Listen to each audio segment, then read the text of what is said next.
Ang safety and health sa trabaho ay ating karapatan. Ang safety and health sa trabaho ay ating responsibilidad. Ang pagiging safe and healthy sa trabaho ay ating priority. Ang safety at health sa trabaho ay para sa ating mga mahal sa buhay. Para sa pamilya, Dapat iwas sakit at disgrasya. Pagligtas at malusog sa trabaho, Ang Republic Act No. 11058. Ano ba ang Republic Act No. 11058? Ang RA 11058 ay isang batas na nagpapatibay sa pagsunod sa mga pamantayan sa kaligtasan at pangkalusugan sa trabaho at pagbibigay ng mga parusa para sa mga paglabag dito. Republic Act 11058.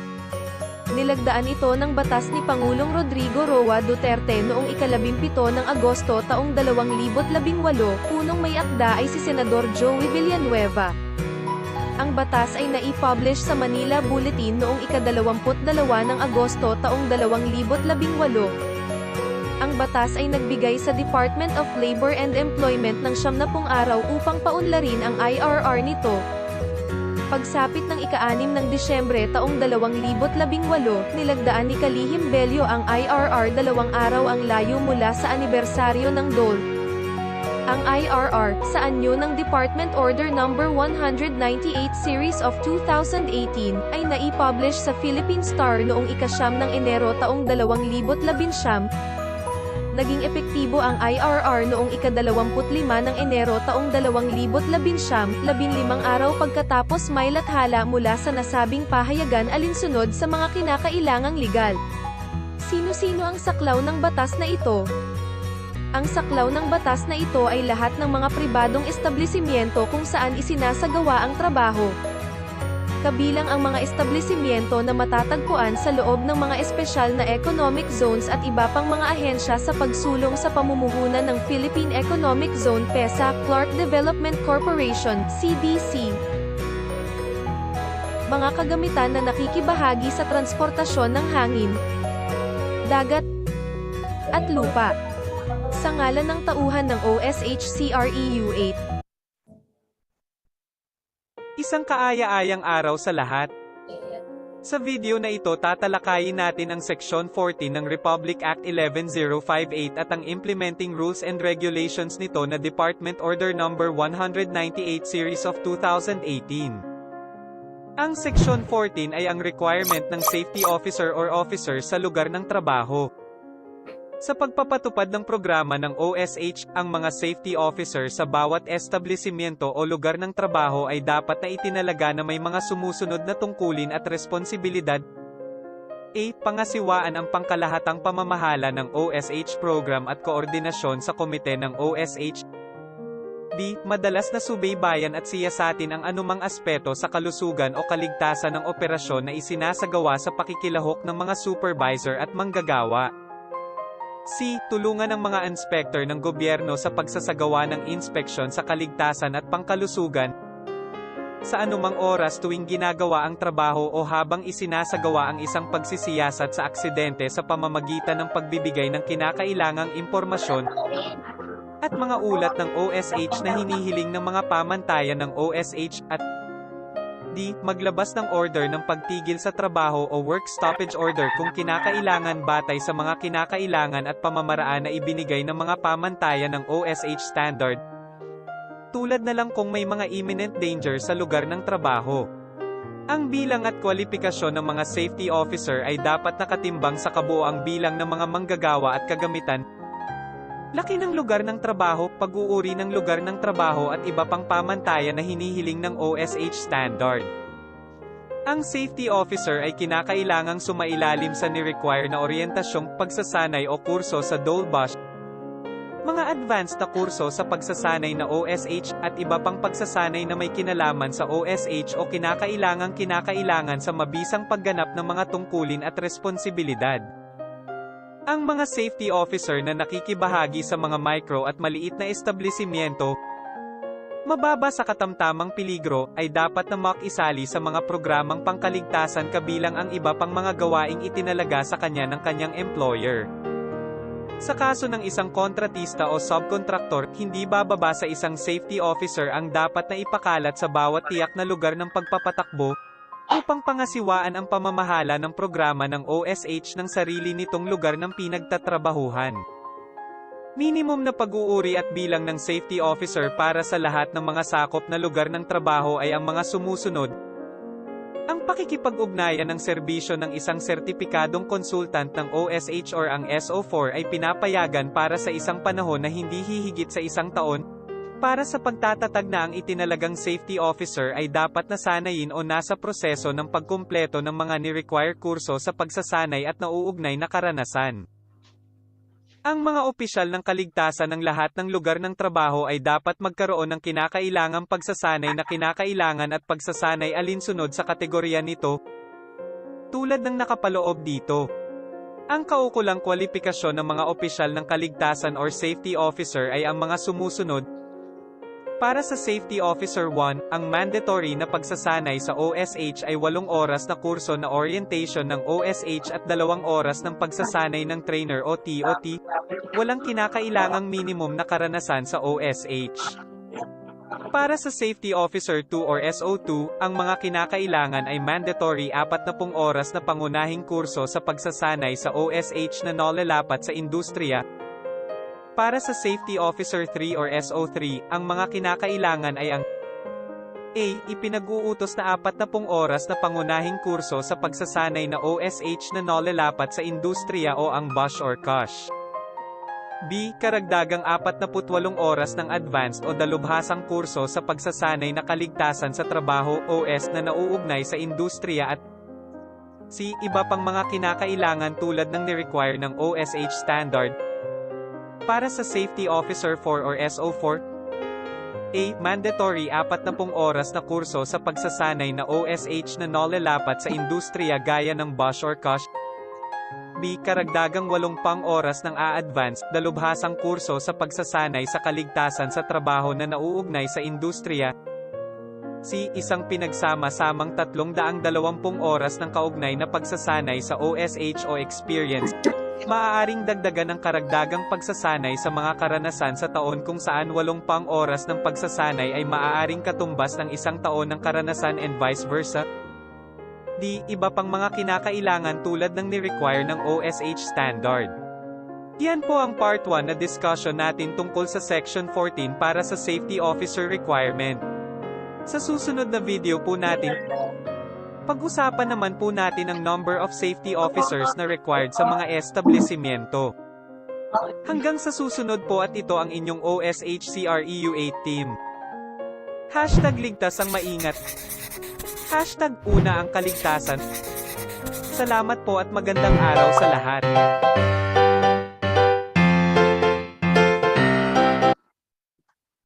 Hi, magandang araw sa lahat at sa mga OSH advocates. Sa video na ito, ipagpapatuloy natin ang ating talakayan ng huling bahagi ng Section 14 ng Republic Act 11058 at ang IRR nito na ang DOL DO 198 Series of 2018. Tulad ng nabanggit sa aming nakaraang video, sa Section 14 na ang lahat ng designated safety officer ay kinakailangang magkaroon ng mandatory na pagsasanay o relevant training at maging ang karanasan sa trabaho sa OSH. Sa video na ito, tatalakayin natin ang bilang na kinakailangan ng safety officer sa bawat lugar ng trabaho o establishmento. Ang bilang at kwalifikasyon ng mga safety officer ay magiging katimbang sa kabuoang bilang ng mga manggagawa at kagamitan, laki ng lugar ng trabaho, pag-uuri or risk classification ng lugar ng trabaho, at iba pang pamantayan na hinihiling ng OSH standard. Tulad ng nabanggit naming sa Part 1 ng Section 14 na video, ang safety officer ay kinakailangang sumailalim sa DOL Required Mandatory Training or Course sa OSH, mga advanced courses sa OSH, at o iba pang training o pag-aaral na nauugnay sa OSH kung kinakailangan para sa mabisang pagganap ng mga tungkulin at responsibilidad nito. Ang mga safety officer na nakikibahagi sa mga micro at medium na establishmento na classified as low to medium risk ay dapat na makisali sa mga programang pangkaligtasan kabilang ang iba pang mga gawaing itinalaga sa kanya ng kanyang employer. Para sa contractor o subcontractor, hindi bababa sa isang safety officer ang dapat na ipa-assign sa bawat lugar ng trabaho or worksite upang pangasiwaan ang pamamahala ng programa ng OSH ng sarili nitong lugar ng trabaho. Kaya narito ang minimum na required at bilang ng safety officer para sa lahat ng mga sakop na lugar ng trabaho. Pag-usapan natin ang requirement para sa low-risk workplace. Para sa low-risk workplace na may 1 hanggang 50 manggagawa, ang kinakailangan ay isang safety officer 1. Para sa mga may 51 hanggang 199 na manggagawa, isang safety officer 2. Para sa mga mayroong 200 hanggang 250 manggagawa, ang required ay 2 safety officer 2 o maaari ding isang safety officer 3 lamang. Para sa mga may 251 hanggang 750 manggagawa, ang kinakailangan ay 2 safety officer 2 at isang safety officer 3. At para sa mga may 751 hanggang 1,000 manggagawa, ang kinakailangan ay 2 safety officer 3.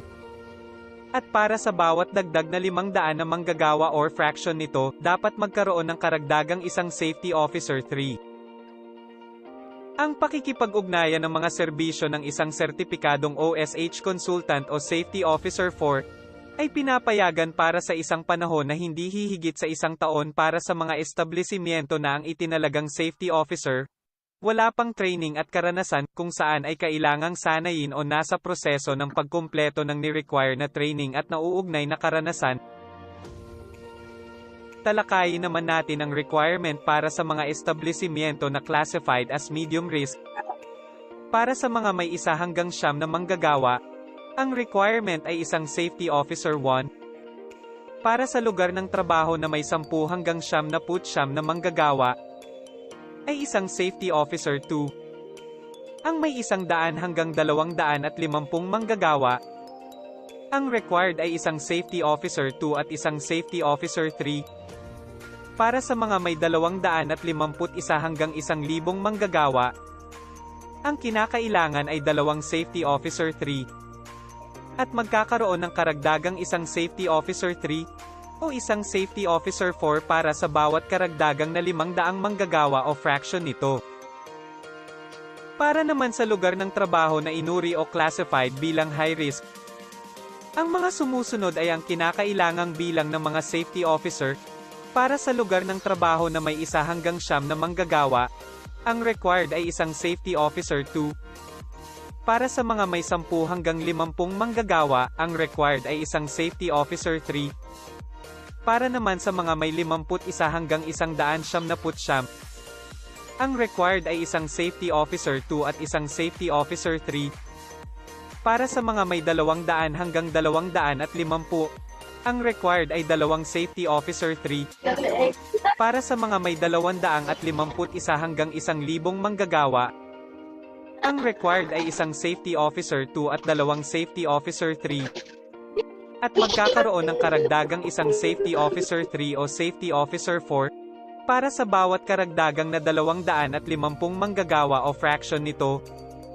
Ang pagkakaroon ng safety officer sa mga establishmento ay makakatulong para makaiwas sa mga aksidente sa trabaho. Yan po ang required na bilang ng safety officer sa bawat establishmento alinsunod sa Republic Act 11058. Hanggang sa susunod natin talakayan, #ligtas ang maingat. Maraming salamat po, at ito ang inyong public servant mula sa OSHCREU 8.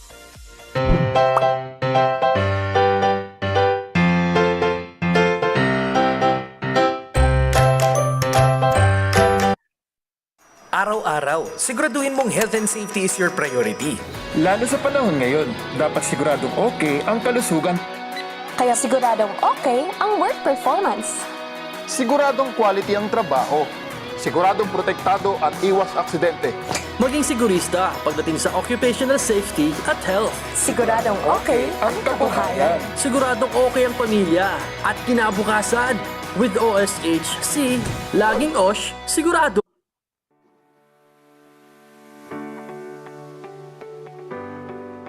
5S.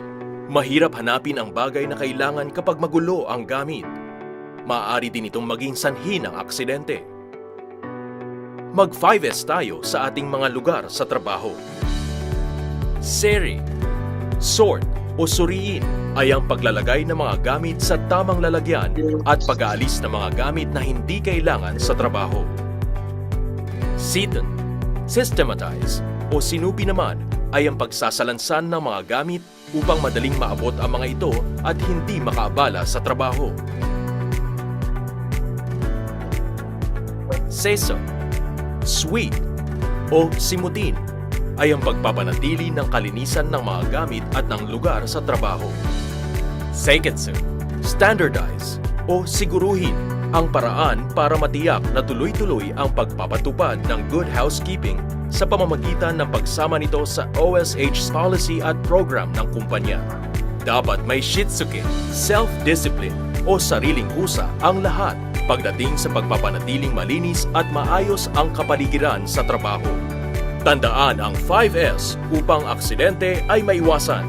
Sort o suriin, systematize o sinupin, sweep o simutin, standardize o siguruhin, self-discipline o sariling kusa. Isang paalala mula sa OSHC.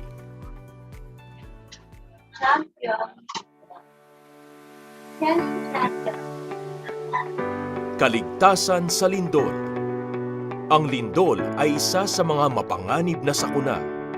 Alamin ang dapat gawin. Isagawa ang drop, cover, and hold. Umiwas sa mga bagay na maaaring bumagsak. Gamitin ang hagdan sa paglabas ng gusali pag pwede nang lumikas. Pumunta sa evacuation zone at sumunod sa mga nangangasiwa. Tandaan para sa kaligtasan sa lindol, drop, cover, and hold.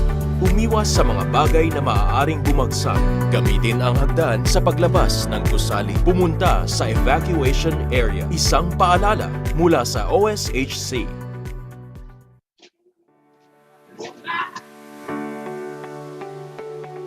Kaligtasan sa paggamit ng kuryente.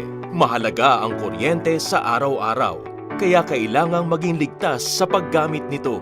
Siguruhing maayos ang mga plug at kordon ng mga makina at appliances. Iwasan ang octopus connection. Kung kailangan gumamit ng extension cord, siguruhing hindi nababasa, hindi overloaded, at higit sa lahat, hindi sagabal sa mga dadaanan. Siguruhing pasado sa standards ang mga extension cords. Paglalagay ng tamang outlet imbis na extension cord. Tandaan, maayos na plug at cord. Iwasan ang octopus connection. Tamang paggamit ng extension cords. Pasado sa standards. Tamang outlet. Isang paalala mula sa OSHC.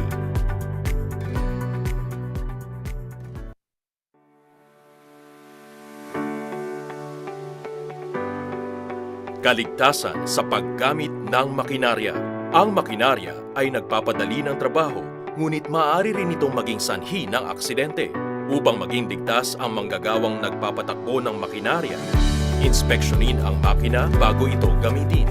Ang mga gumagalaw na parte ng makina ay dapat may tamang machine guards upang hindi ma-expose ang mga kamay, paa o anumang parte ng katawan ng gumagamit ng makina.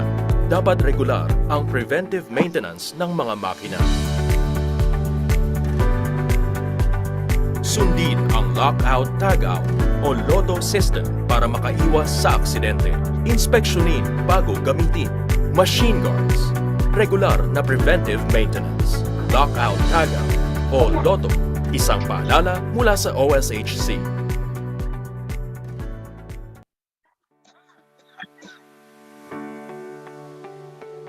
Ergonomics.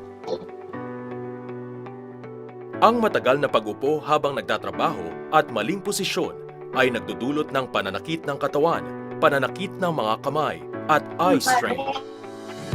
Kapag nagtatrabaho sa computer, siguraduhing tama ang height ng upuan at mesa para sa manggagawa, para tama din ang posisyon habang nagtatrabaho.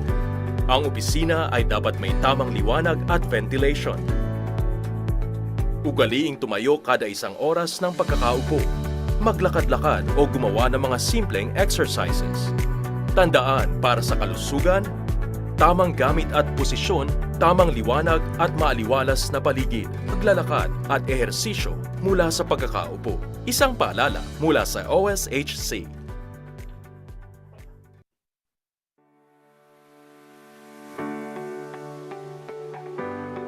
Kaligtasan sa paggamit ng mga kemikal. Ang kemikal tulad ng solvents, gas, acid mist, alikabok, at fumes ay mapanganib sa kalusugan. Tandaan, basahin ang label at safety data sheet sa paggamit, pagsasatabi, at pagtapon nito.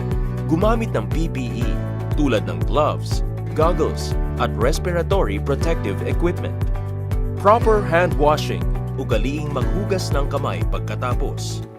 Alamin ang first aid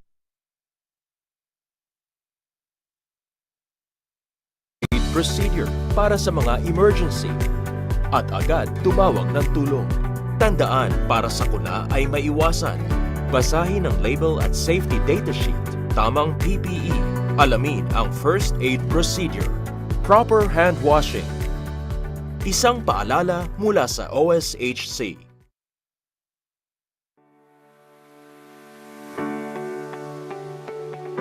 Kaligtasan sa sunog. Ang sunog ay isa sa mga mapanganib na sakuna. Alamin ang dapat gawin.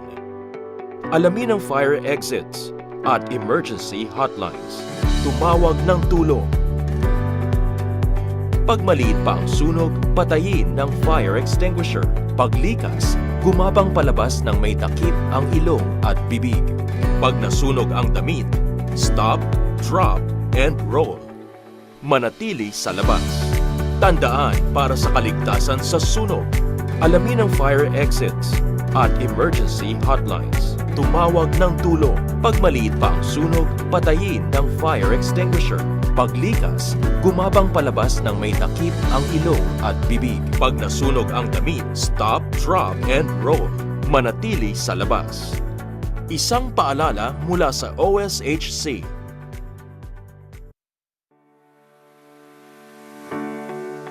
Kaligtasan sa trabaho sa matataas na lugar.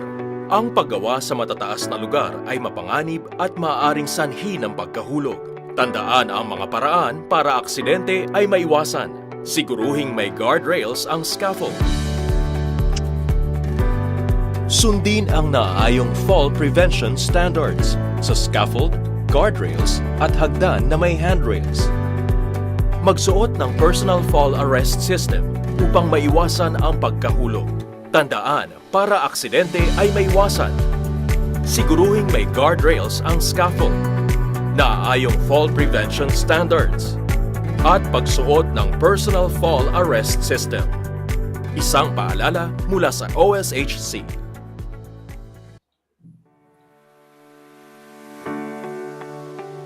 Simpleng ehersisyo sa palaupong pamumuhay o sedentary lifestyle.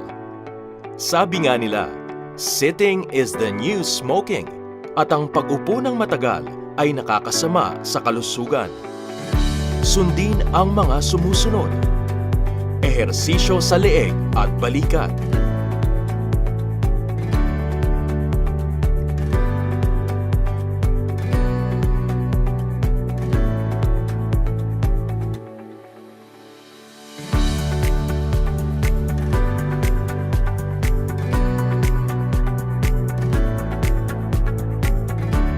Ehersisyo sa kamay.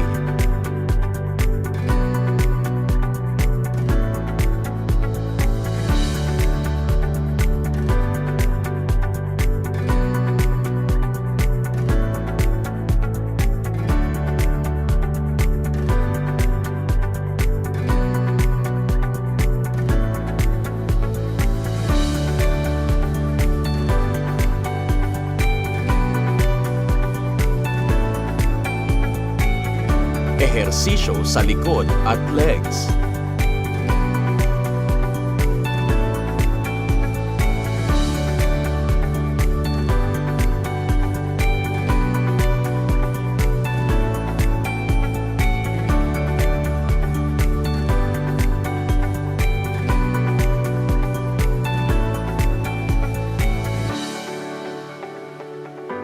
Ugaliing gawin itong mga ehersisyo kada 1 oras ng pagkakaupo. Ehersisyo sa leeg at balikat. Ehersisyo sa kamay. Ehersisyo sa likod at legs. Isang paalala mula sa OSHC.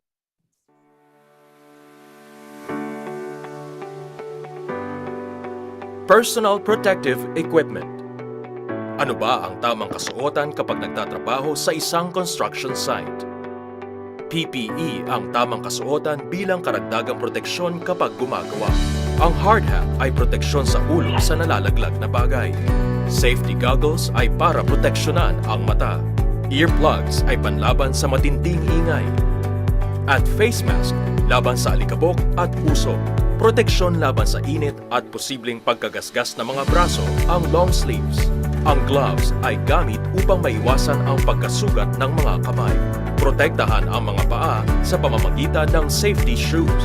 Kailangan din ng reflectorized vest upang madaling makita ang isang manggagawa lalo na kung sa gabi magtatrabaho.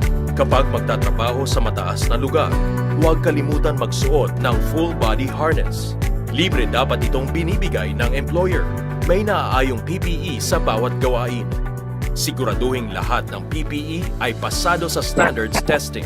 Isang paalala mula sa OSHC.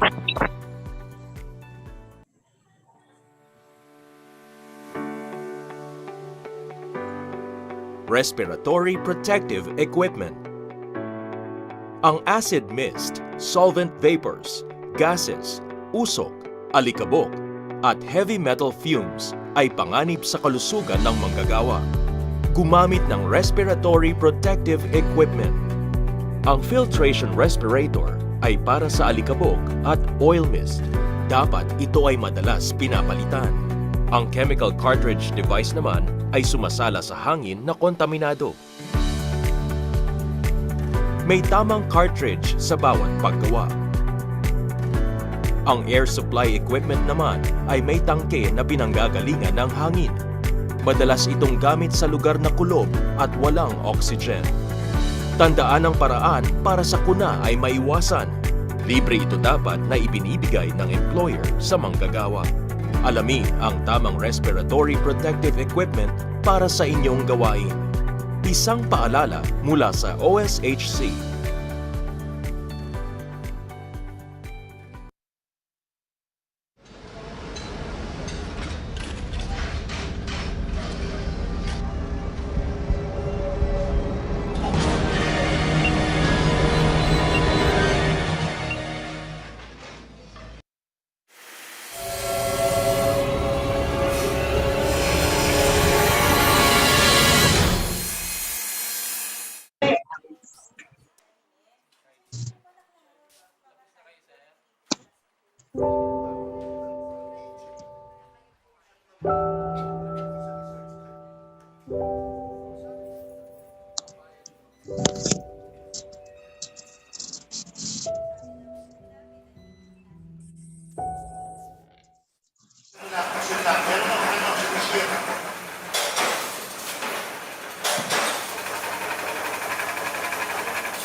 Galing na kanta ni ano, sir?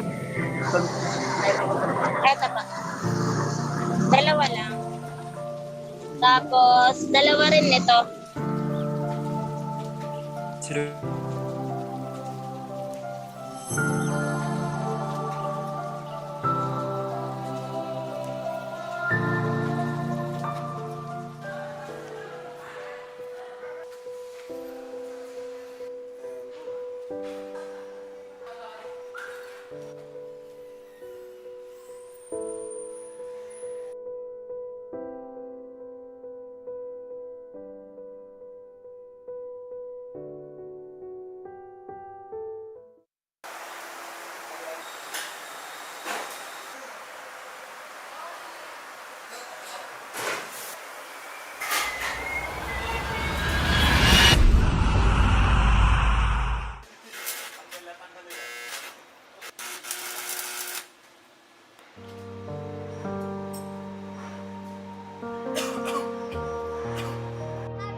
Oh, picture muna, mga bata, picture muna, picture. Happy birthday, Vince. Asan si Mommy? Picture muna tayo, masaya tayo. Happy birthday, Vince.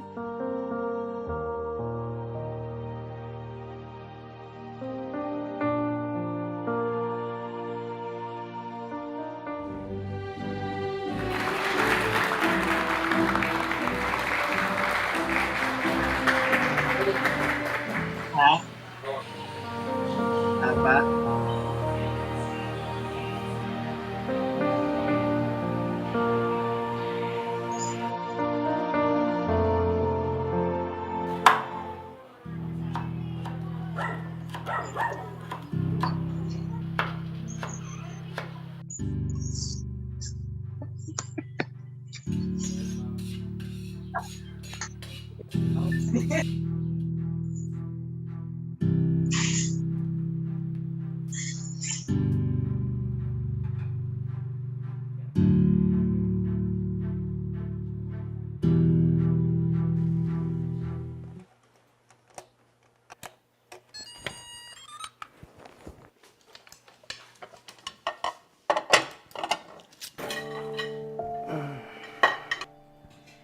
Wala pa si DJ? Wala pa nga eh, anong oras na oh. Nag-promise siya sa akin, dito siya magdi-dinner eh.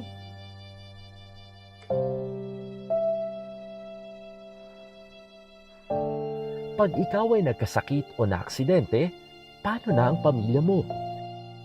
Taon-taon, 2,780,000 ang namamatay dahil sa sakit at aksidente sa trabaho.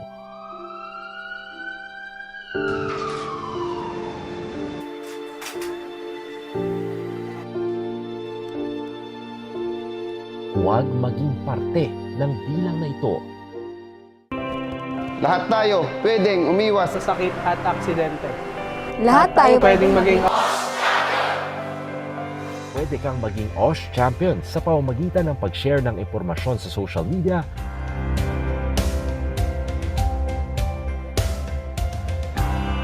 pag-attend ng training, at pagbabahagi ng kaalaman sa mga katrabaho, pagbibigay ng tamang PPE sa mga manggagawa na pasado sa testing, at pagre-report ng mga di ligtas na sitwasyon sa lugar ng trabaho bago pa man may maaksidente o magkasakit. Kung magtutulong-tulong tayo, may iwasan natin ang sakit at aksidente. Maganda kung lahat tayo magiging BOSH champion. Isama natin sila.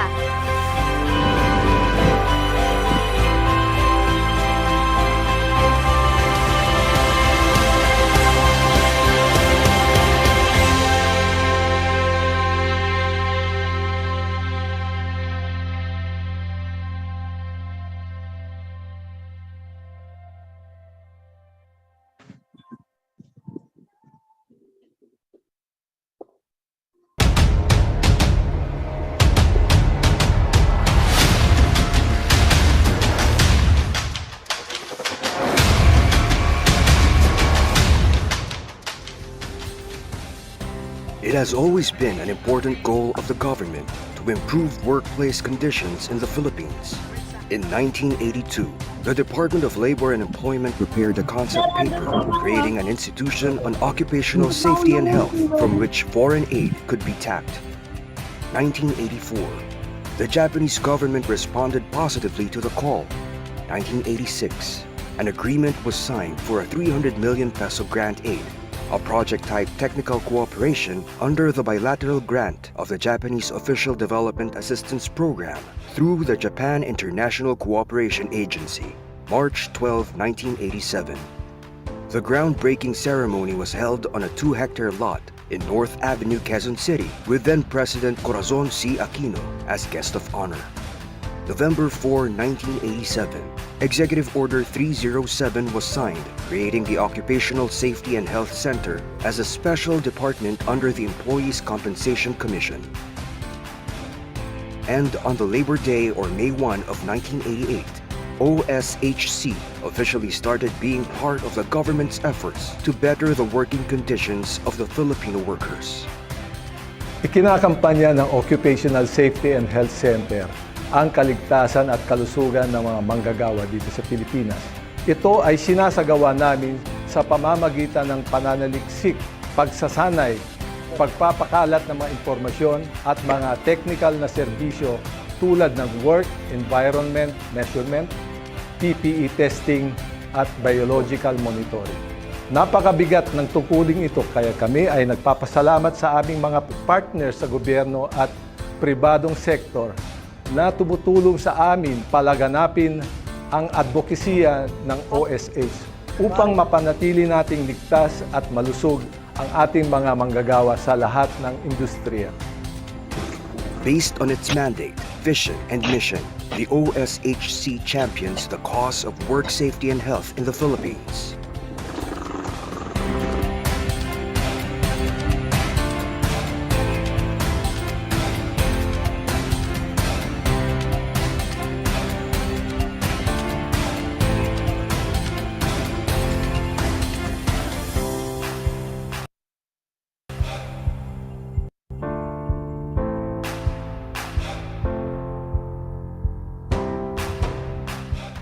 Programs to promote health and safety of workers are carried out through the following.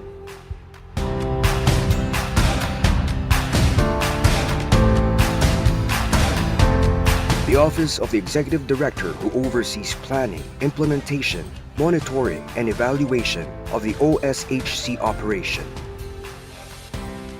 Under DOLE Administrative Order Number 56, Series of 2011, and DOLE Administrative Order Number 407, Series of 2017, the accreditation of Occupational Safety and Health, or OSH consultants and training organizations, as well as OSH practitioners and testing organizations for construction-heavy equipment, respectively, have been transferred to the Occupational Safety and Health Center.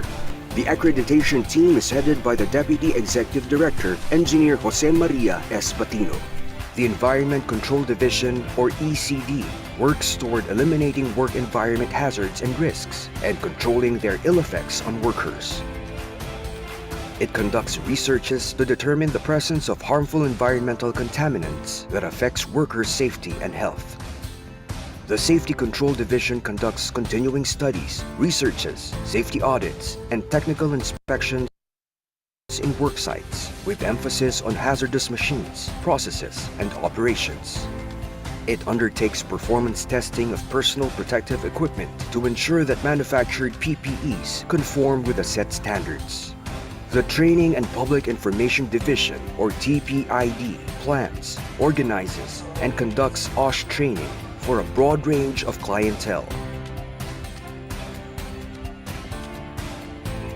The TPID also maintains a library with an exclusive collection of books, journals, researches, and materials on occupational safety and health, which aid researchers and students pursuing studies related to OSH. TPID develops various training modules and conducts information dissemination activities. The Health Control Division conducts scientific researches on occupational health and formulates medical surveillance programs to assist enterprises in the early detection of occupational diseases. The division is among the few laboratories in the country that provides biological monitoring services to assess exposure of workers to chemical hazards such as heavy metals and organic solvents.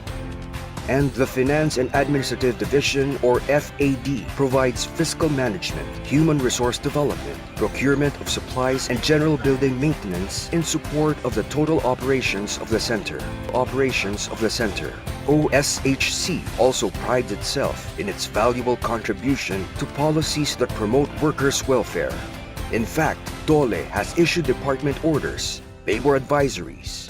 Also, the OSHC was part of the technical working group that provided technical inputs for the crafting of Republic Act 11058, an act strengthening the occupational safety and health standards and providing penalties for violations thereof, which was signed by President Rodrigo Roa Duterte on August 17, 2018, that proves to be beneficial to its causes.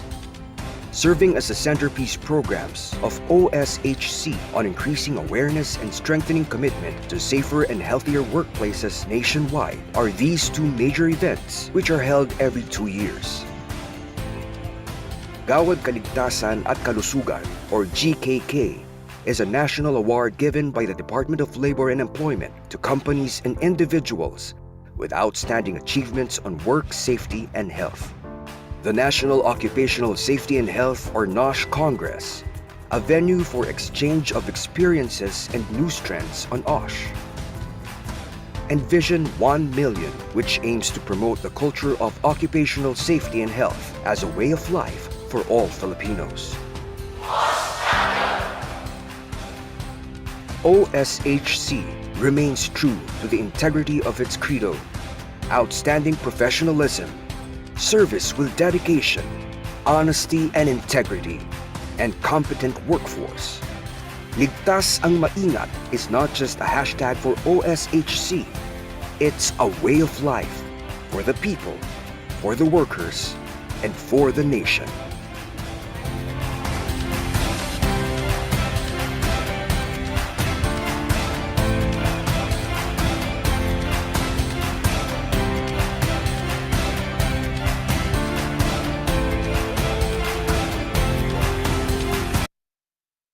Araw-araw.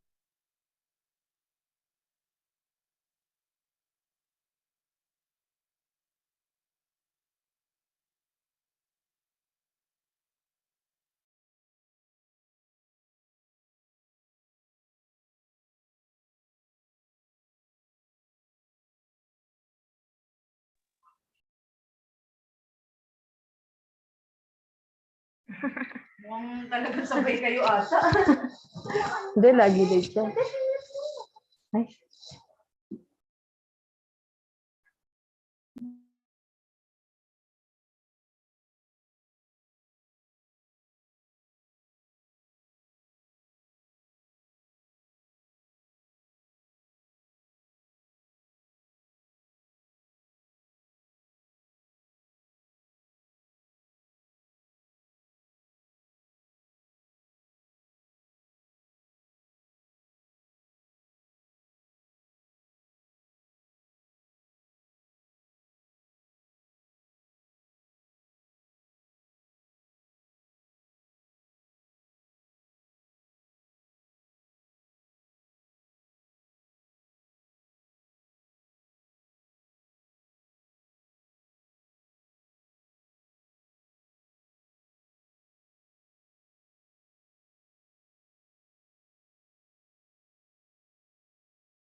Morning, sir.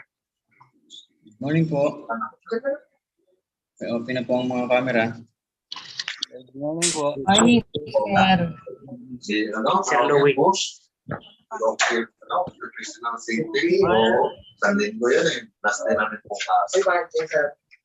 May bayad ka pa kami. Pero yung ano, sir.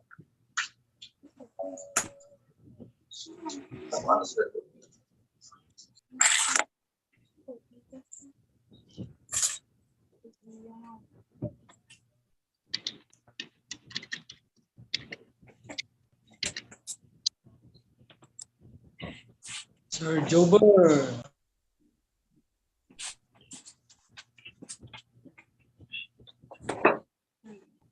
Sa mga mag-start, Sir Jober. Bago po tayo mag-start. Yes, sir.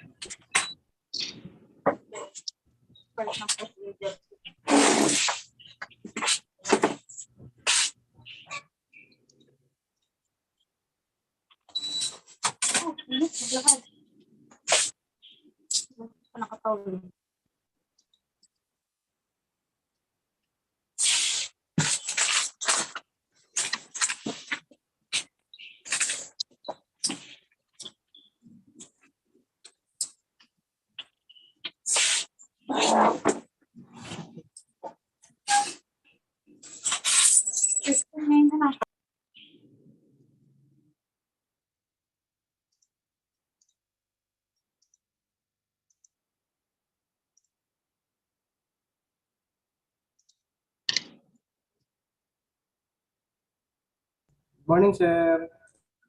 Good morning po.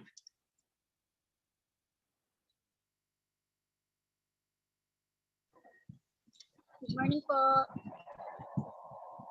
Good morning, ma'am.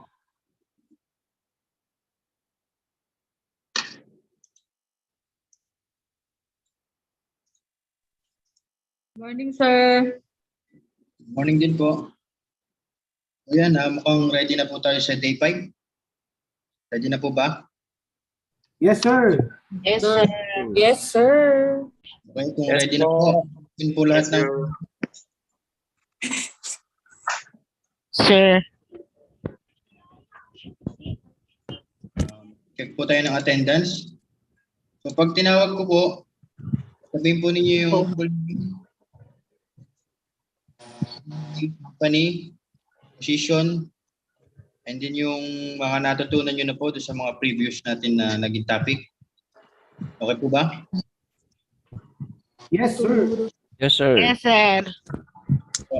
Ulitin po name, company, position, and then yung natutunan po natin.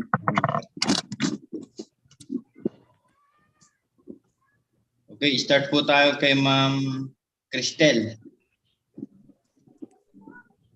Dito na po ba si Ma'am?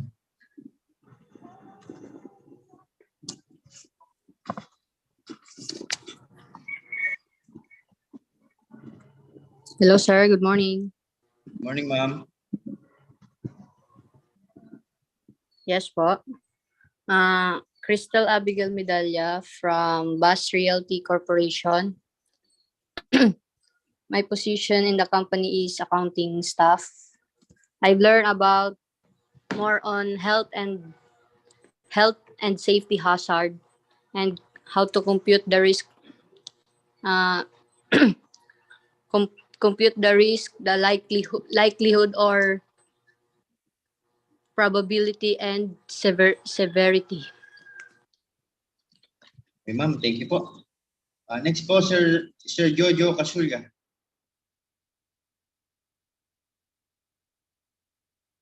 Nandito na po ba si Sir Jojo? Balikan po natin si Sir. Mukhang na-late siya. Next po, si Ma'am Joby.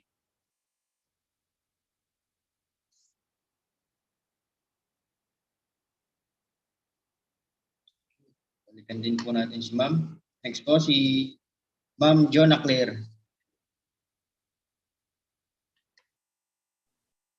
Morning po. Yes, Ma'am. Malakas po yung ano nyo. Purpose. Teacher School Nurse of Montessori Integrated School in Antipolo. Actually, madami po ako natutunan. Compress kung about risk analysis, HIRA, and very, marami po ako natutunan. Maganda pala talagang ang umattend yung mga ibang samahan ko. So, I will really refer them here. Para hindi lang po ako sa school. Ay, dalawa pala kami. Meron na po nung nag-SO1. Yeah, po. Thank you po. Ma'am, thank you po. Next po, si Ma'am Crescenta.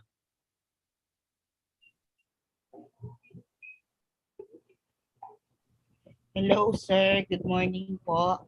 I'm from Mekawayan, Bulacan. Dati po akong barangay secretary, but now I'm applying for safety officer position sa isang company.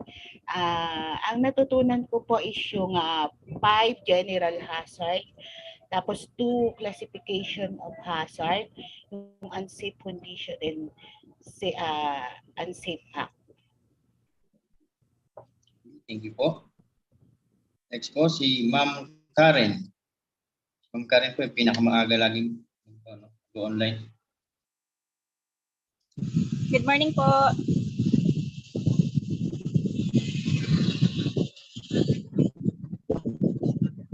Good morning, sir. Good morning, ma'am. Complete name, company, position. Ako po ay sa Nathan 1 LPG store. Naririnig niyo, sir? Yes, ma'am. Sa Natalie 1 LPG store po ako. The requirements po namin dito para sa regas po.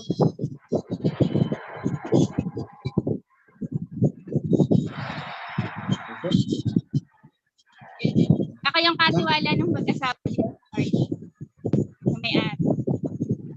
Thank you po. Next po, Sir Rene. Sir Rene. Morning, sir. Good morning, sir. My name is Rene Carlo Benavides. I'm from Accentic. My position is marketing consultant / operation head. So bali dalawa po yung position na hinahawakan ko.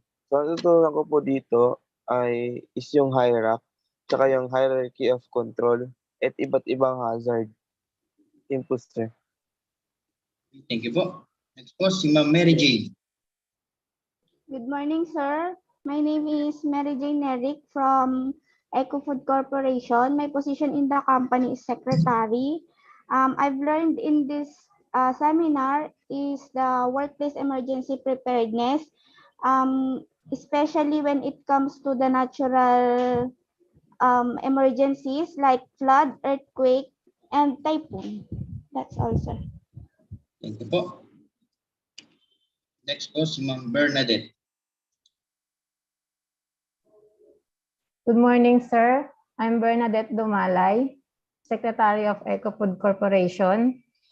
So I learned to this seminar to how identify hazard and to prevent accident and what is the responsible of safety officer. Next po, si Ma'am Milagros.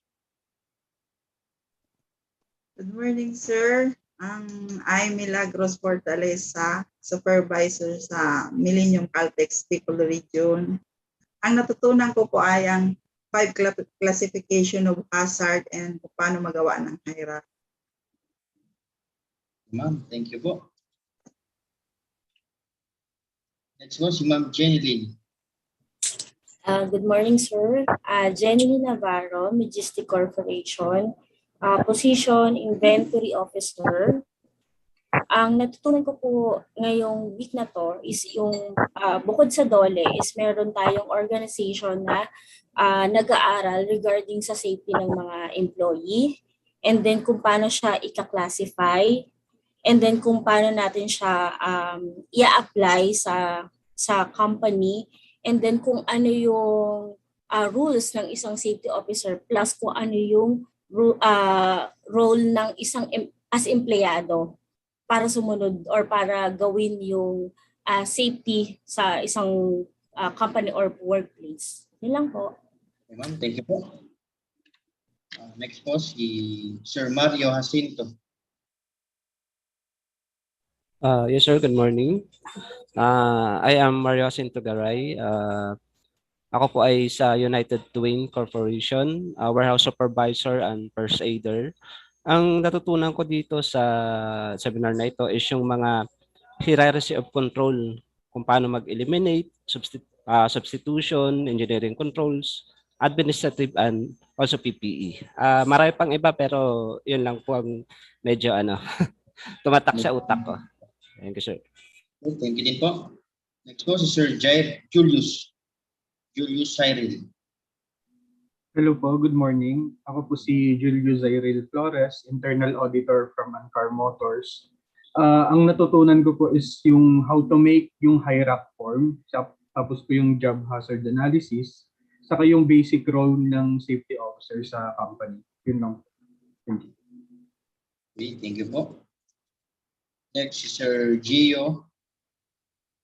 Sir Gio, nandito po ba kayo, sir? Hello, sir. Good morning. I'm Gio Sornosa, Technical Head ng 4.1 megawatt power beacon renewable solution. Power beacon renewable solution.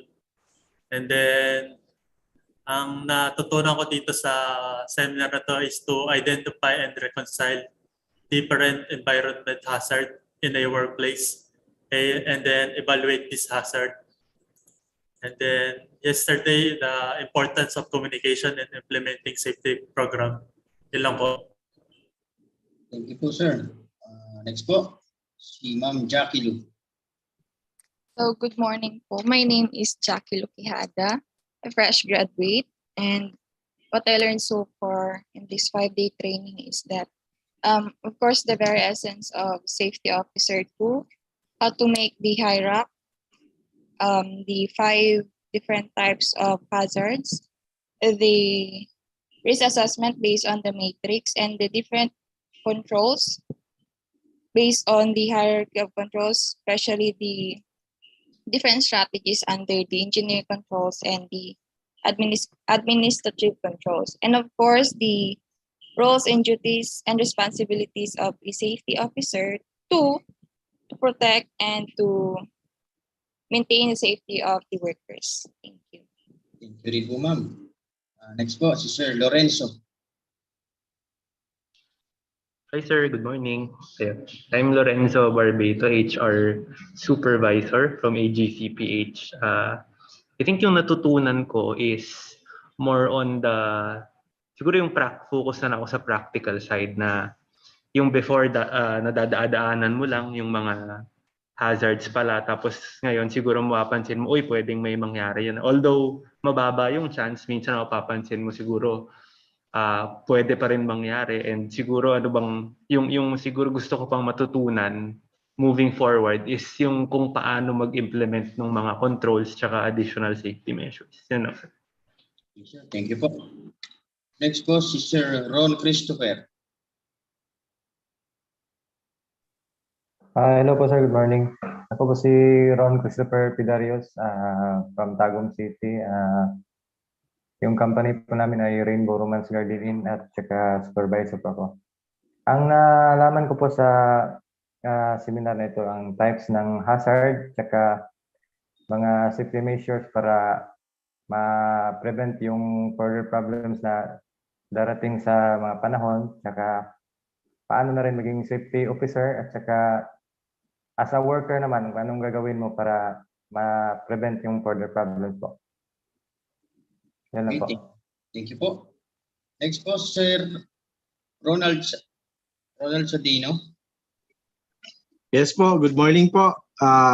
Ronald Sadino po sa Six World Adventures Incorporated sa New Corilla, Davao del Norte po sa Mindanao. Natutunan ko po sa ating nung session sa from Monday hanggang ngayon sa last day po. Yung ano po, yung paggawa ng hierarchy na ano po, yung chart para po ma-quantify kung gaano ka bigat yung risk, yung hazard sa isang activity po sa pinagtatrabahuan. So parang naging conscious na po din ako para i-identify kung ano yung mga hazard sa pinagtatrabahuan para po pagdating sa work, baka po pwede namin mabago po or ma-improve. At saka, yun po, at saka po, mandami pa pong natutunan na hindi po natin maano, pero sa pagsusulat po, marami pong natutunan po. Salamat po. Next po, si Sir Raimundo. Good morning po, sir. Ako po si Raimundo Gibilicina Jr., fresh graduate po. Ang natutunan ko po is yung mga role and responsibilities po ng isang safety officer, tsaka po paggawa po ng hierarchy. And also kung paano po ma-prevent yung mga different kind of hazards like physical hazards, ergonomic hazards, chemical, at marami pa pong iba. Yun lang, sir. Good, thank you, sir. Next po si Ma'am Raya. Good morning po. Raya Colcol po, second year student po sa SLU. Ang pinaka natutunan ko po siguro is yung pag-assess po ng risk. Kasi parang madami naman pong na-encounter na danger sa isang workplace, pero may iwasan naman po lahat if na-assess po yung risk ng tama. Thank you po. Next po si Sir Raymond. Good morning po. I'm Raymond Paro po. Sa Shell, Fortune Well INC sa Laguna. Natutunan ko po dito yung kung paano mag-identify at prevent ng mga hazard at iba't ibang hazard. Paano gumawa ng hierarch. Yun lang, sir. Thank you, sir. Next po si Ma'am Luisa.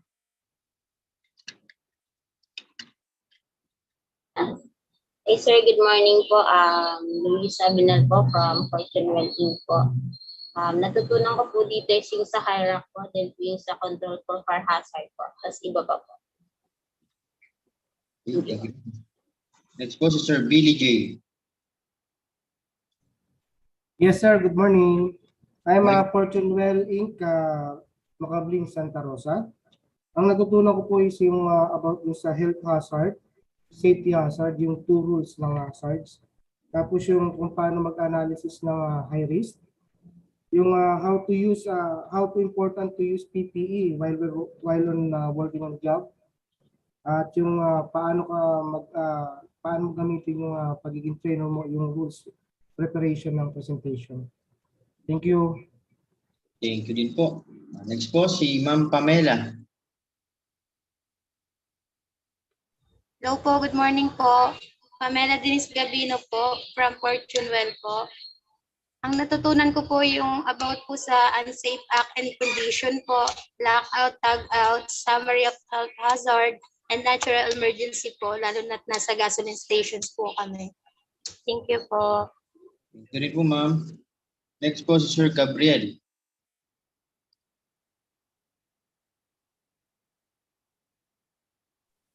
Hello po, good morning. Good morning po. Gabriel Castillo po, Fortune Well Inc. Natutunan ko po is yung duties and responsibilities of a safety officer, tapos identification of hazards. And then yung pinaka gusto ko po dun is yung hazard pala is hindi lang sa ngayon, pwede palang pang matagalan pa. That's all. Thank you. Thank you din po. Next po, Sir Recto. Yes, sir. Sa rectory, sir, Fortune Well Inc. Ang natutunan ko po, safety hazard, risk assessment, hierarch, workplace safety control, emergency management cycle. Yun lang po. Thank you po. Okay, thank you, sir. Next po si Sir Jody.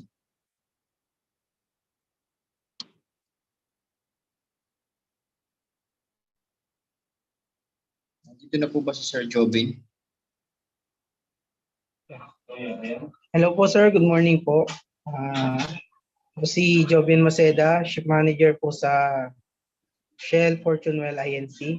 Ang natutunan ko po dito ay yung iba't ibang klase po ng hazard, kung paano mape-prevent, tsaka yung mga safety po, yung tamang paggamit ng mga PPE sa iba't ibang klase ng work. Tapos yung hierarchy po, control measure sa hazard po. Yun lang po. Thank you po. Thank you din po. Next po si Sir Raul.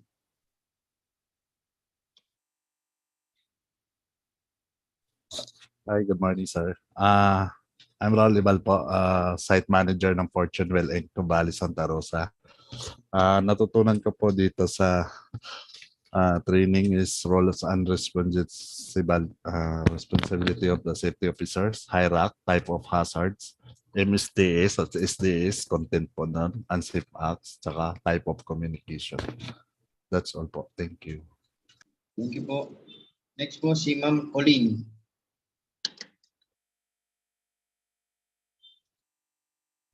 Sir, may kinukuha lang po si Ma'am Colleen. Okay, balikan po natin si Ma'am Colleen. Si Sir Jeros. Andito na po ba? Hi sir, good morning po. Jeros Tanati po ng Fortunewell Inc. Site manager po ng Fortunewell Inc. dito sa Calamba. Natutunan ko po yung paggawa ng hierarchy, mga responsibilities ng safety officer at saka yung mga type of communications saka trainings. Yun lang po, salamat. Next po si Sir JP.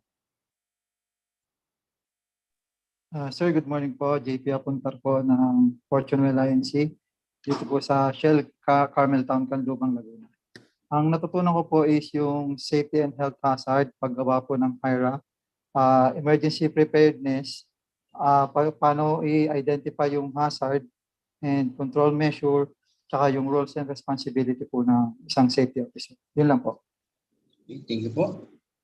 Next po si Sir Joseph.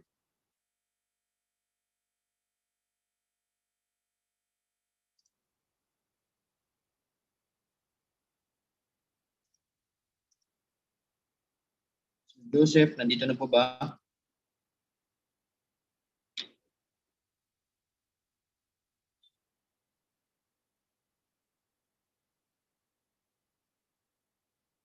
Sir Joseph Letada. Yes po, good morning sir. Joseph Litada po. Supervisor po, Fortunewell and Laguna po. Ang natutunan ko po, so yung roles and responsibility as safety officer, hierarchy, and safety hazard and health hazard. So yun lang po. Then isa pa po pala yung natutunan ko yung 5S, good condition in housekeeping. Thank you. Okay, thank you po, sir. Next po si Sir Chester. Yes, sir. Good morning po. Chester Asio po. Supervisor po ng Shell Nuvali. Ang natutunan ko po ay limang klase po ng safety saka mga paggawa po ng hierarchy. Yan lang po. Thank you po. Next po si Sir Ricardo.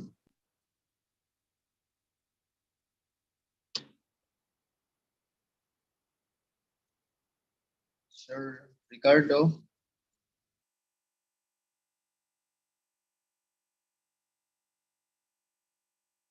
Sir Ricardo Biñas po.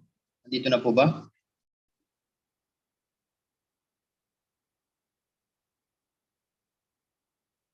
Balikan po natin. Sir Sir Roberto. Good morning po. Ako pa si Roberto Bilando ng Fortunewell INC, team captain po sa Shell Mamplasan. Natutunan ko po dito yung paano mag-control ng risk, saka mag-identify ng mga hazard, tapos paano mag-response sa mga emergency. Yun lang po. Salamat. Salamat din po. Next po si Sir Nino. Good morning po. Ako po si Nino Cagilis, supervisor ng sa Laguna SLT 2 Manplasan. Ang natutunan ko po is work health place control measure, tapos workplace safety control and hazard identification. Yun lang sir. Thank you po. Thank you po. Next po si Sir Alvin. Yes sir, good morning.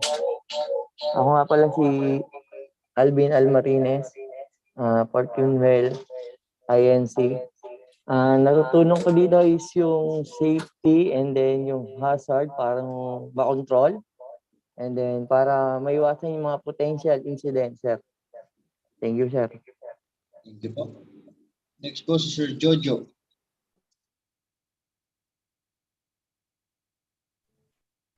Sir Jojo, andito na po ba? Medyo Madera po, ng Portonwell, Quezon City, Santa Rosa. Ang natutunan ko po dito, yung paggawa ng hierarch, paano mag-identify ng mga hazard, at dagdag kaalaman din na dati yung mga bagay na hindi natin napapansin. Ngayon, parang sabi natin na magiging na tayong pakialamero about safety dahil nalaman na natin yung mga pwedeng mangyari in the future, mga bagay na hindi natin, akala natin ay okay lang, yung pala may mga possibilities pala na maaaring mapinsala ng ating mga kasama sa trabaho. Okay, thank you, sir. Next po si Ma'am Diana.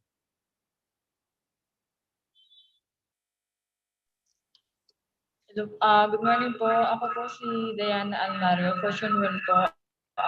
I'm crew, Tagaytay, White Foods, Laguna.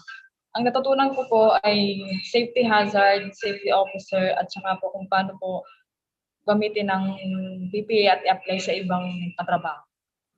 Yun lang po. Salamat po. Okay, ma'am, thank you po. Balikan po natin si Sir Ricardo. Ricardo Piñas. Yes, sir. Good morning po. Yun, good morning po. Ako po si Ricardo Viñas ng Fortune INC. Ang natutunan ko po about sa safety, sa hazard classification, sa identification and control measures. Yan lang po, sir. Si Ma'am Colleen, nandiyan na po ba?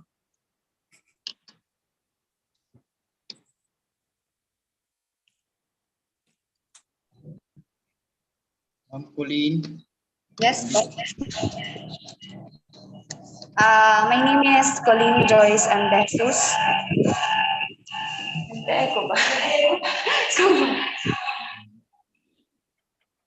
My name is Colleen Joyce Ambesus, employee of Fortune Well at Shell Whitewoods. With a cashier and crew position, and I've learned about the 3 methods of workplace exposure monitoring and how to determine or assess different types of hazards.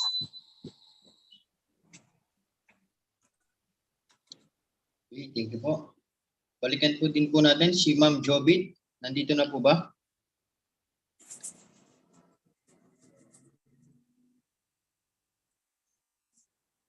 Hello, sir. Good morning. Good morning po. Yes. Learning about this training, I learned about the safety hazard and safe and identify the hazard. Thank you, ma'am. Saan company po kayo, ma'am? Company and position po? HR po. Hotel po. Thank you po. Si Sir Jojo Casulya. Dito na din po ba? Okay po. Thank you, sir. Sabi nyo nga po kanina, ready na kayo sa last day. Last day po para dun sa iba and din yung para naman sa Fortune Well, magkita-kita pa po tayo bukas para sa first day nyo po na hindi nyo nakuha nung Monday. Okay? I-welcome na din po natin yung magiging speaker po natin ngayon. Si Sir Arman Dominic Singgapan po. Good morning po, sir. Good morning, sir. Good morning po. Good morning po, mga ma'am and sir. Malinaw po ba? Malinaw? Clear? Yes, sir. Clear po. Yes, sir. Good Good sir. morning Malinaw po. na malinaw po. Good morning po. Yes po. But before I introduce myself, yung nag-take note na ako sa ang haba ng notes ko regarding your introduction. Yes, sa chat box nga natin si Ma'am Karen. Blanco yung kay Ma'am Karen dito eh. Ang sabi niya, natutunan niya ay yung regarding sa required safety protocols na dapat meron sa area. Okay? So before we discuss our topics for today, let's start today with a prayer. Let's pray. In the name of the Father, the Son, the Holy Spirit. Amen. Lord, thank you for this day, for giving us life.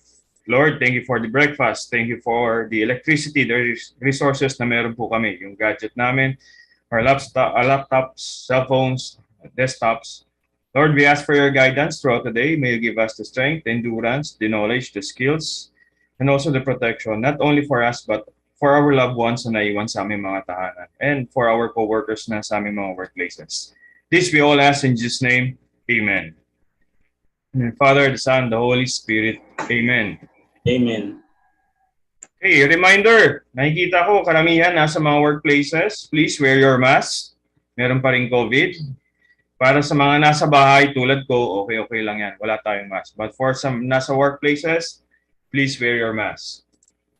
Okay, sige, let me introduce myself.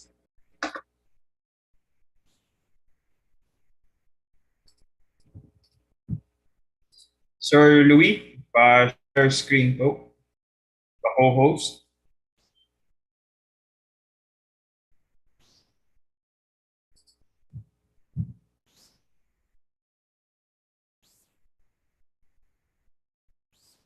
Sir Louis. May problem nga si Sir.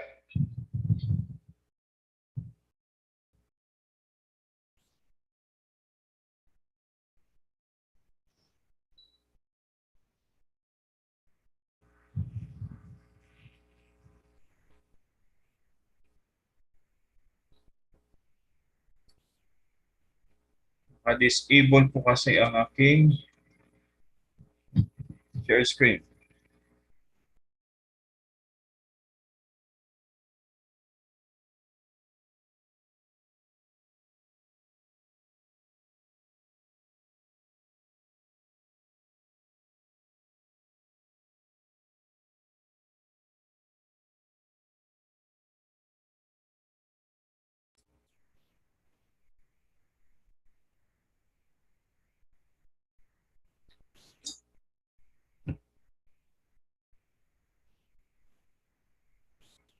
Okay, thank you, Sir Louis.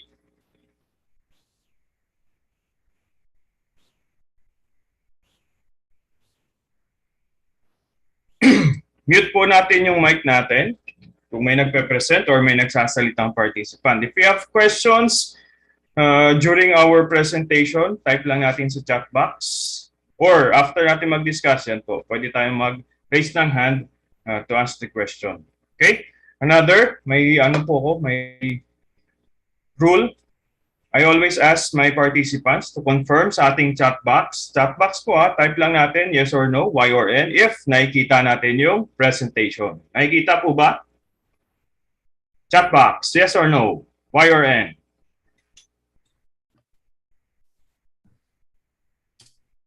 Yan, okay. Mabilis yung pasok sa chat box. Indication ko rin kasi ito if okay pa yung attention span ninyo. Yan, mabilis. Thank you for confirming. So my name is Arman Dominic Zingapan. I am a DOLE accredited BOSH practitioner. Ang expertise po natin ay nasa power plant operations. Tulad ni Sir Gio, yan, nasa power plant din siya. Aside from DOLE certification, since power generation tayo, we also gain certification from the Department of Energy. Currently, the head ng Plant Safety and Health ng 200 megawatt Subic Solar Power Plant. Dito po yan sa loob ng SBMA. And Senior Officer for Safety ng Mindoro Geothermal and Biliran Geothermal. So, renewable energy rin po kami. That's the photo sa aming Subic Solar. And this is the photo ng exploration namin sa Biliran Geothermal. 2016 received the Outstanding Safety Professional Award given by the Safety and Health Section of the Philippine Energy Sector and by the Department of Energy, sorry. 2017 received the similar award. 2018 received the Hall of Famer, and 2021 we were awarded as Gold Awardee for Outstanding Safety Professional given by the same bodies. Let me just share another one.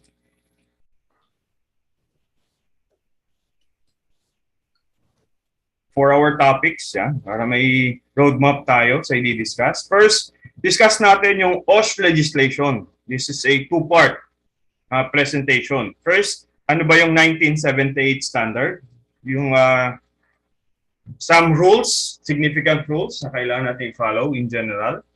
Followed by the DO 198-18, yung pinaka-latest na po, which was enacted noong 2019 pa.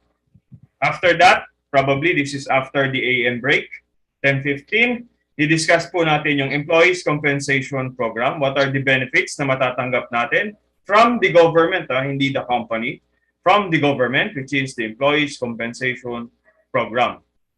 After that, we will take our lunch break, 12 to 1. So once we resume, di-discuss po natin yung BOSH program development.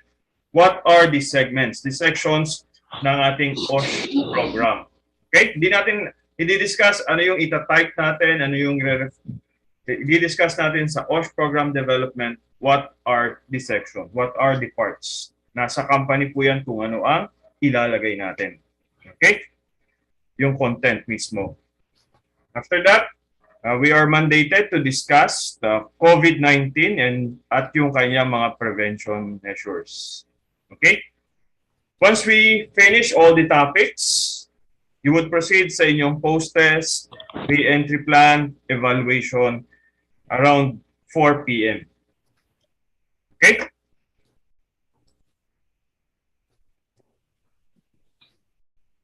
So let's start.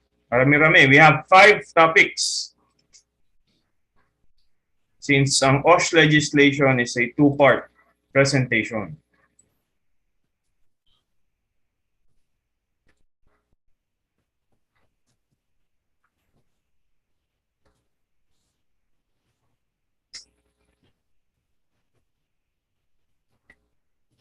Okay? Tulad kanina, please confirm sa ating chat box. Nakikita po ba? Yes. Chat box po. Chat box. Yan. Sabi kahapon, communication, di ba? So, effective communication, may sender ng message, may receiver, may feedback. So, I need your feedback. Okay. Thank you for confirming. So, let's discuss BOSH legislation. Saan po ba nagmula yung mga na-discuss ninyo from day 1 to day 4, yung mga standard na yan?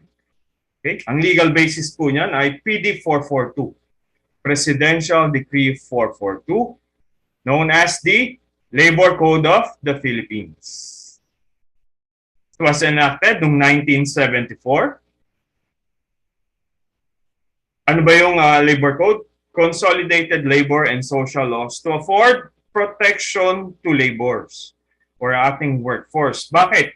Before yung wala pong labor code, booming yung ating ekonomiya. Sige, maraming nagtatayo ng mga roads, bridges, business establishments, factories. However, parang yung mga workers natin hindi pa defined. 8 hours lang dapat ang kanilang work shift. After that, meron dapat premium pays for overtime, night differential, holiday pays.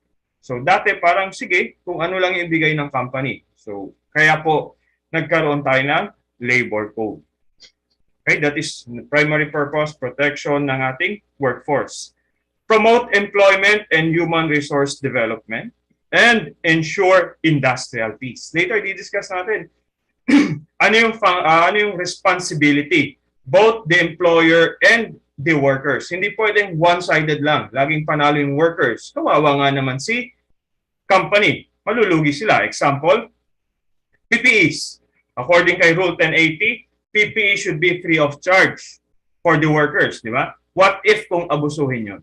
I-discuss natin yan. What if kung may negligence? Ano ang rule sa ating labor code? That would dictate, ops, kailangan bayaran ng worker yon kasi may negligence. What are the conditions before tayo magkaltas? So, di-discuss natin yan. Kailangan po balance lagi. Hindi one-sided, pro-worker lang tayo. Dapat parehas. Kasi we both need. Kung walang company, walang worker. Kung walang worker, hindi magpo-function, hindi kikita naman yung company. Okay?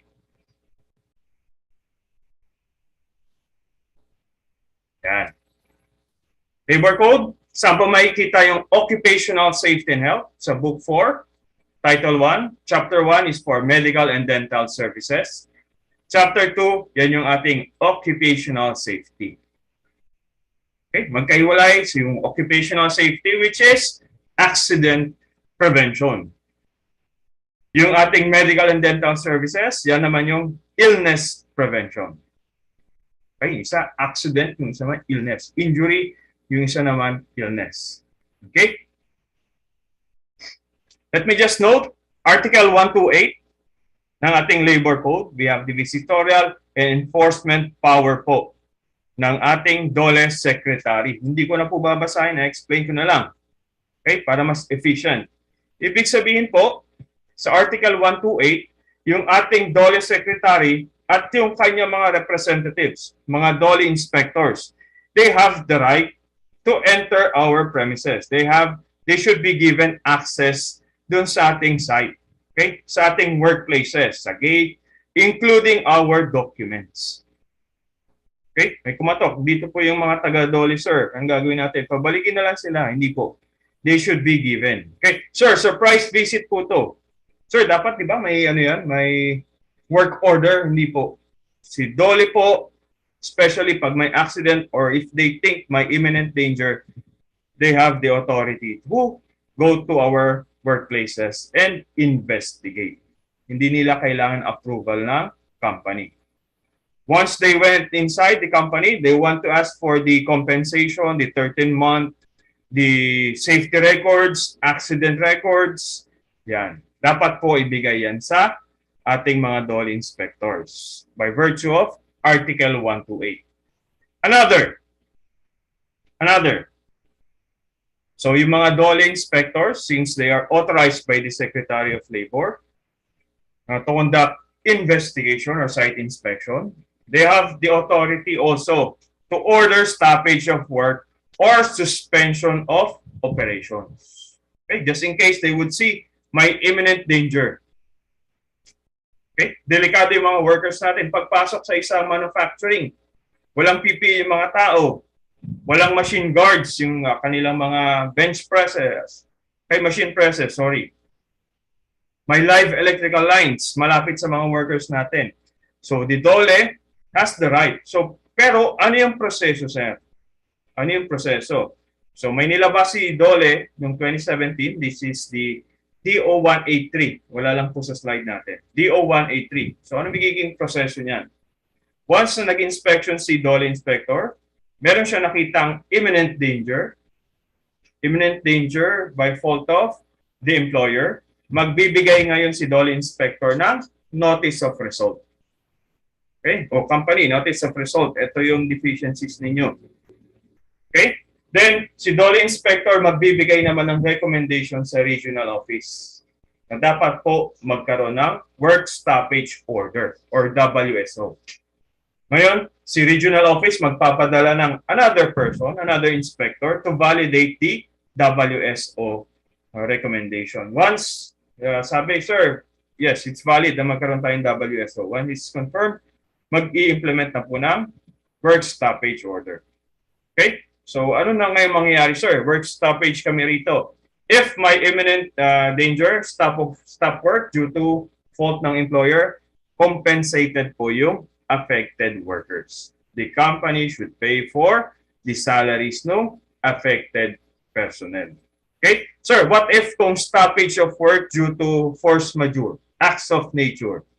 May compensate ba ni company? Hindi na po. Okay? Bakit? Hindi fault ni company yun.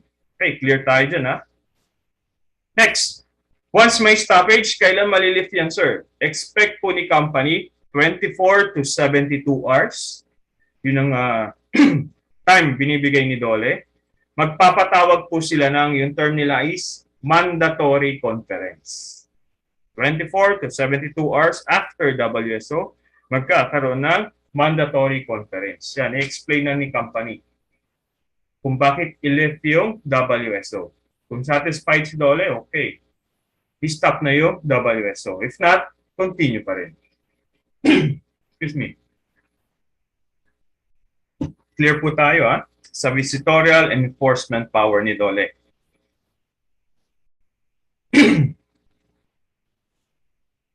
Next.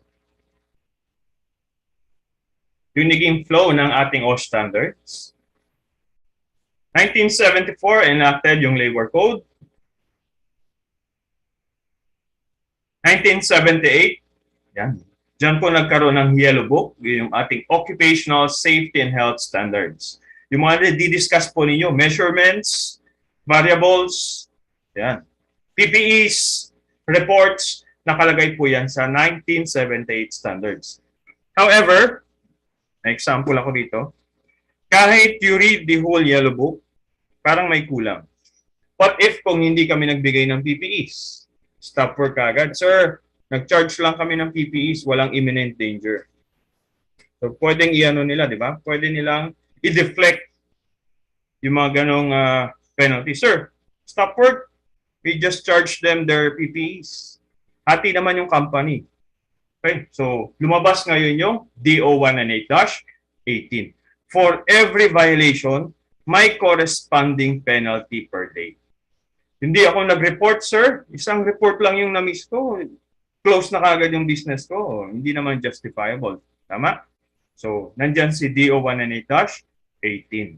Okay, sige, hindi kita i-close, pero meron kang 30,000 pesos na penalty for not reporting. Okay? So, complete, full circle na yung OSH implementation natin. I-discuss muna natin, first part, yung nasa Yellow Book. Then, second part natin, yung mismong DO 198-18. Okay? So, let's go sa Yellow Book muna. Sa Yellow Book, we have 3 types. We have administrative, 3 types of rules. Administrative, from Rule 1000 hanggang Rule 1050. Rule 1050, that is yung reporting natin. Technical, Rule 1060. When you say technical, yung may mga numbers, may specified variables. Rule 1060, ano yan? Workplace. Safety natin. Yung minimum spaces natin, safe workplace, yan. Nakalagay dyan kung ilang square meters. Yung railing sa ground, okay, handrail, 1 meter. Saan natin makikita yan, sir? Rule 1060. Signage, yan. Rule 1060 hanggang Rule 1940, which is our fire safety. Example, gano'ng kataas yung fire extinguisher dapat from the ground? Diyan natin makikita. Ilang beses tayo nagpa-fire drill per year? Saan natin makikita? Rule 1940. Just to answer, twice a year. And the third one, nag-iisang rule, which is Rule 1960. Yan yung ating mga medical, okay, occupational health requirements. Nurses, first aiders, doctor, dentists, even yung ating mga medicines.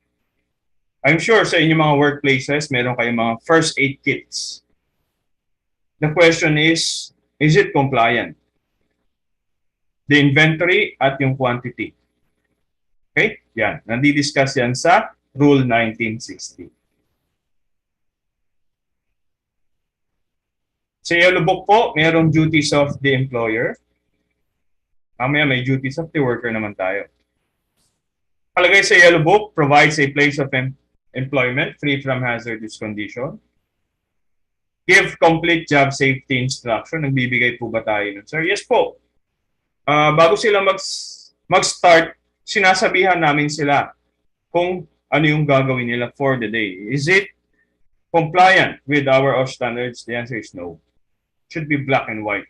Recorded po dapat yan. Kung nagkukonda kayo ng toolbox meeting, attendance, minutes. Okay? Hindi po pwedeng verbal. Kasi may different accounts kung verbal lang yan. Sir, hindi nyo sinabi sa akin kanina. Safety, hindi nyo sinabi sa akin. Pero actually, sinabi ko. Okay? But it's verbal. May different side ng stories. So, dapat po recorded yan. Okay?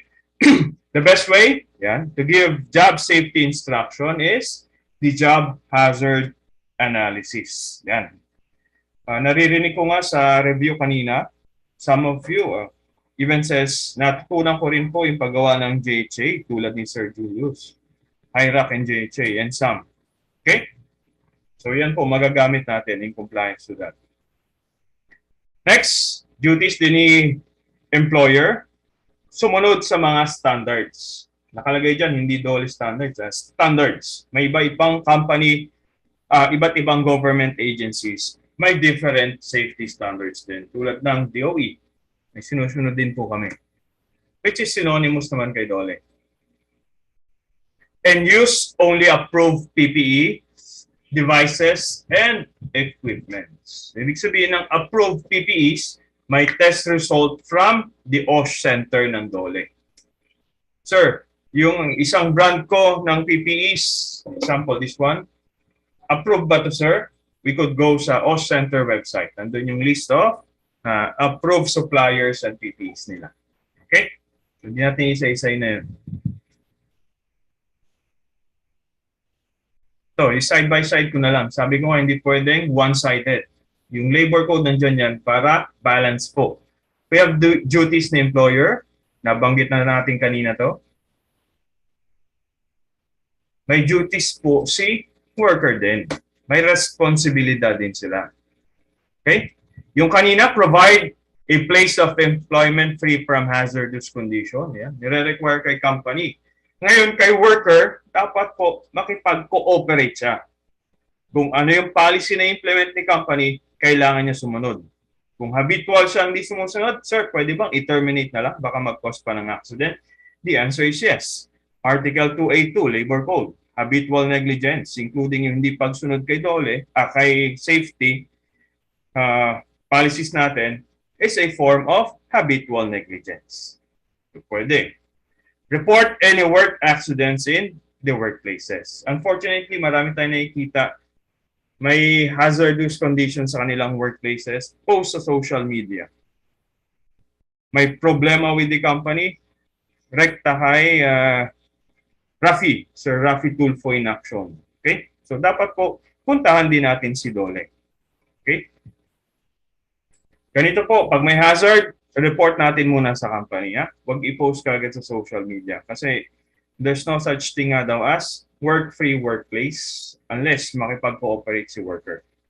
The company needs to know din yung hazard sa workplaces at your point of view. Okay? Next, sabi, give complete job safety instructions. So, ang duty naman ni worker, sumunod kung ano yung nakasad doon.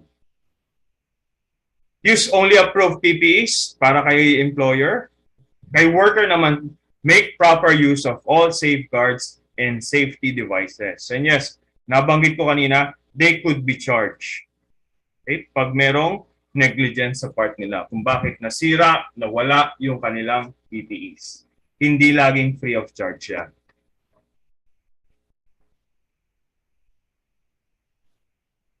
Yan. So, ito na rin naman yun.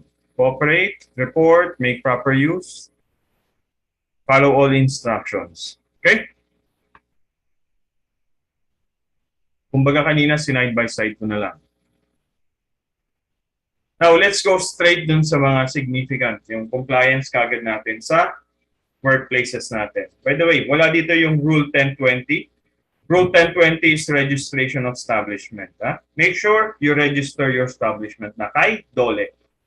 Iba yung kay BIR, iba yung kay Mayor, iba yung sa DTI. Meron pong registration kay DOLE. If wala kayo, register na. Otherwise, meron tayo 20,000 pesos na penalty. According yan sa DO 180-18. Okay, let's go. Rule 1030, duties of a safety man. By the way, na-discuss na po role of safety officer. Chat box, yes or no?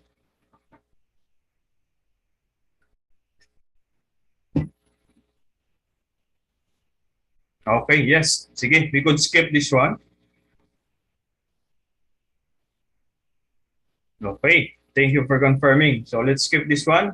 It will be synonymous naman sa discuss ninyo. Advise, investigate, coordinate, conduct, safety and health inspection, and act as secretary. And maintain accident record system. Now let's go Rule 1040.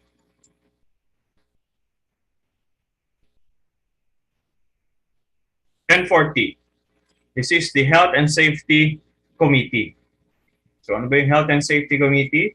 according kay Rule 1040, is a group of employees and management. So yung yung management natin, may representative sila sa committee. And he or she shall be the chairperson.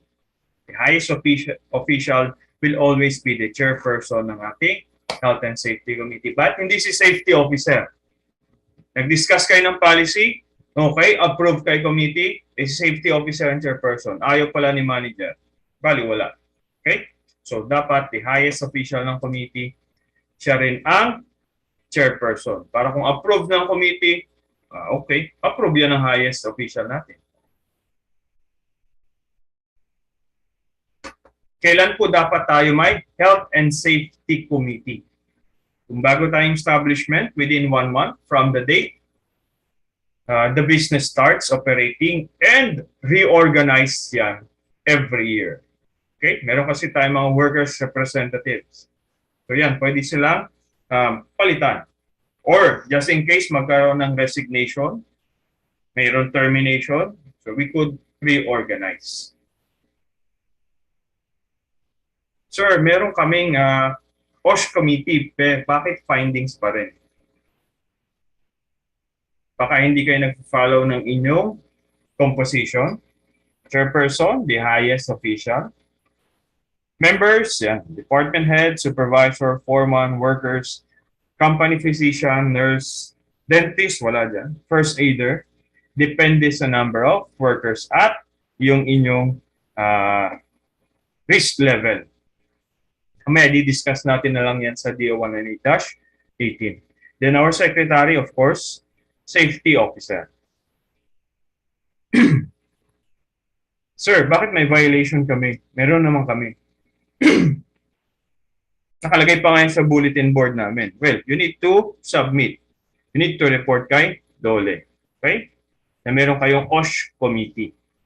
So, anong sasubmit natin? This is the RSO, or the Report on Health and Safety Organization. If it's not written, it doesn't exist. Meron kayong committee, sabi nyo kay DOLE, wala naman kayong sinubmit, hindi bali wala rin. Okay? Straightforward naman, name ng establishment, address, ilan ng male, ilan ng female per shift. May typo lang siguro sa A, B, tapos B ulit eh. Okay? But anyway, let's use this one. Ang A, policy and program on safety and health. Ano na po yung na-establish natin na safety and health na policies. B, yung composition natin, who is the chairperson, sino ang members, secretary, at ang kanilang mga positions. Sir, ano yung nakalagay? Type. Doon, sa tapat ng first B natin. Yan po ay yung type of establishment. Low, medium, or high-risk establishments tayo. Okay? Sir, paano namin malalaman kung low, medium, or high risk? Sino po ba magka-classify niyan? According sa Labor Advisory 4 ng DOLE, noong 2019, si establishment mismo. Kayo ang magsasabi kung low, medium, or high risk. Eh sir, para mababa yung requirement, ilagay ko na lang low kami. Well, you need to justify yan sa inyong HIRAC. Magsasubmit po kayo ng HIRAC kay DOLE. Kung high risk kayo kasi may chemicals, yung Fortune Well gas station, sir, ilagay namin low. Well, you need to justify na mababa ang probability or just in case magkaroon ng sunog, severity ng inyong establishment. Okay? Just in case. Probability, siguro mababa, pero yung probability, nagkaroon ng sunog. What will happen? Fire, explosion, okay? Disability or death. So mataas naman yung magiging severity. So we could not say that yung mga gas station is a low-risk establishment. Okay? Makikita at makikita yan sa inyong HIRAC. Okay, clear po tayo sa type. Next, yung second na B. This is the technical information. Brief description regarding sa mga processes natin sa ating workplaces. Okay? Ano yung ginagawa natin? Yung daily routine natin. Then it shall be submitted by the general manager. Sir, pwede bang pirma ni general manager? Submitted na lang ni DOLE. Okay lang din po. Okay? As long as makarating to kay DOLE, pirmado ni general manager. Whoever submit this to DOLE, doesn't matter. Okay, safety officer, liaison officer, messenger.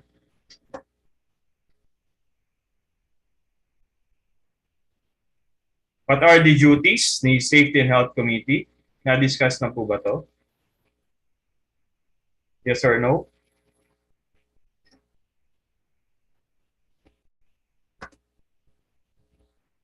Yes or no? Na-discuss na po? Duties ni Health and Safety Committee?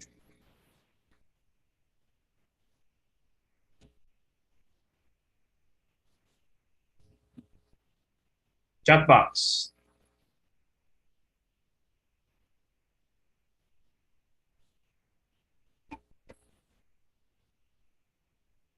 Anyway, since wala naman nagsabi sa chat box, so ulit, ayan, meron na. Okay, sige. Parang di pa, sir. Okay, let's discuss. Duties ni Health and Safety Committee. Yan. Plans and develop accident prevention program. Ang mga policy sa site po, hindi si safety officer ang gumagawa. Safety, gawan mo nga ng policy regarding fire safety. Hindi po. Okay? Si safety officer, sabi nga natin sa role kanina, advisory capacity. Didiscuss po yan sa Health and Safety Committee. Kumbaga sa gobyerno, yung isang senador or yung isang House of Representative member, hindi sila makagawa ng batas. They need to discuss it with the Senate. Discuss it with the House of Representatives before i-submit kay Pangulo. Okay? So parang ganun. Si safety officer, hindi basta-basta makagawa ng batas yan. Discuss yan sa Health and Safety Committee. Once approved ni Health and Safety Committee, yan. Policy na yun.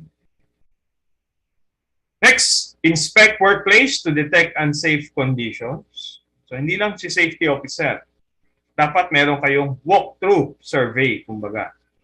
Health and Safety Committee meeting, sir, once a month at least. So at least once a month, umiikot din yung members.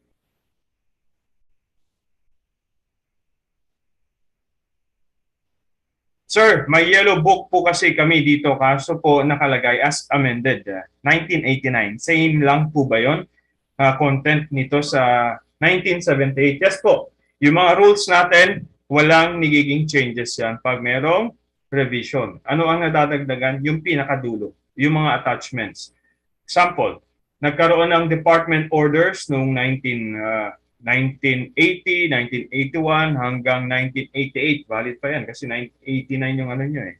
So ibig sabihin, may karagdagan sa dulo. But yung mga rules natin, still the same. Okay? Sige, going back. Role din ni Health and Safety Committee, review reports related to safety and health. Okay? So hindi lang si safety officer. May reports, accident report, submit mo na kay Dole, safety officer. Sir, hindi pa po. Bakit hindi pa nasasubmit? Sir, kailangan ma-discuss to sa Health and Safety Committee. Bakit? Nag-report kay Dole, pumunta si Dole doon. Kasabihin ni company, teka, hindi namin alam yan na may report kaming ganyan. Okay? So, dapat clear muna yan with the Health and Safety Committee.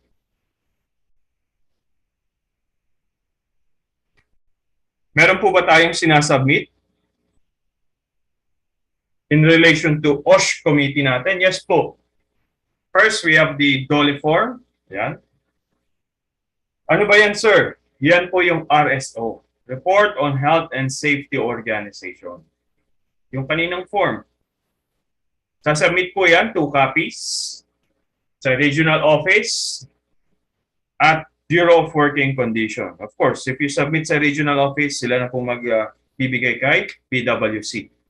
Deadline, within 1 month after tayo magkaroon ng RSO. Health Committee. Then, we also need to submit minutes of the meeting. Sir, may template po ba? May form ba si Dole para dyan? Wala po. So, yung company could formulate their own minutes of the meeting.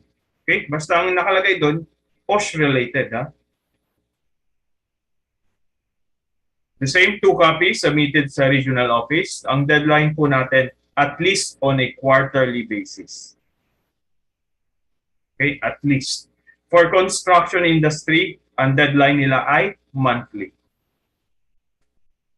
Other industry, quarterly. Next, Rule 1050. I hope nakakasunod. We started with 1030, safety officer, 1040, committee, 1050, this is yung mga reports natin. Notification and keeping of accident and or occupational illnesses. According kay Rule 1050, the employer shall maintain and keep an accident or illness record which shall be open at all times for the inspection to authorized personnel. As per Article 128 nga ng Labor Code, may access si DOLE rito. All work accidents, illnesses resulting to disabling injuries shall be reported to DOLE. Ang tanong, kailan? Ano ang deadline? First, we need to know ano yung operation definition natin pag sinabing disabling injury. We have three: permanent total disability, permanent partial disability, and temporary total disability. Tatlo. Okay? Let's discuss first yung permanent total disability. When you say permanent, hindi na po gagaling. It's either nawala yung function or naputol. Okay?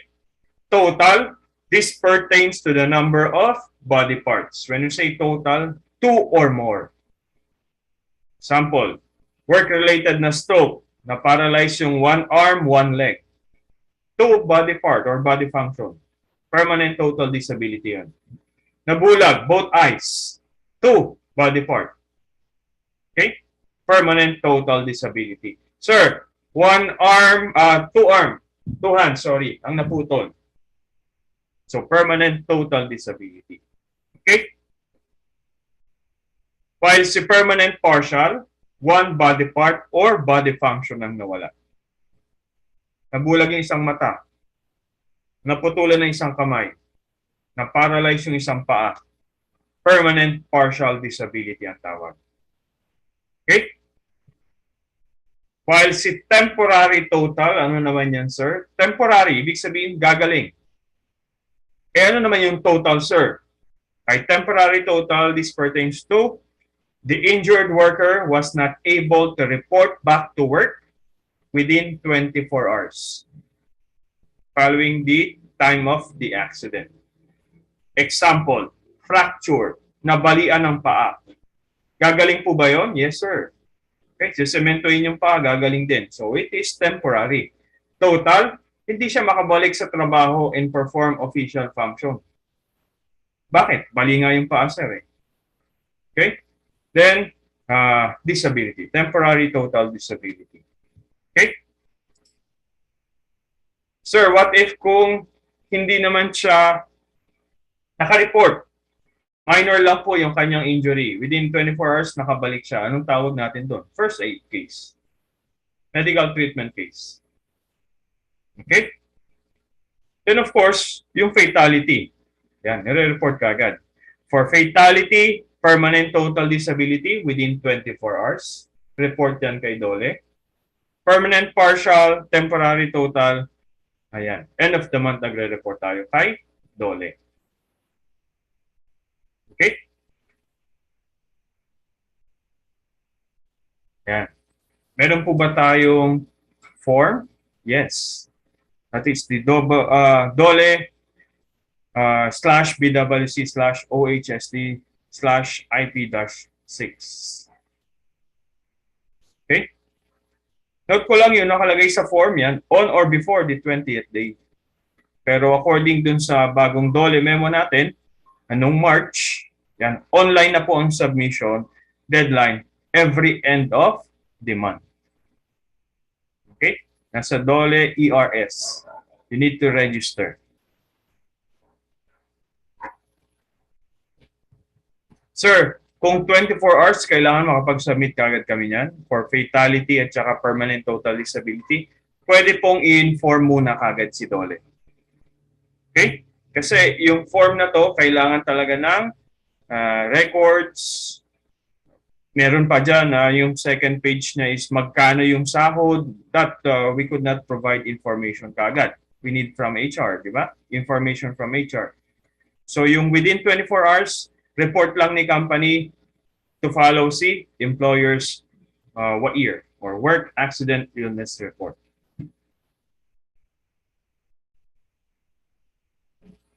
Next, sa reporting din, magsasubmit tayo ng annual report. Yung annual report, we compute for the frequency rate. Paano kino-compute yung frequency rate? Ilan yung number of disabling injury or illnesses natin? Okay? Times 1 million. Constant po yung 1 million. Divide by the employees' hours of exposure. Okay? Ulit. Number of disabling injuries times 1 million. Yan, bigyan ko kayo ng trivia. Pag may mag-OSH practitioner sa inyo, minsan tinatanong yan, paano nakuha yung constant 1 million? Okay? Nung ginagawa po kasi ito, nag-stick sila sa base number of worker per industry, which is 500. Okay? So, 500 workers, magtatrabaho sila ng 40 hours a week and 50 weeks a year.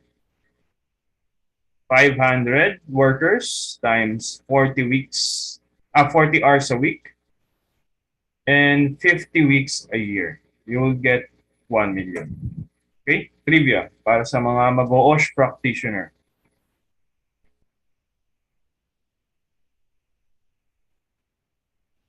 Next. Yan. I-discuss din po natin yung severity rates. Severity rate, total days lost. Ilang araw nawala due to that accident.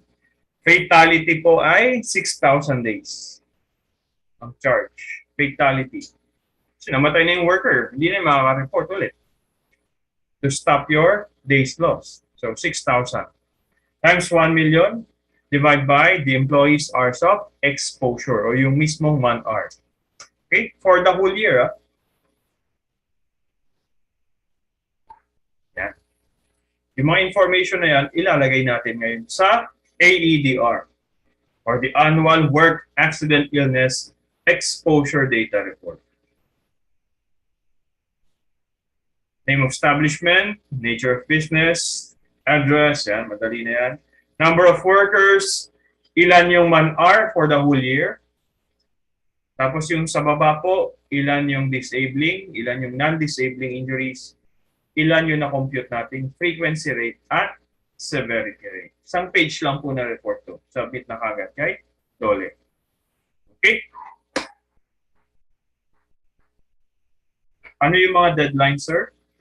Yung year kanina, pag may na-aksidente, 2 copies po yan. Submission, sabi ko nga, bago na po, as per memo ni Dole, hindi na 20th day of the month. Okay? Last day, 30th day of the month, ang submission. Pero kung fatality, permanent total disability within 24 hours. Okay? Yung annual reports natin, deadline po niya, on or before the end ng January. So I hope yung company natin nakapag-submit na. Otherwise, meron tayong penalty. According kay DO18-18, 30,000 pesos po yan.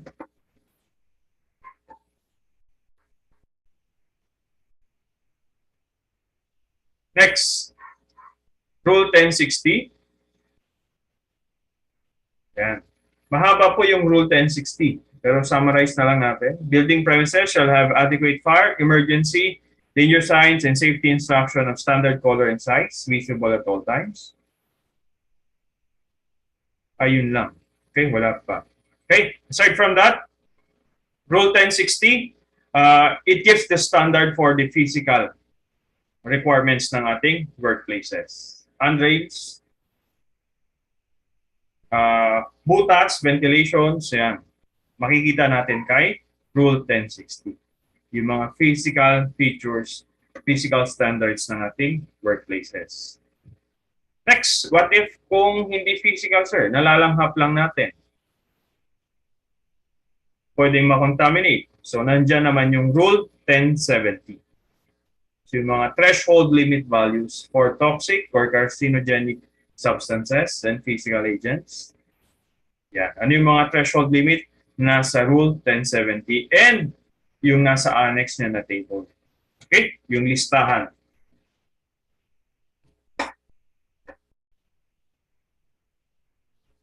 Next. Rule 1080. Personal protective equipment. So all PPEs shall be of the approved design and construction, appropriate for the exposure and the work to be performed. No person shall be subjected or exposed to a hazardous environmental condition without protection. Ibig sabihin, kahit visitor ko, kailangan may PPE. Note, hindi ko na po babasahin na mahaba.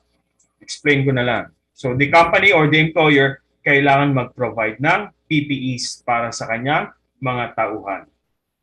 Okay? Kung ano yung hazard, dapat may corresponding PPE. Pwede matalsikan sa mata o dapat meron siyang goggles. Sir, mukha, face protection kasi may tumatalsik na mga sparks. Face shield ang kailangan. Sir, may hawakan na mainit. So dapat meron tayong gloves. Okay? Kung ano yung hazard, kailangan po na-address din ng PPEs natin. However, since free of charge po yan, pwede maabuso. Okay? So, dapat po we consult the labor code. So, deductions for the loss or damage of PPEs shall be governed by Article 114, Book 3, Labor Code of the Philippines, and Section 14, Rule 8, Book 3 ng Omnibus Rules implementing the Labor Code. Ano naman nakasaad yan, sir? Pwede pong mag-deduct ng salary if meron pong negligent sa part ni worker. Okay? Magbibigay ng PPE, libre, pero kung nawala, nasira niya because of negligence, pwede silang i-deduct. Sige, sulat na lang po natin ha. We have 4 conditions para dito sa Section 14, Rule 8. Okay? Dapat masatisfy to para masabi na lawful po yung nagiging deductions. Okay, first one. The first one. Dapat po ma-establish natin na may negligence. Sir, nasira yung hard hat. Bakit? Inupuan. Well, nagkaroon ba ng orientation kung ano yung dapat na gawin at yung hindi dapat sa paggamit ng PPEs? So, dapat health and safety orientation pa lang dinidiscuss. These are the PPEs, paano gamitin at paano alagaan ang ating PPE. Okay? So, dapat po may information provided kay worker. Otherwise, well, hindi ko alam, sir. Yun ang pwede maging defense nila. Okay? So, dapat meron tayong proof na may negligence. May prior information or instruction sa kanila. Next. Number 2, may due process. May opportunity yung worker to explain his or her side kung bakit hindi siya dapat i-deduct. Example, number 1, nawala. Nasabihan naman na bawal iwala. Yung second, based sa kanyang letter, explanation letter, hiniram pala ni engineer. Ngayon si engineer yung nakawala. See? Dapat ba siyang i-deduct? Of course not. Hindi siya yung nakawala. Hiniram pala ng kanyang supervisor. So dapat we give opportunity first to explain. Okay? Next. The third one, yung i-deduct po natin na amount ay yung mismong price ng PPE. Sir, how about the shipping fee? Gumastos kami ng diesel, ng toll, para lang po bilhin yung mga PPEs nila. Hindi po. Kung magkano yung PPE, yun lang po yung i-charge. Walang add-ons. Example, safety shoes, 2,500. So 2,500 lang. Sir, hindi 3,000 kasi may shipping fee pa. Hindi po. 2,500 lang ang i-deduct. Okay? Pasok tayo sa third, ha? Sige, sir. Nawala niya, inamin niya na naiwan niya sa jeep. 2,500 lang po yung i-charge natin. Number 4. The last one. How much would you deduct per salary, weekly salary? Hindi po dapat mag-exceed ng 20%, 20%, 20% ng kanyang weekly salary. So kung ang weekly salary niya ay 5,000, is it lawful to deduct 2,500? Yes or no sa ating chat box? Dideduct kay worker 2,500, weekly salary 5,000.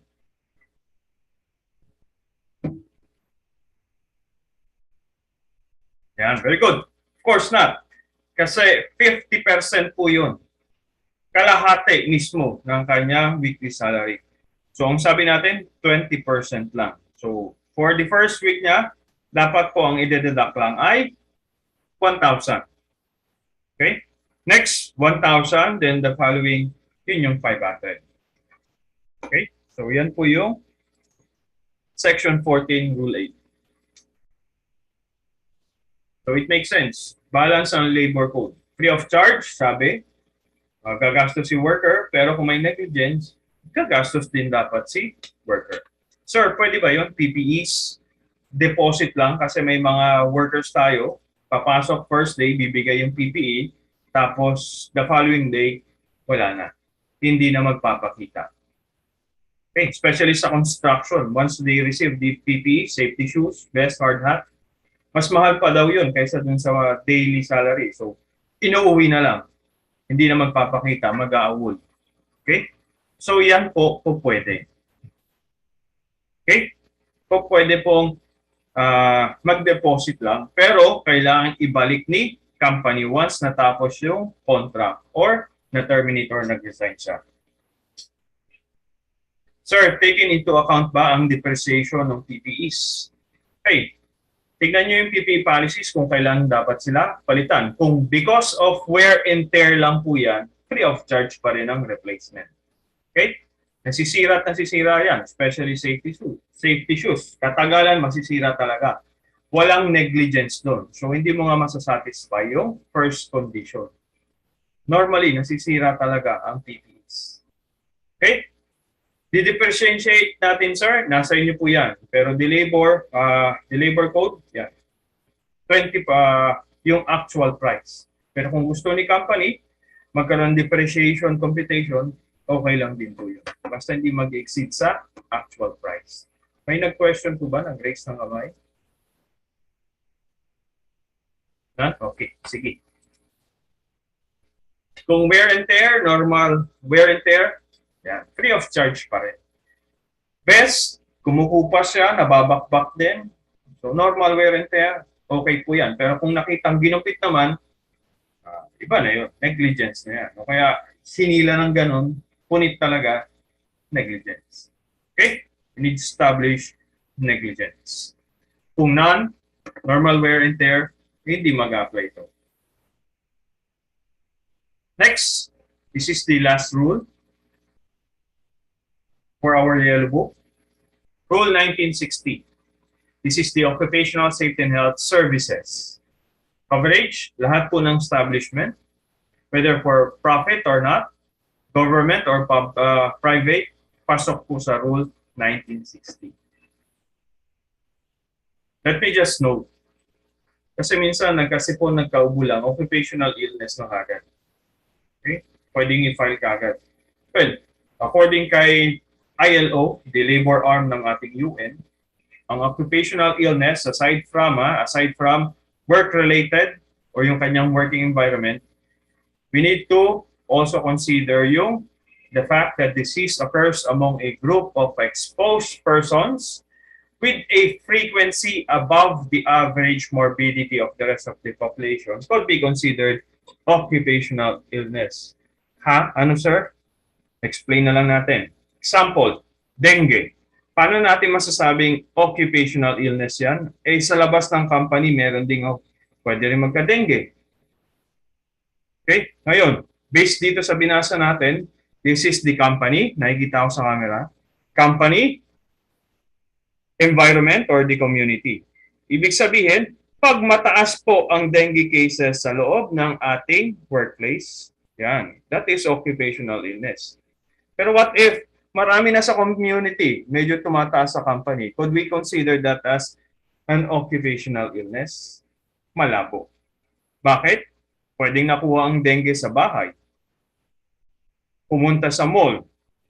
Okay? Tumambay sa tindahan. So that is not work-related. Kasi mas mataas nga naman yung cases sa community over doon sa workplace. Kung ganun man yung case, edi mas maganda pala sa company. Kasi bakit nila napapababa yung dengue cases kumpara doon sa mismong environment, sa bahay, sa community ni worker. Okay? So hindi lahat ng sakit, oops, sir, may ramdaman ako masama, pero nasa workplace ako. Occupational illness kagad, hindi po. Need to consider din yung number, yung frequency po ng ating community. Okay? Yan din po yung nagiging basis. COVID. Yan. Maraming COVID sa community, mababa sa company, okay lang. Sir, what if kung mataas yung COVID cases ng isang company pero sa kanyang community ay mababa? May negligence po ba doon? Yes. Bakit? Bakit mataas sa community? Pero sa surrounding communities, hindi naman. May negligence sa part ng company. Meron silang occupational illness. Okay, clear po tayo sa definition ni ILO. Next. Rule 1963, Emergency Health Services. Mahaba ulit, explain ko na lang.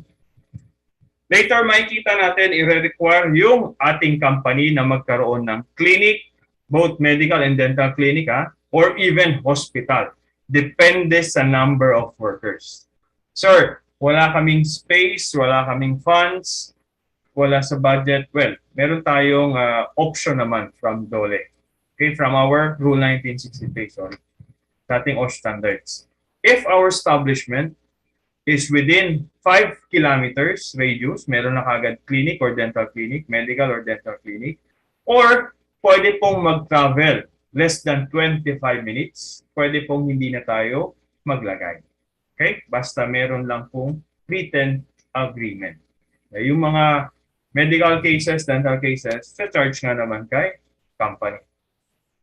Okay? Clear po tayo Kung di tayo makapag-provide ng clinic, iba po yung first aid treatment room sa clinic mismo.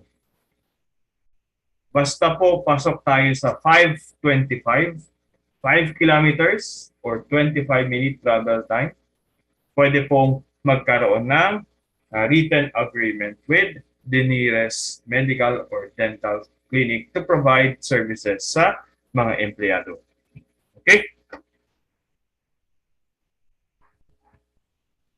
Next.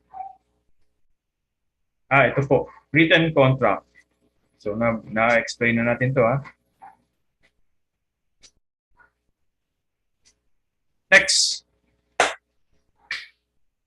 Every employer covered by this rule, sabi natin, both private and government, kailangan po may at least minimum quantity of medicines, medical supplies and equipment, and medical faculties, mga personnel. Okay? Mamaya, pakita natin yan. But for the meantime, number 2, sir, 1978 pa yan. Baka merong advance na. Example, toothache drop. Wala na yata nagbebenta ng toothache drop. May substitute na ba dyan? Yes. Sige, okay. Pwede po yun. Number 3. Number 3 na po tayo. Kung mabawasan po yung medicines natin, yung inventory, yung quantity, kailangan po i-replenish kagad. Okay? Hindi pupunta si Dole. Bakit kulang yung paracetamol mo? Sir, nagamit kasi nung Monday. Hindi po hindi po reason yun. Okay? You need to replenish it. Ayan, nakalagay. Shall be replaced with the same quantity immediately after use or consumption. Okay? Ano yung table 47 na yan sa yellow book? listahan po yun ng mga gamot and medical supplies. Kung meron kayong first aid kit sa inyong establishment, check nyo kung kumpleto nga ba. Sa left, yan po yung required inventory. Yung quantity po depende sa number of workers. Example, meron kaming 500. Example na. 500 worker. Pasok siya sa range, 200 to 600 range. So dapat po, ang establishment namin merong 120 cc or ml, parehas lang, na topical antiseptic, 240 na eye wash, 500 ml or cc ng isopropyl alcohol, so on and so forth. Okay? This is for the medicines. We have medical supplies pa. Screenshot na to mismo sa yellow book, ha? Medical supplies. Ayan. Continuity lang yata kasi 1 to 12, 13 to 28 naman to. Yan. Tongue depressor, water bag, ice bag, waste pail.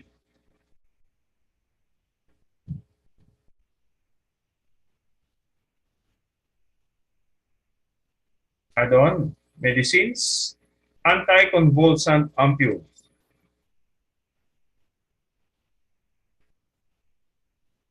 Oxygen tank.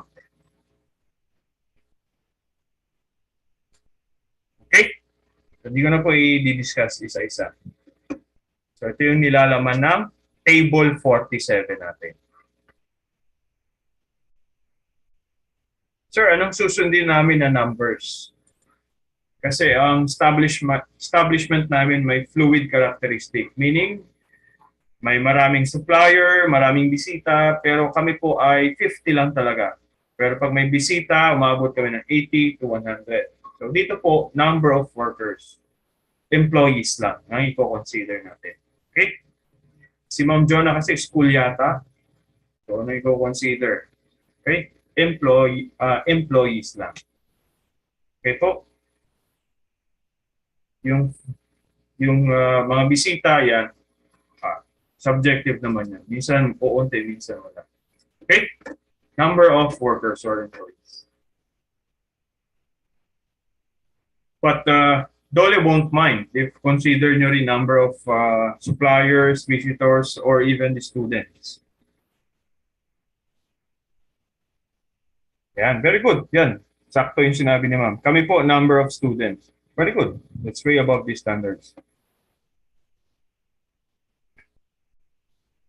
Next, Rule 1064 under Rule 1964, hindi 1064.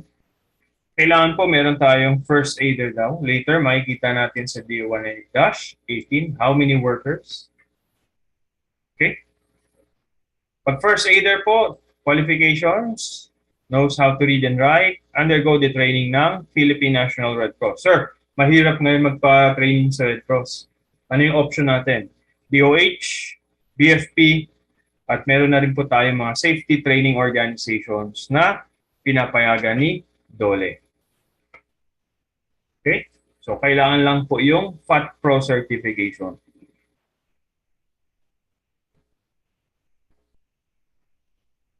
Next, number 2. By the way, first 50 employees, yan, pasok, first aider. Nurse, kailangan po, pasado, oo nga naman, must pass the board exam, at least, meron siyang at least 50 hours na BOSH training, hindi po yung BOSH na to, for safety to eh. BOSH training from UP College of Health or from ONAP, Occupational Health Nurses Association of the Philippines. Okay? Physician, part-time or full-time yan. Dapat nga naman, board passer, may lisensya. Parang nakakatakot pumunta sa doktor na walang lisensya. Meron din po dapat silang training sa basic occupational medicine conducted by UP. or ng Kiko. Just in case, workplace natin may more than 20 workers, dapat meron silang masteral degree na. Okay?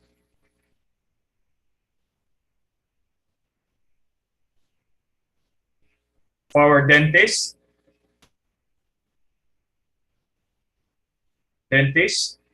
pasado, o nga naman, sinong gusto magpabunot dito sa hindi board passer na dentist? Bigyan natin 1,000. Kahit na, sir, ayaw pa rin. Okay? So, dapat board passer talaga. Then, may training sila sa occupational dentistry from Bureau of Dental Health Services ng DOH. Next, number 1 and 2. Isang discussion ko na lang. Number 1 and 2. So, yung mga first aider natin, nurses, physician, dentist, i-hire natin sila. Wala pang mga ganong trainings. So, si Dole po, nagbibigay sila ng 6 months para makapag-secure ng kung hindi man ng certificate, kahit ng schedule ng training. Okay? Kasi sa mga doctor, hindi yata monthly meron eh. So, may schedule sila. So, may 6 months po to secure the certificate or yung mismong slot for the training. Okay? Yung first aider, yung number 2 po, nag-hire. Sir, pwede bang yung worker namin, yung foreman, yung supervisor, pwede ba sila rin yung first aider? Yes po. Pinapayagan ni Dole yung double function. Okay? May sinasubmit po ba? Yes. This is your annual medical report. Annual medical report. 2 copies po yan. Submit kay regional office. Yung isang copy bibigay nila kay BWC. Deadline po natin on or before the last day of March. Okay? Sir, ang data po niyan, yung last year. Ang deadline, this year, March. Yeah. So that ends our presentation regarding sa BOSH legislation, yung ating yellow book. Yung ibang rules, yan, pasok na po dun sa inyong 4 days. Fire safety, nasa Rule 1940.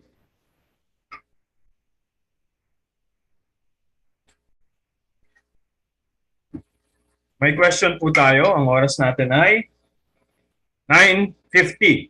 Break time natin 10 o'clock. So may 5 minutes. May question po ba?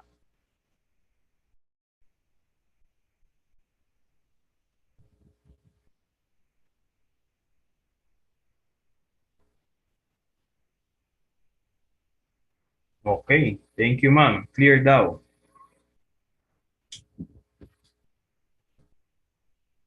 Si Ma'am Jo na lang ang sumasagot. How about the others? May question po ba?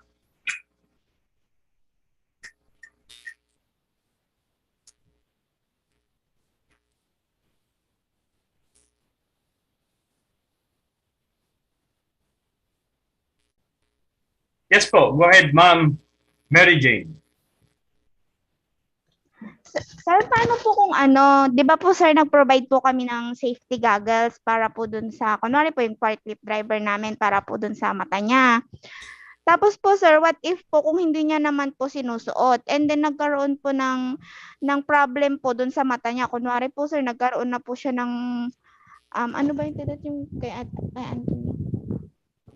O, katarata, parang ganun po sir. Yung mga opo, na nakukuha daw po yun sa dust. Tapos po sir, dahil nga daw po yun sa goggles na hindi po niya sinusuot, kaya po parang na-irritate yung mata niya. Yung expenses po ba nun, sir, sagot pa din po ng company kung sakali pong ooperahan po yung mata niya?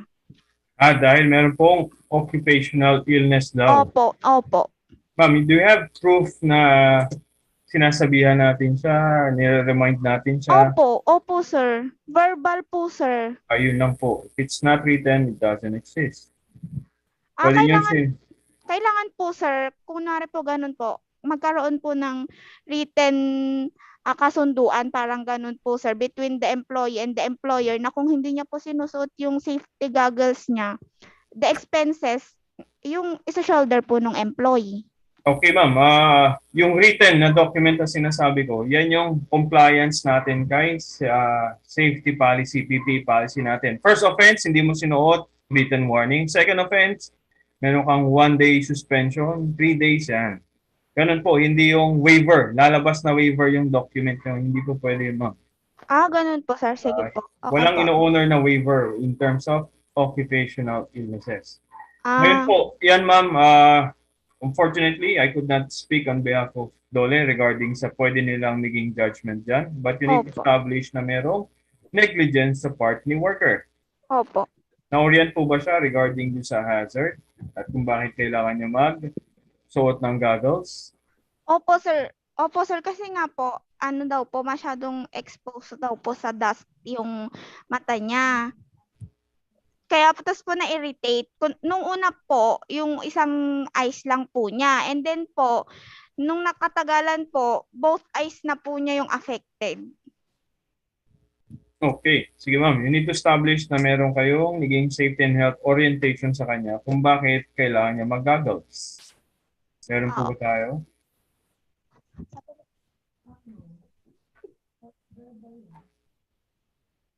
Kailangan establish natin na hindi nagkulang si company.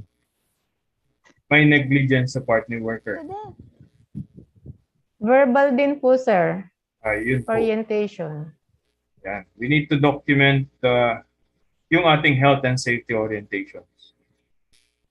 So by means of attendance, means of minutes, ano ba yung mga dinidiscuss sa health and safety orientations natin? Nagtutoolbox meeting tayo, again, mayroon tayong attendance. Nagbibigay tayo ng memo regarding occupational safety and health. Papirmahan natin yung mga empleyado. We could not establish negligence if kung wala tayong proof, inject tayo ng compliance.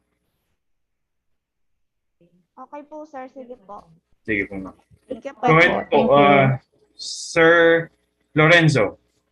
Sir, di ba nabanggit nyo kanina yung occupation, may considered siya as occupational illness kung mas mataas yung rate sa community? Ano ba yung definition ng community, sir? City ba or barangay, municipality? Okay.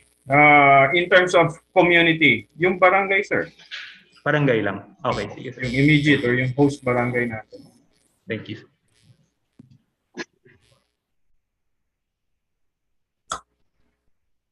Kasi unfair naman kung city, like Quezon City, malaki talaga yun, sir. Kung may high blood pressure po ang worker po, sir, pwede still on duty siya tapos inatake po siya during on duty. May pananagutan po ba ang company? Okay.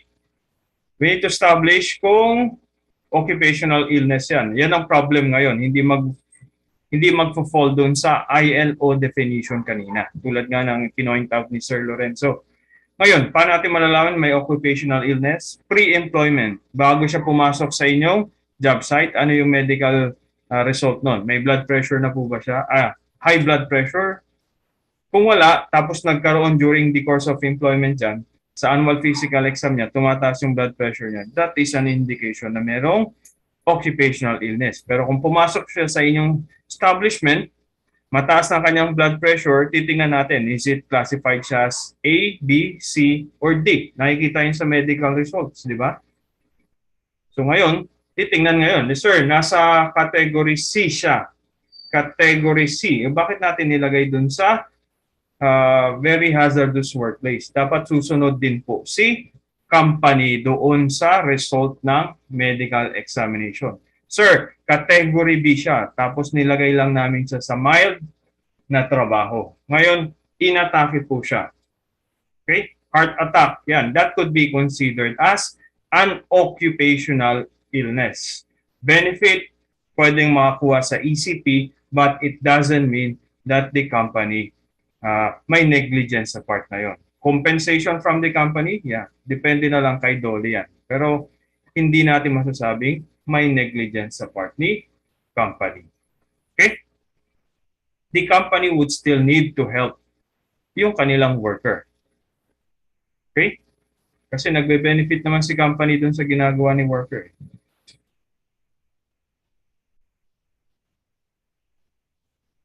the company will not be liable, pero of course, the DOLE would recognize kung kailangan bang magbigay ng assistance. Yun lang ang term, assistance.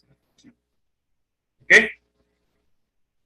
So sa ating may mga HR supervisors tayo. Tingnan natin ulit yung medical records. Baka may class C tayo na nakalagay dun sa dulo ng medical examination. Class C. Tapos nandun sila sa high risk or very strenuous na workplaces. Naku, magkakaroon tayo ng negligence. Alam pala ni company na gano'n yung health condition, bakit pa rin natin sila inassign doon? Ba't pa natin pinagawa yun sa kanya? Okay? So review the medical result ng inyong mga empleyado. Okay, so on time po natin, yan, pwede natin i-round off, 10:05. So we'll have a 15-minute break.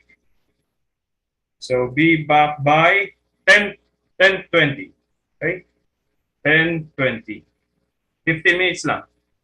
Thank you. Thank you, sir. Thank you, sir. Thank you po.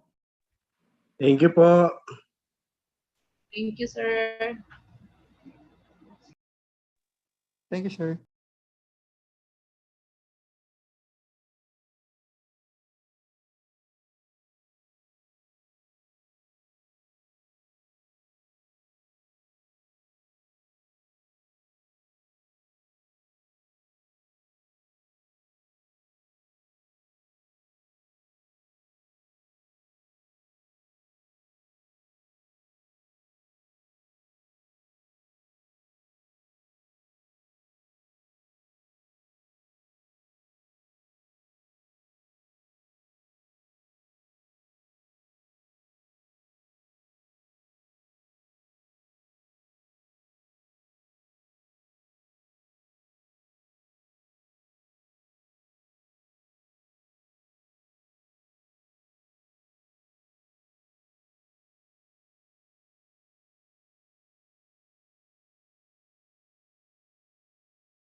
Meron pa po tayong 2 minutes sa ating break time. 2 minutes. So, kung hindi pa nagsi-CR, titimpla ng kape, yan. So, meron pa po tayong 2 minuto sa ating break time.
Please confirm sa ating chat box, nakikita po ba? Key points ng ating DO118-18.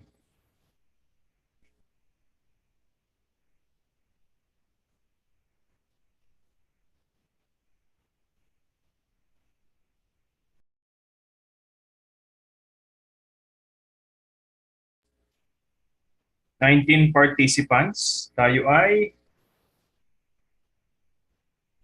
38 siguro.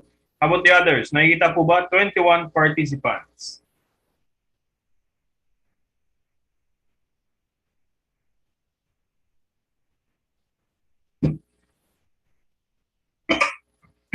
Okay, sige, let's start. DO 118-18. First, ano ang origin ng department order na to? It rooted sa RA 11058. Ano ba tong RA na to? Meaning batas. It was signed by our former president noong August 17, 2018.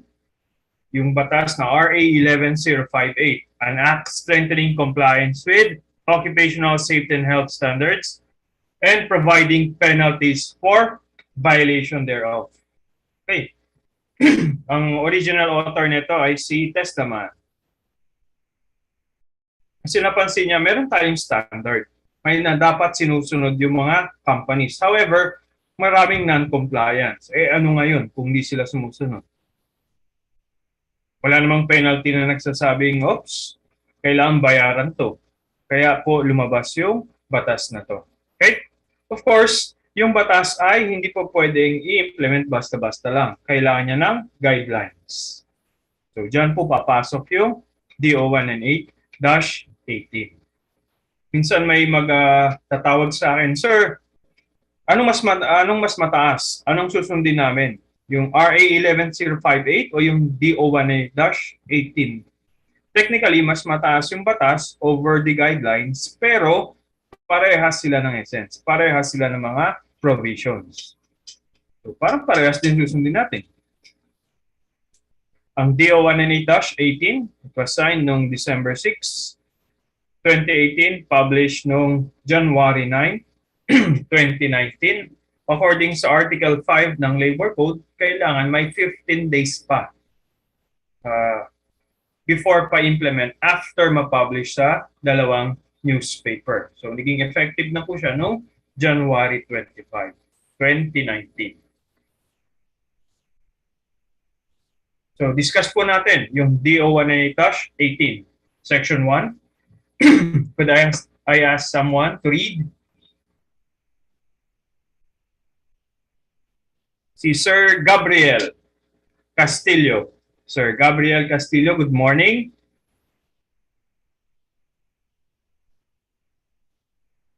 Naka-mute kayo, sir.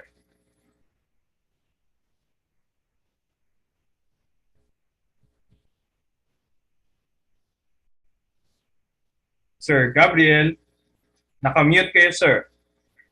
Yan. Sige po, please read yung ating Section 1. Section 1. Declaration of Policy.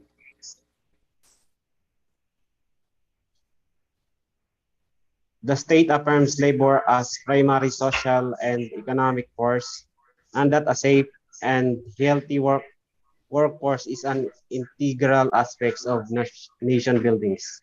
Okay, thank you, Sir Gabriel. So, the government, the states, recognize yung importance ng mga employees. Okay, kung walang mga empleyado, wala pong kumpanya. Bagsak ang ekonomiya. Okay, so dapat protectionan nga naman yung ating mga manggagawa. Excuse me, a bit. Section 2, coverage. Applicable to all establishments, projects, sites, including yun nasa mga economic zones, and all other places where work is being undertaken in all branches of economic activity, except the public sector. Sir, private lang pala yan, madaya. However, si government, hindi naman sila pwedeng i-prosecute ng fellow government agency nila. Okay, that's why meron po tayong Civil Service Commission. Sila po ang maglalabas ng memo at their corresponding penalties. So meron silang Joint Memorandum Circular 1-2020, which was signed on March 4, 2020. It took effect noong May 22. Okay? So almost the same naman po. Yung standards, yung penalties, they are almost the same. Magkaiba nga lang yung issuing government agency. Let's go kay private sector. Section 3, definition of terms. When we say imminent danger, it is a situation by a condition or practice, pwedeng unsafe condition or unsafe behavior in any place of employment that could reasonably be expected to lead to death or serious physical harm. Ibig sabihin, mataas ang probability, mataas ang severity na magkaroon ng aksidente na pwedeng may mamatay or ma-disable. Imminent danger ang tawag doon. Next, employer. Sir, alam na namin yung employer. May strong points lang to definition nila. Any person, natural or juridical, including the contractor, subcontractor, and principal employer, take note, who directly or indirectly benefit from the service of the employee is also called employer. May responsibility pa rin sila. Sir, ano ang gusto nyong i-stress out dyan? Kahit tayo yung principal company, kumuha tayo ng manpower agency, ganun na lang iniisip kasi, manpower agency, sila na bahala sa tao nila. Pag may na-aksidente, sila mananagot. Hindi po. Okay? Employer who directly or indirectly benefit from this service. Ibig sabihin, may liability pa rin si principal kahit po under manpower agency yung na-aksidenteng empleyado. Okay? Another, pakyawan. Sir, pakyawan naman sila. Hindi po. Okay. Kahit pakyawan yan, considered pa rin yan as empleyado ninyo. So may liability pa rin yung company sa kanila. Maraming nakakaiwas sa liability kasi ang term na pakyawan. Okay? But according kay DO198-18, employer who directly or indirectly benefit. Now, let's go section 3 pa rin. Definition of terms naman in terms of the risk rating ng ating mga establishments. For low risk establishments, ayan yung low risk, low level of danger or exposure. Medium risk, moderate exposure. Pero pag sinabi nating high risk establishments, workplace wherein the presence of hazards or potential hazards within the company may affect the safety and health ng ating mga workers, hindi lang po sa loob, but pati po dun sa labas. This includes yung public na rin. Okay? Kasi once lumabas yung ating hazard, hindi na mamamili yan kung empleyado ba ng kumpanya o hindi. Example, nagkaroon po ng spill, ammonia. Just recently, merong ganyan, yung sa cold storage. Hindi na mamamili yung ammonia kung papasok siya sa ilong ng empleyado o hindi. Surrounding communities. They are classified as high-risk establishments. Marami rito sa gasoline station. Yeah. You are high-risk establishments. Kasi wag naman, magkaroon ng aksidente, ang fire and explosion would not be confined not only to your establishment, but to the adjoining establishments. Okay? Houses, buildings. Next, nabanggit kanina, sino magka-classify ng risk level ng isang establishment? Si company, as per Labor Advisory 4-2019. Nakasaad po doon. Yan. Classification of establishment. The establishment shall be responsible in determining its own level of classification based on hierarchy conducted by the company. Yung hierarchy po, meron kayong isasubmit niya kasama ng safety and health program. Okay, doon po nila titingnan. Ganon din po yung safety officer. Kung SO2, 3, or 4. Okay? Basta po, may mape-present po na documents. Ano yung documents natin? Pag SO3, kailangan daw 48 hours training, advanced training. SO4, 80 hours training. Experience naman for SO3, you need at least 2 years. Sir, yung 2 years na yan, hindi sapat yung COE lang na ibibigay ni company. Kailangan po may proof of practice. Ano yung proof of practice? Si company kasi pwede mag-issue kahit bagong empleyado lang yan just to satisfy the requirement o ito certificate, COE, 2 years. Proof of practice, 2 years, 2 annual report received by DOLE. Okay? Quarterly submission ng BOSH committee minutes. Quarterly. So that would give you 8 for 2 years experience. 8 reports na nasubmit kay DOLE. Go ahead po, Sir Ron. Wala po, sir. Wala po, sir. Okay, napindot lang, sir. You need proof of practice, hindi lang COE. Clear po tayo. Toolbox meetings. Okay? Nagsasubmit tayo kay DOLE. Accident incident reports. Okay, nasasubmit dapat tayo kay DOLE. Sir, yung accident report, wala pong na-aksidente sa amin. Do we have to report? The answer is yes. Okay? With or without accident, we need to submit to a year. This is to say na, hey DOLE, nandito pa kami. Wala lang aksidente, pero nagre-report kami sa inyo. Okay? Baka mamaya hindi kayo nagre-report kasi wala na, hindi kayo nagko-comply. Clear po tayo ha? Sa appointment ng sa safety officer at risk level ng ating workplaces. Si company po, si establishment ang magdidikta. Okay? Of course, hierarchy. You need hierarchy. Next, Section 4. Duties and rights ng employer, workers, and other persons.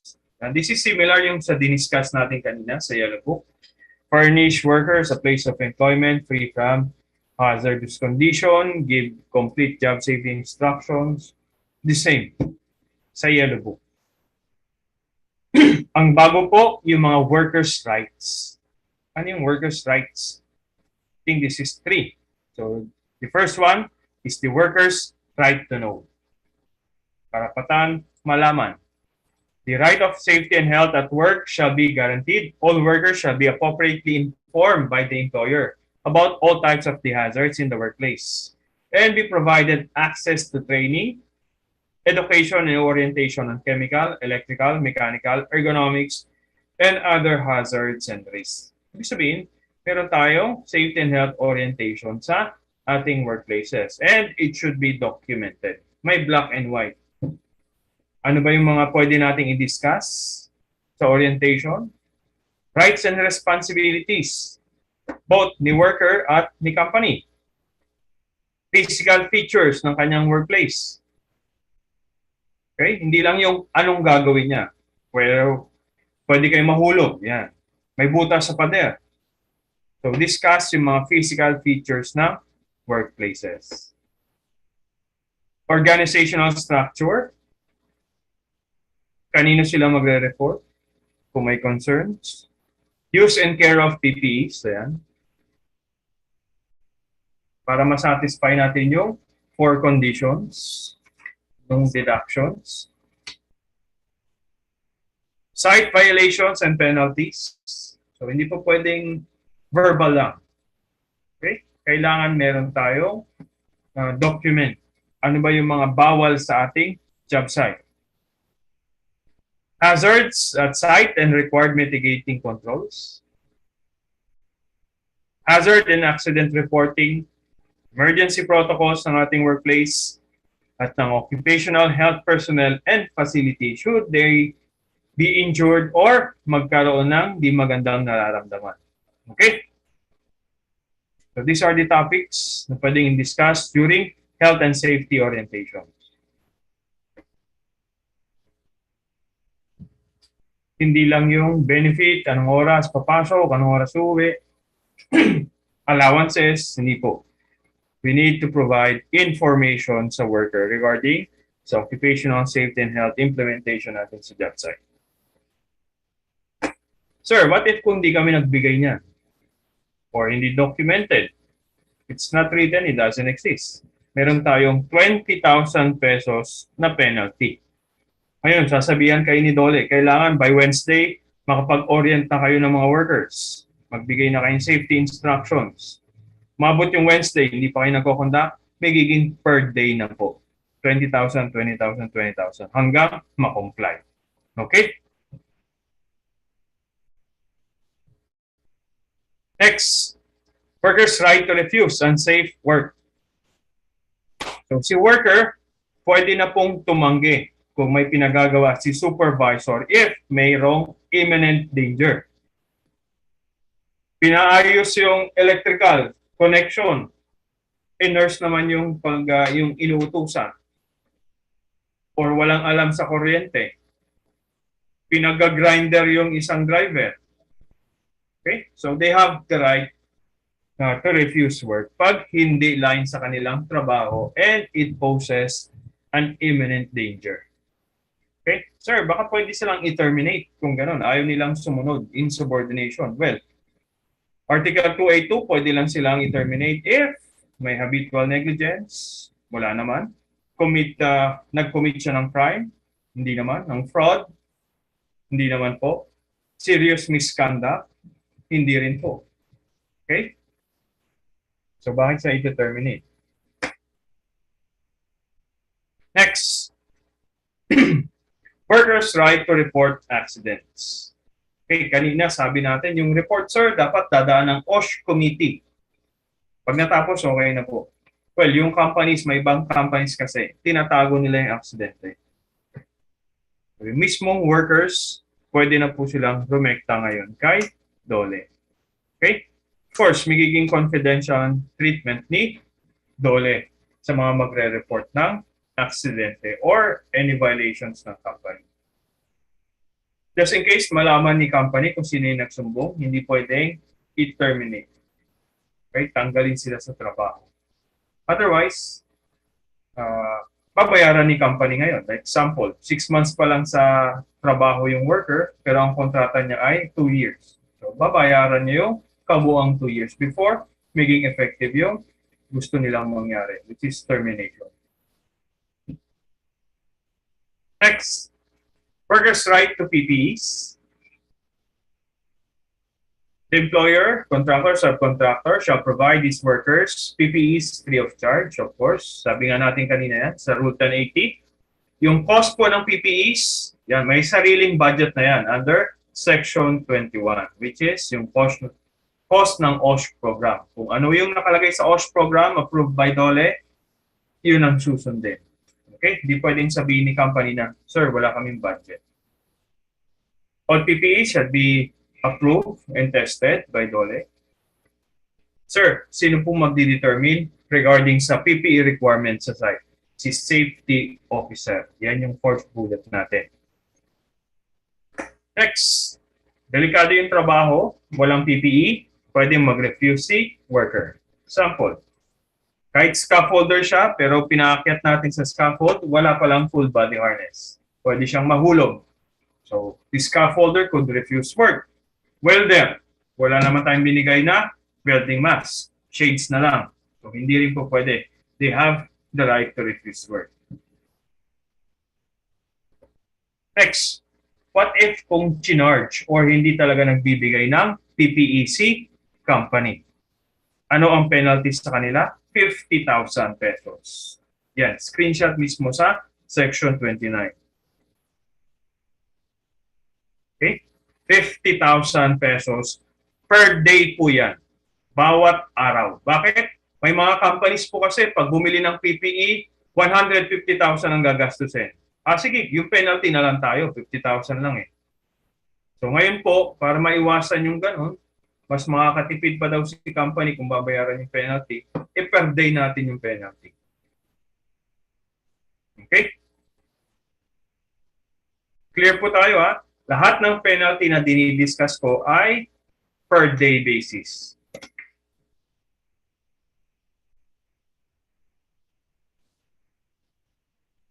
Sir, paano po yung sa working days po ng mga workers? Let's say, na-close po yung kabilang building kasi di na pina-open ng DOT.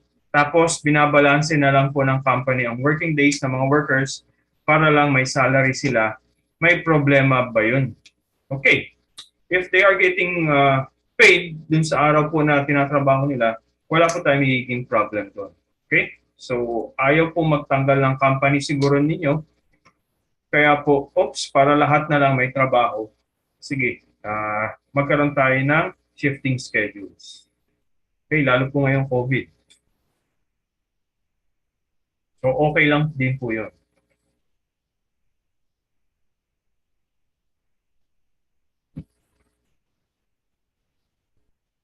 Sige, next. Section 9, safety signage and devices. Hindi ko na po babasahin eh. Yung first bullet natin, lahat ng establishment, kailangan po meron tayong safety signage. Okay, kung kailangan devices, safety devices, kailangan din mag-provide. Please take note, yung mga safety signage natin, kailangan po nakalagay sa prominent places. Okay, madaling makita. Hindi po yung nakatago pa. Example, pwede natin ilagay yung mga safety reminders natin sa mga bulletin boards, mismong sa gate. Okay? Sa office mismo. Section 10. Safety in the use of equipment. Kung may heavy equipment tayo, should conform with the DOLE requirements, especially sa pag-transport. Example, heavy equipment should conform with the weight and the height requirement ng DPWH. Okay? So si DOLE, sinasabi sa atin, sumunod kayo kay DPWH. Okay? Masyadong mabigat yung ating heavy equipment, pwedeng bumagsak yung bridge.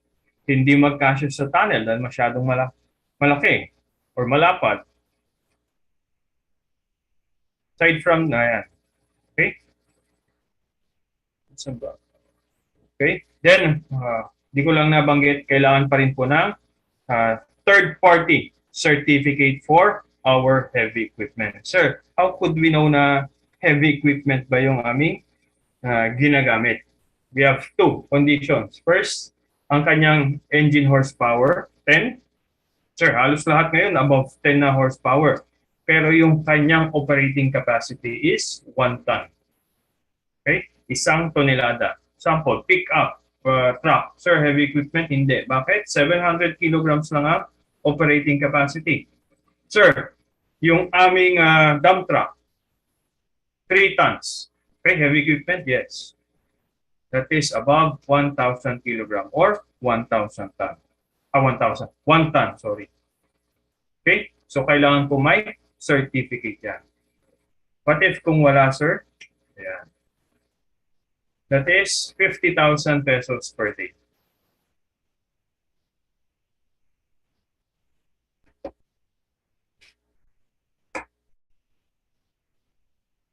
Next. Yung ating personnel nakasama sa mga critical occupations as identified by TESDA, dapat meron po silang NC2 or similar certificates. Okay, ang ating mga engineers, supervising engineers, dapat may PRC. Nurses, doctors, dentists, dapat may license. Otherwise, yeah, the same pa rin. 40,000. Equipment, 50, personnel, 40. May penalty pa rin tayo.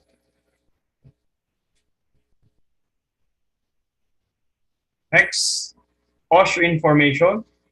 Aside from the orientation, dapat nagpo-provide pa rin tayo na documents, information materials regarding sa safety and health, hazard at mitigating controls.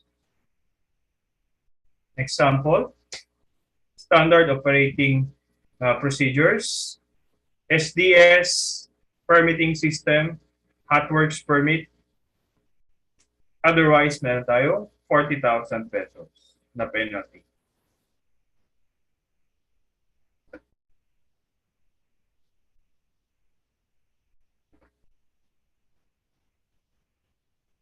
Next, Section 12. This is the Safety and Health Program. Covered workplaces shall develop and implement a suitable OSH program in a format prescribed by DOLE, which shall be posted in prominent places. Later po, didiscuss natin yung pagkasunod-sunod, yung sections ng OSH program ninyo. Okay? We could skip this one muna. Pwede nating expand to later sa OSH program presentation. But for the meantime, kung wala po tayong OSH program sa ating job site, 40,000 pesos po ito.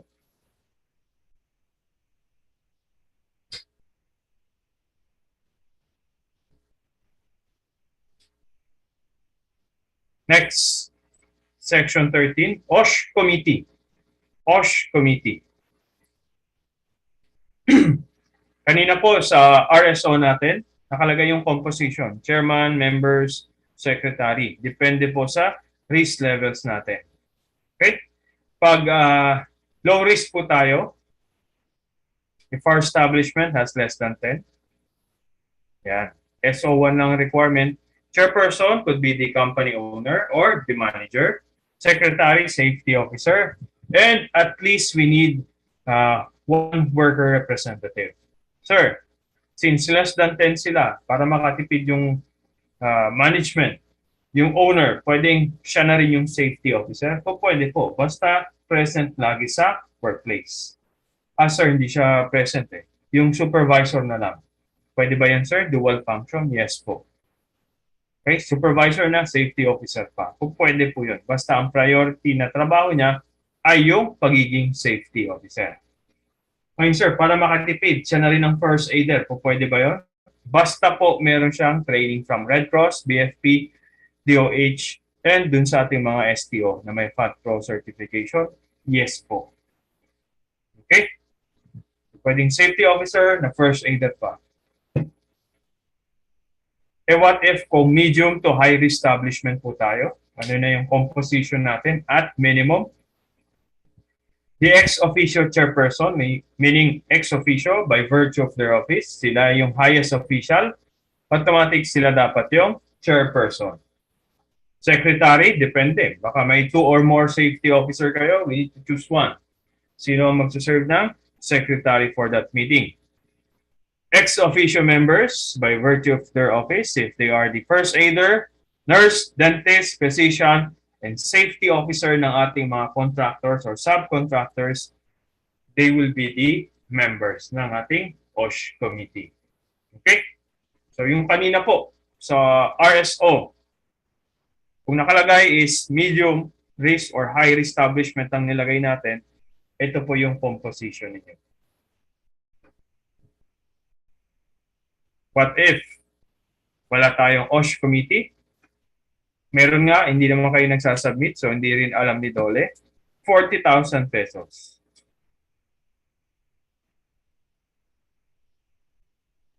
Section 14. Safety officer. So, the number and qualifications ni safety officer, kung SO 1, 2, 3, and 4 sila, magdedepende po yan sa number of workers, equipment, and yung mga workplaces. Isayin natin, number of workers. Madali na yan. Ilan yung empleyado natin? Equipment, sir. For every 10 units, 10 heavy equipment or fraction po nun, kailangan mag-provide pa ng isang safety officer. Okay? Sa ibang industry siguro, wala namang ganong heavy equipment. Mga dump trucks, excavator, pero baka meron kayong overhead cranes, mga power plants. Yan, meron mga cranes, may mga forklift. Yan, considered sila as heavy equipment. For every 10 unit of those, another safety officer. Iba yung sa tao, iba sa heavy equipment. Ngayon, yung second bullet po natin, explain ko na lang ha, each specific area of operations. Meron kasing mga employer nakakatakas sa number of safety officer. I'll give you an example. Example, meron 50 manggagawa yung isang kumpanya. Pero yung 50 na yon, 20 nandun sa isang branch nila, 10 sa motor pool, 10 sa head office, 10 sa fabrication area. Okay? You have 1, 2, 3, 4 workplaces. Pero since total nun ay 50 na manggagawa lang, isang safety officer lang hina-hire nila before. Ngayon, kay DO 118-18, each specific area of operations. So, isa para sa branch A nila, isa sa head office, isa sa motor pool, isa sa fabrication area. Okay? So, wala nang lusot. I think na-discuss na to sa inyo. Confirm sa chat box, na-discuss na po.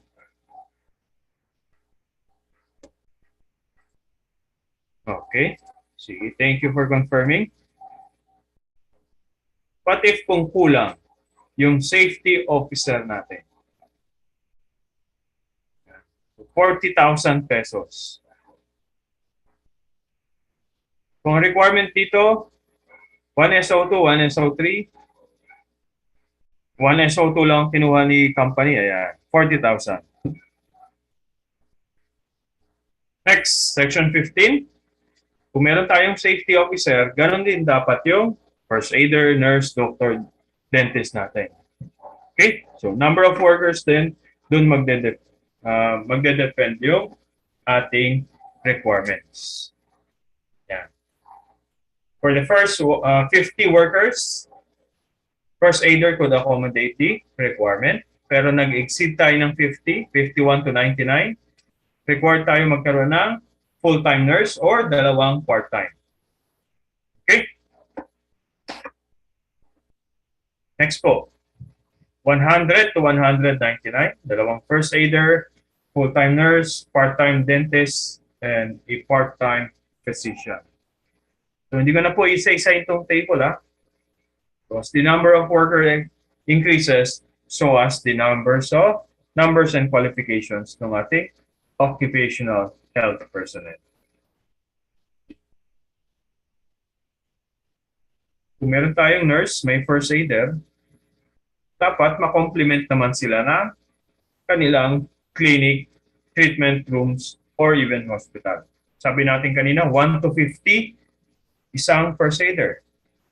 So pasok nga naman, 1 to 50, first aid treatment room. 51 to 99, magre-require ng isang nurse. So kailangan nga naman niya ng clinic, at least 1 bed capacity. Okay? So susundin na lang natin itong table, ha? Hindi ko na-explain isa-isa. Point out ko lang, if more than 1,000 workers, yan, kailangan meron tayong hospital. Sir, walang space, walang budget yung company. So pwede tayong bumalik sa rule 1960 kanina, which is 525. Basta within 5 kilometer radius or 25 minutes yung travel time para maka-reach sa nearest hospital or clinic, pwedeng magkaroon na lang ng written document, written agreement.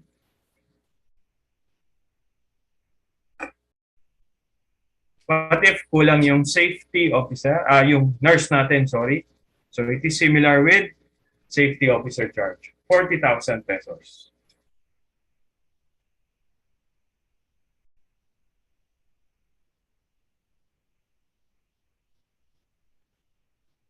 Clear ko lang po lahat, ha. May nagdo-drawing sa ating screen. Kita yung kanyang pangalan. Sige, next. Section 16. Yung A po natin, explain ko na lang. So lahat po ng safety officer, safety personnel, should undergo the training. BOSH, COSH, basta galing po sa DOLE accredited safety training organization. Okay? Yeah. I would assume na-discuss na rin to sa inyo. The difference of SO1, 2, 3, and 4. Yan, nakita ko si Ma'am Jenny Lee. Tumuna. It means yes, na-discuss. Okay, point out ko lang, kung nakapag-take kayo ng BOSH, balak niyo mag-take ng COSH para masatisfy yung SO3 requirements, 48 daw eh. So, it will not suffice. Okay, hindi magme-merit yun. Okay, kailangan advance or specialize. So, kung may BOSH kayo, gusto nyo kumuha ng COSH, they are both entry-level trainings. So, walang merit yan for SO3. Kasi nakalagay dyan, advance or specialize. Okay? Sige, next. So, aside from the safety officer, kailangan din po ng training ng mga workers. 8 hours. Mandatory Workers BOSH Seminar. Sino po ba magko-conduct niyan, sir? Pwede kayo po, mga safety officers na inyong establishments. Or, pwede tayong mag-engage sa services ng safety practitioner or ng safety consultant. Please take note. Yung mga workers' BOSH seminars, trainings as required by the employer or by law shall be at no cost sa mga workers or even the safety officers. Tulad po ngayon, meron po bang naka-leave, pinag-leave just to attend the training? So hindi po pwede yan. Ha? Kahit nasa bahay lang kayo, it should be a compensable working day. Okay? But if kung di tayo nagpo-provide ng trainings for the workers, 25,000 pesos.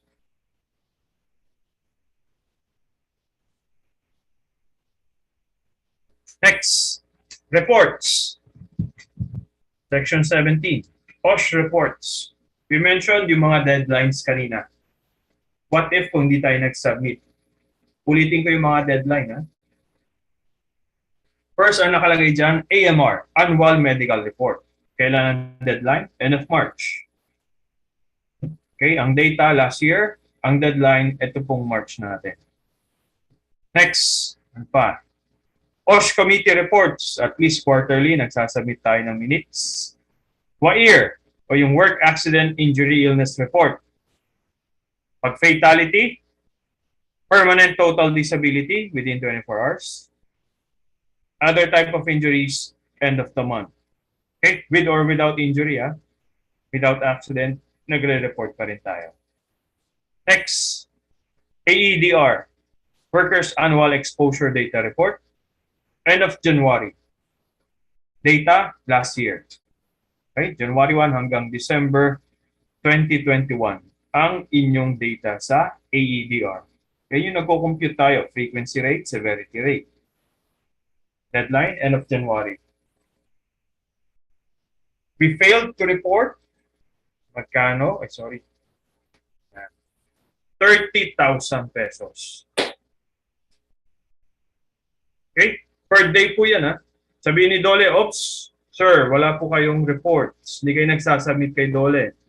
So expect your report on Tuesday. Dumating yung Tuesday, wala pa rin.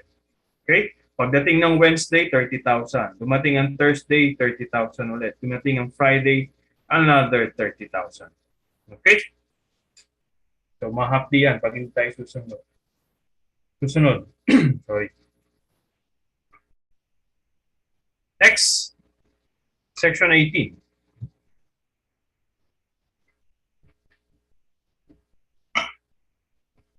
Meron po bang mga engineers dito? Engineers. Chat box. Professionals. Yan. Marami, siguro. Okay, pwede po nating i-consult yung PRC regarding po sa CPD points ng training na to. Okay, si ma'am is RN. Yan.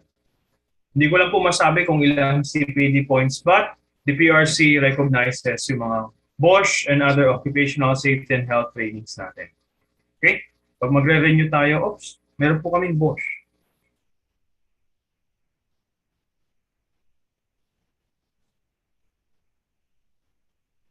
If kukuha tayo mga technicians, electricians, personnel, sorry, nalipat.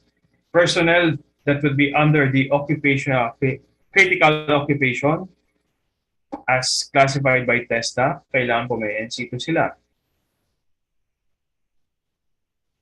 But if kung wala, kumuha tayo ng electrician pala. Okay? Operator, certified, hindi certified. Okay? So, yan ay 40,000 pesos per day. Mabigat.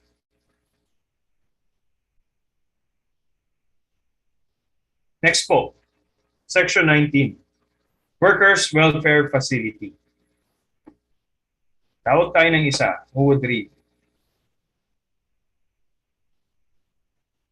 Si Sir Raymond Faro. Sir Raymond. Yes, sir. Yan. Could you read, sir, yung ating Workers' Welfare Facility? Workers' welfare and facilities. All establishments, sites, and other places of work shall have the following welfare activities to ensure human working conditions. Adequate supply of drinking water, adequate sanitary and washing facilities, suitable living accommodation as may be applicable, and separate sanitary washing and sleeping facilities for men and women workers as may be applicable. Okay. Thank you, sir. Sorry, sir. Akala ko wala kayong camera eh. Dalawa pala yung ginagamit ninyo. Yes, sir. Wala kasing camera si Tokyo. Copy, sir. Ang tinatawag ko yung walang video. Meron pala. Sorry, sir. Okay. Sige. Let's go back. Ang problem sa Section 19 na to, okay, kung babasahin lang po natin, is the word adequate. Pwedeng yung adequate sa akin, iba kay Ma'am Jonah. Baka hindi adequate kay Ma'am Jenny. Baka adequate kay Sir Billy. Hindi naman kay Sir Julius. Okay? So it is subjective. So let's make it objective. First, dapat magkaiba daw yung sa male at sa female, ha? Except for the drinking water. Saan natin makikita yung objective term ng adequate? Okay? Makikita natin dito. Implementing rules and regulations on Chapter 7. Unfortunately, hindi ko na maalala kung saan section nila.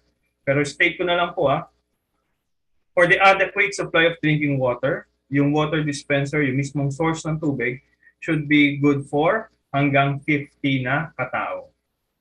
Okay? If you have 100 personnel, At least you have two. At least two sources of safe drinking water.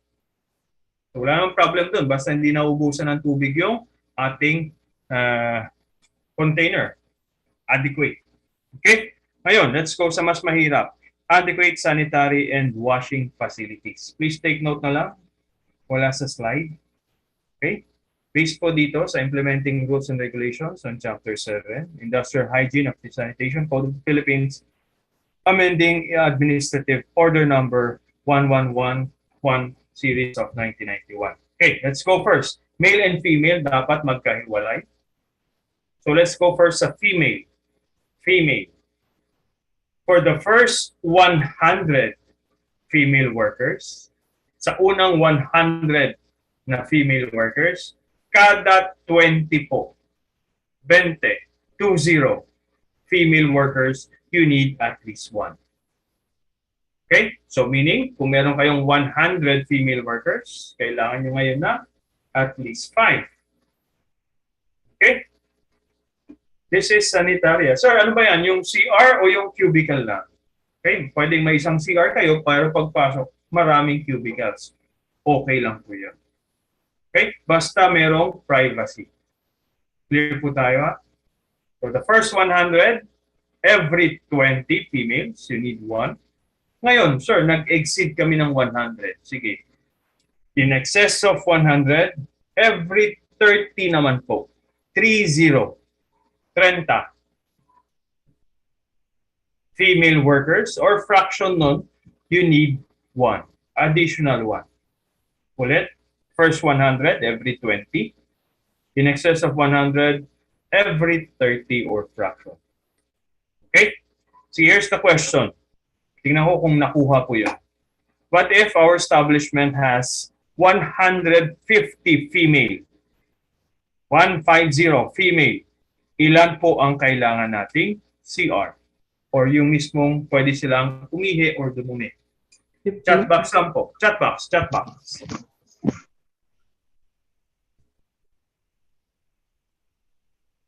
150 female workers. 150. At minimum.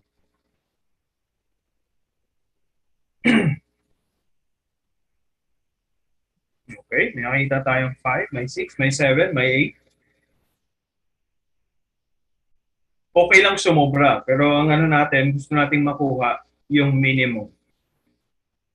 Okay? May habol pa. Yung sa mga nagsagot ng 5, parang hindi nila nakuha yung second part ng standard. So, sige, let's compute. Sabi natin, for the first 100, kada 20. So, sa 150, yung 100, 5 na kaagad ang kailangan. Okay? In excess of 100, every 30 or fraction. Makita ba yung kamay ko? So, ito yung ika 130. May fraction pa po na 20. Okay? 100, 130, ika 150. You need at least 7. Okay? Clear po tayo. Yan. Si Sir Jojo. First 100 is 5, then plus 50. So, dalawa na CR. Okay? Kuha po yun, ha? Now, let's go sa males. Kalalakihan. For the first 100 male workers, every 25, 25 or 25. Okay? Isang CR. Sir, ano ba yan? Urinal o toilet bowl? Okay lang po yan. Okay? Could suffice ko, toilet bowl lang. Pero kung if you could provide, why not? Urinal. Ang importante, pwedeng umihi, pwedeng dumumi. Kung urinal lang, hindi po pwede. Okay? Ulit, for the first 100, every 25. So, unang 100, yan. You need 4. In excess of 100, every 40 naman. 40. 40. Male workers. Sige. The same number, 150 male workers. Ilan naman ang kailangan? 150 male workers. Ilan po ang kailangan natin? Yan. Very good. Mabilis. At lahat. Nag-iisa yung sagot. 6. Baka yung iba nag-type na lang sa chat box. Maraming 6. 6 na lang. Good job. Good job. Okay. Sige. Ulit. First 100 every 25. So, 4. Okay. In excess of 100, every 40 naman. So, 140. Tapos may butal pa natin. So, another 1 pa. So, in total, you need 6. Okay? So, masasabi na natin na adequate. Hindi na siya subjective. Meron tayo number. So, what if kulang? Magdagdag. Otherwise, meron tayo 40,000 pesos na penalty.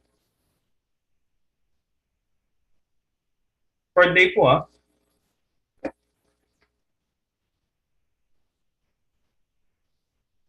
Tama ba? Section 20 na? Section 19 ba to? Yan. Okay. Section 20 na nga. Section 20. Okay. So may mga dinidiscuss tayo ngayon. DO-198-18. How about yung iba, sir? Registration of establishment. Okay. Kailangan pa rin ba? Yes po. All other employers, contractors, subcontractors, if any, shall comply with other occupational safety and health standards provided for in the 1978 OSH standards. Okay? So, susundin pa rin natin yung yellow book, except dun sa medyo maluwag-luwag na policy na. Sample, Rule 1030 ng ating yellow book, nakalagay doon may part-time safety officer. Ngayon, meron na tayo Section 14, full-time lahat. So, susundin natin lang yung mas updated, yung mas bago. Section 21, Cost of Safety and Health Program. So, kailangan po i-acknowledge ng ating company yung budget na nakalagay po sa BOSH program. Okay, kung estimated BOSH po, implementation society is 2 million, we need to implement. We need to follow. What if kung hindi? Yeah, meron tayong 40,000 pesos per day. So, may sariling budget si Safety and Health Society. Sa workplace. Next, sino magiging liable? Yan sa mga 40,000, 20,000, 50,000 na yan. The employer, pwede. Yung company mismo, the project owner, contractor, or any subcontractor, if any, and any person who manages, controls, or supervises the work being undertaken shall be jointly or solidarily liable for compliance with the OSH standards, including yung mga penalties. Pwede kasing nag-comply si company, nag-provide siya ng PPEs, hindi naman nag-release si supervisor or hindi pinasuot ni supervisor or pina-charge ng HR. Okay? So, pwede maging liable yung mga nabanggit natin na personnel. So, not necessarily si company kagad. Sino yung may fault? Next, Section 23. Siguro hindi ko na i-discuss to. Visitorial enforcement power ni Secretary of Labor. Parang Article 128 kanina ng ating Labor Code. Okay? Dapat may authority sila to enter our job site and inspect our documents. Section 24. Yan. Section 24. Payment of workers during work stoppage due to imminent danger. Yan. Pinatigil yung trabaho dahil may imminent danger. Sinong may sala? As a result of the employer's violation or fault, the employer shall pay the affected workers their corresponding wages. Take note, sir. Proby lang ako. May marireceive pa. Take note, nakalagay dyan. Affected workers.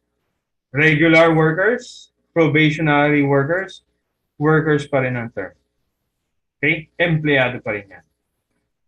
During the period of such stoppage of work or suspension of operations. Okay? Hindi lang yung araw na yon. As long as may stop work tayo, may WSO order from Dole, tuloy-tuloy po yung sahod. Clear tayo, ha? That is imminent danger as a result of the employer's violation or fault. Ngayon, may imminent danger pero force majeure, bagyo, early stage po ng COVID, di ba? Nagsara yung mga companies. Babayaran po ba yung workers natin? Of course not. Bakit? Imminent danger nga, yes, pero hindi siya employer's violation or fault. Kasalanan ba ng company natin na magkaroon ng earthquake? Okay? Nagkaroon ng pandemya noong 2020. Clear po tayo dyan, ha? Kailangan may fault ang ating company para po mabayaran yung salaries ng affected workers natin. Okay? Clear po tayo? Sa second bullet po, nagkaroon ng imminent danger, presumably, party at fault ay yung ating company, yung ating employer. But of course, meron tayo mandatory conference, 24 to 72 hours. If the company should say, sir, hindi yan fault namin, imminent danger po yan, so we could not expect na merong payment of wages. Okay? Sir, stop work kasi magigiba na yung pader, mahulugan yung mga workers. Stop work. Okay? Party at fault, employer. Pero ang sabi ng employer, sir, nagka-earthquake kasi kagabi. Force majeure. Okay?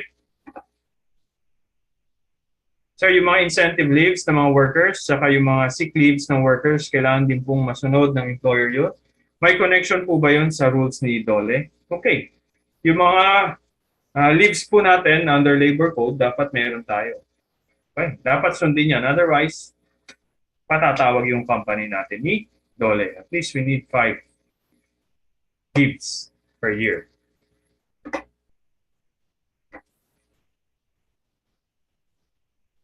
Section 25. Section 25, delegation of authority. I-explain ko na lang po, ha. Okay, Section 25, the Secretary of Labor, pwede siyang mag-designate kasi hindi niya naman kayang ikutan lahat ng company. Pwede siyang mag-designate sa other government inspectors or pwede silang kumuha ngayon ng third party. Okay, they could ask for assistance, technical assistance. Example, sa mga boilers, power plants, they could ask assistance sa mga mechanical engineers, society ng mga mechanical engineers. Fire protection, the same organization. Electrical, yan. But these delegations could be revoked anytime, okay, by the Secretary of Labor kung natapos na yung purpose nila. Next, Section 26. Explain ko na lang po. Okay, just in case, yung ating Secretary of Labor, by recommendation ng isang regional office, they would seem na, oops, yung ating standards are kulang for this type of industry. So, pwedeng mag-set ng panibagong standard si Secretary. Okay? Sir, wala naman yan sa standard, sa Yellow Book, tsaka sa DO-118-18. But, the Secretary of Labor says, kailangan nyo ng dagdag na safety mitigations we need to follow. Section 27, Employees Compensation Claim. Lahat ng workers natin, kahit tayo, wag naman sana, kailanganin natin mag-claim for death or injury. Kung pwede po yan. Bawal po i-impede ng ating company. Tapos sabihin ni company, hindi, bigyan na namin na lang kayo. Okay? In the goal of hiding the accident. So, hindi po pwede yan. Section 28. I think this is the last two sections. Section 28. Laging may penalty tayo, di ba? What if kung sumusunod naman yung companies natin? So, merong incentives naman din for companies na nagko-comply. Before, mga 3 straight years ka na complied kay Dole, every 2 years na lang inspection. Pero tinanggal na nila yon because of COVID din. Okay? So, pwede rin magbigay po yung ating, yung Dole ng mga additional trainings. Ang pinaka-common is the recognition award. If our companies reach 1 million safe man-hour, wala pong aksidente 1 million, we could file for SMILEY or the Safety Milestone Award from DOLE. Section 29, prohibited acts. So any willful failure or refusal ng employer, contractor or subcontractor to comply with OSH, magkakaroon po ng administrative fines. Ito po yan. Okay? Yung mga naka-screenshot kanina, yung paisa-isa, ayan na po yung complete list nila.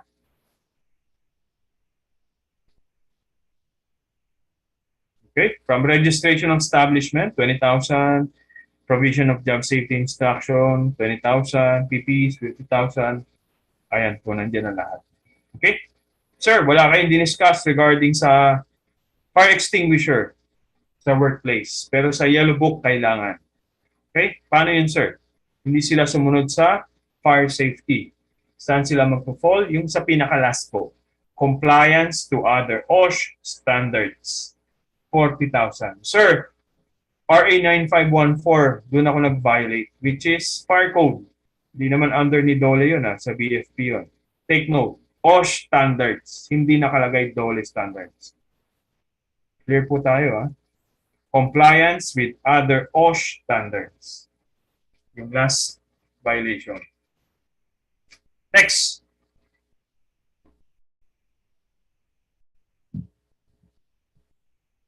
Hindi ko na po babasahin, explain ko na lang. Pag meron pong employer or company na paulit-ulit, nahuli na sila before, nag-charge ng PPE, they were fined 50,000, inulit nila sa ibang branch. So may karagdagang 50, ano na po yun? 50%. Okay? So instead of 50 per day, magiging 75 na. Kasi may karagdagang 25,000 per day.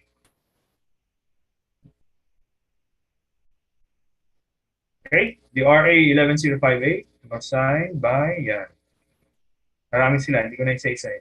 So we have questions po ba? Questions regarding our DO 198-18.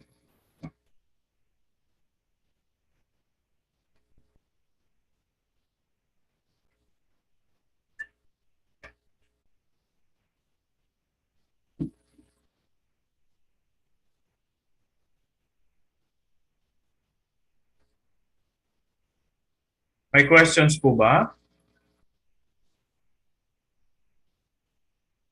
Kung meron, you could raise your hand. Kung wala, ayan. Type sa chat box.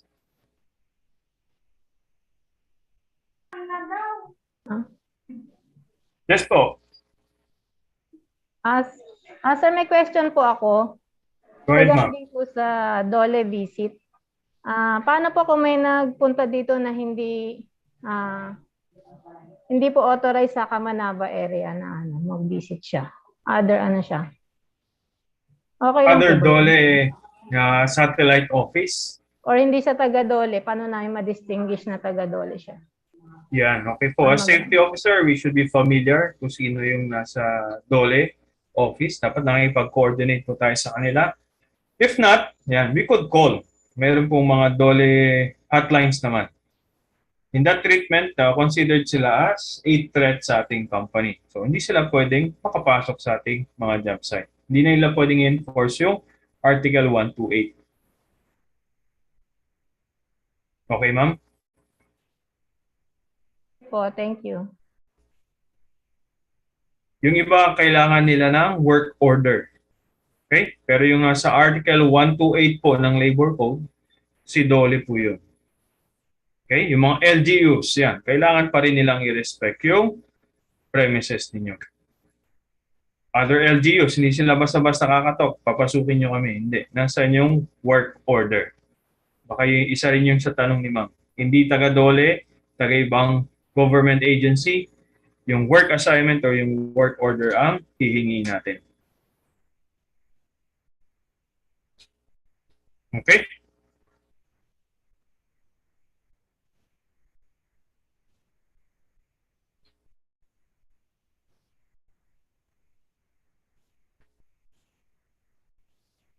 Okay, since wala na,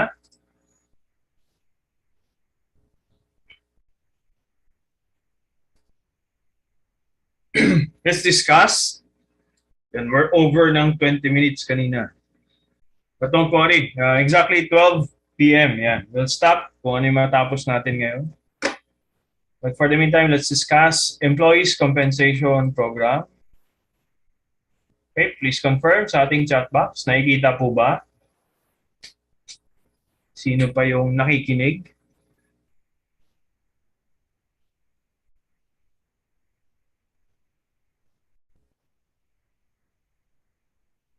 $25 confirmed, yeah. 27, 28.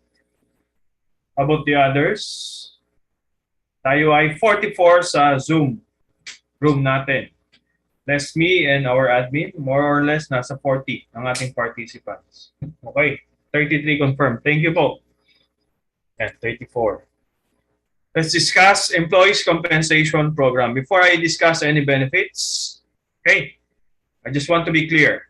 Ang ECP or the Employees Compensation Program would be coming from the government, hindi po kay company.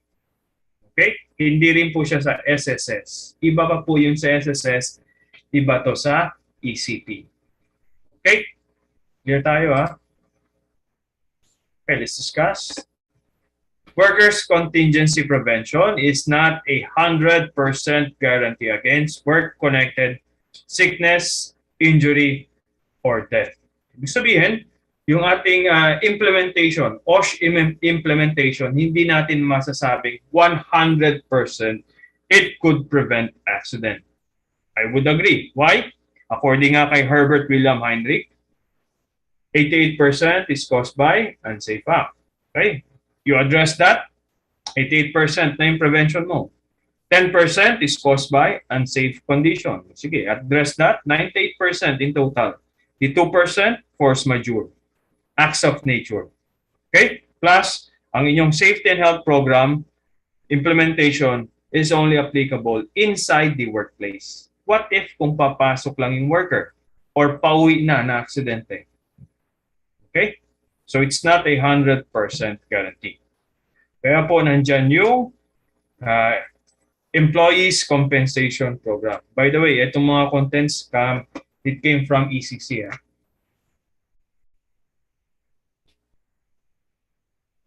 Ano ang ECP?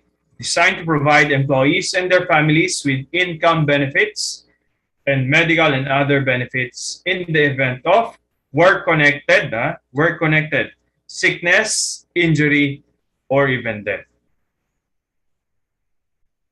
Hindi lahat po ng disease na mararamdaman natin sa ating workplace considered siya as compensable disease. Okay? Basta po yung mga diseases lang na connected sa ating trabaho at sa working environment.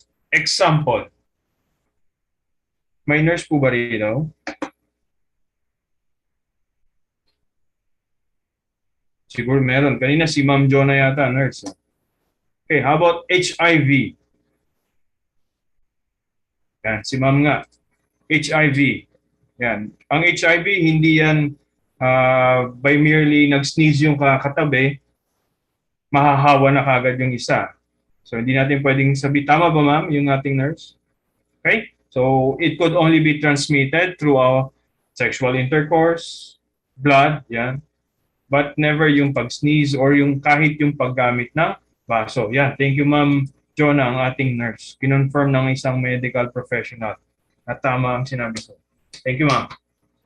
Okay? So yung mga yan, hindi sila compensable diseases. May listahan po ba ng occupational diseases? Yes po, makikita sa website ng ECC. Yung 33 occupational diseases with specific condition set. I'll give you an occupational disease na nakalagay doon at yung kanyang condition. Stroke. Okay? Na-paralyze yung one side ng body. Ang condition, dapat po walang lifestyle.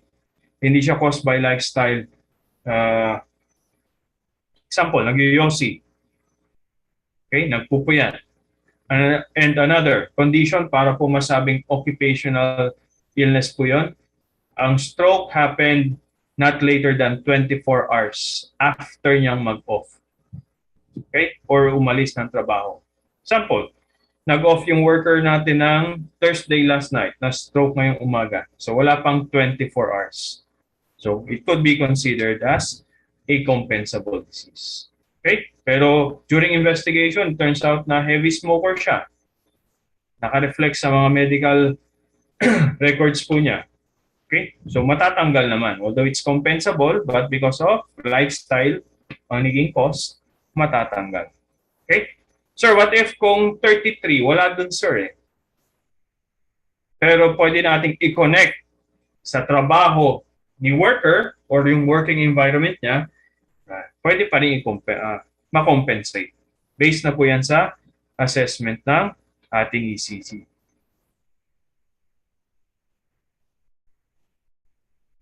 The compensability of injury. For the injury and the resulting disability or death to be compensable, the injury must be the result of an accident arising out of or in the course of employment. Okay? Sir, Probi ba ay ma-receive? Yes po.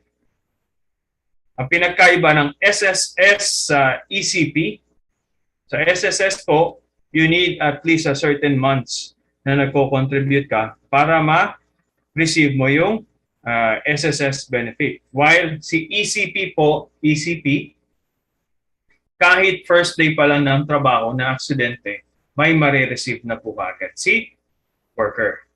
Okay? Kahit first day pa lang. Sir, Probi pa lang. Okay yan. Pasok pa rin. Bakit? Nakalagay dyan, in the course of employment. Sir, nag-file ng resignation nung Monday na aksidente ng Tuesday. May ma-receive? Yes po. Bakit? Nag-file pa rin naman siya. Nag-file pa lang siya, sorry. According sa labor code, may 30 days pa siyang connected sa company. May employer-employee relationship pa rin. So therefore, yan, makaka-receive pa rin. Pero kung naging effective na yung kanyang resignation, kasi nakalagay doon, effective immediately, approved ng management, wala na siyang ma-receive. Okay? After that. Sige, let's talk about the 8 instances where injury or disability can be compensable. First, yung aksidente nangyari sa workplace. Very obviously, we're connected yun, sir. Okay? Sample, manufacturing. Nag-ooperate siya ng lata, nakain yung kamay niya, naputol. Yan. Happen at the workplace.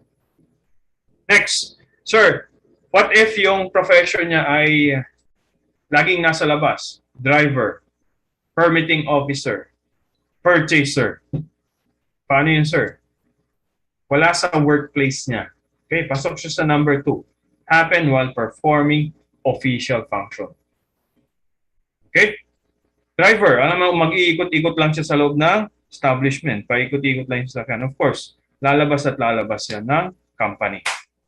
Next, sir, wala yung purchaser. Walang bibili ng materyales. So, inutusan ni supervisor si worker, bumili ng materyales na aksidente.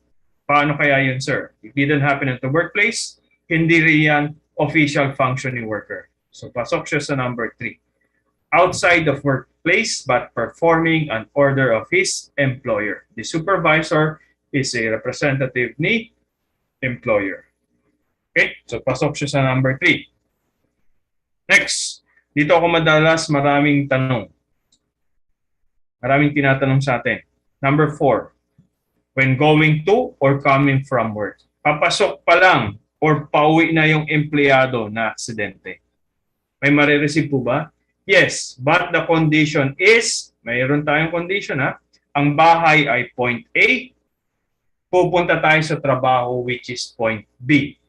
Yun lang ang ruta. Point A to point B and point B to point A. However, sir, nagpagas muna ako bago pumasok. Sir, naghatid muna ako kay misis, kay girlfriend, or kay boyfriend. Okay? Bago ako pumasok na aksidente, may ma-receive? Wala po. Bakit? Hindi yan work-connected. Personal na biyahe yan. Ganon din po sa pag-uwi, na malengke muna bago umuwi na aksidente. Okay? Is it work-connected? No. Na malengke, that is a personal travel. Okay? Clear po tayo. Kailangan point A to point B, point B to point A. Next.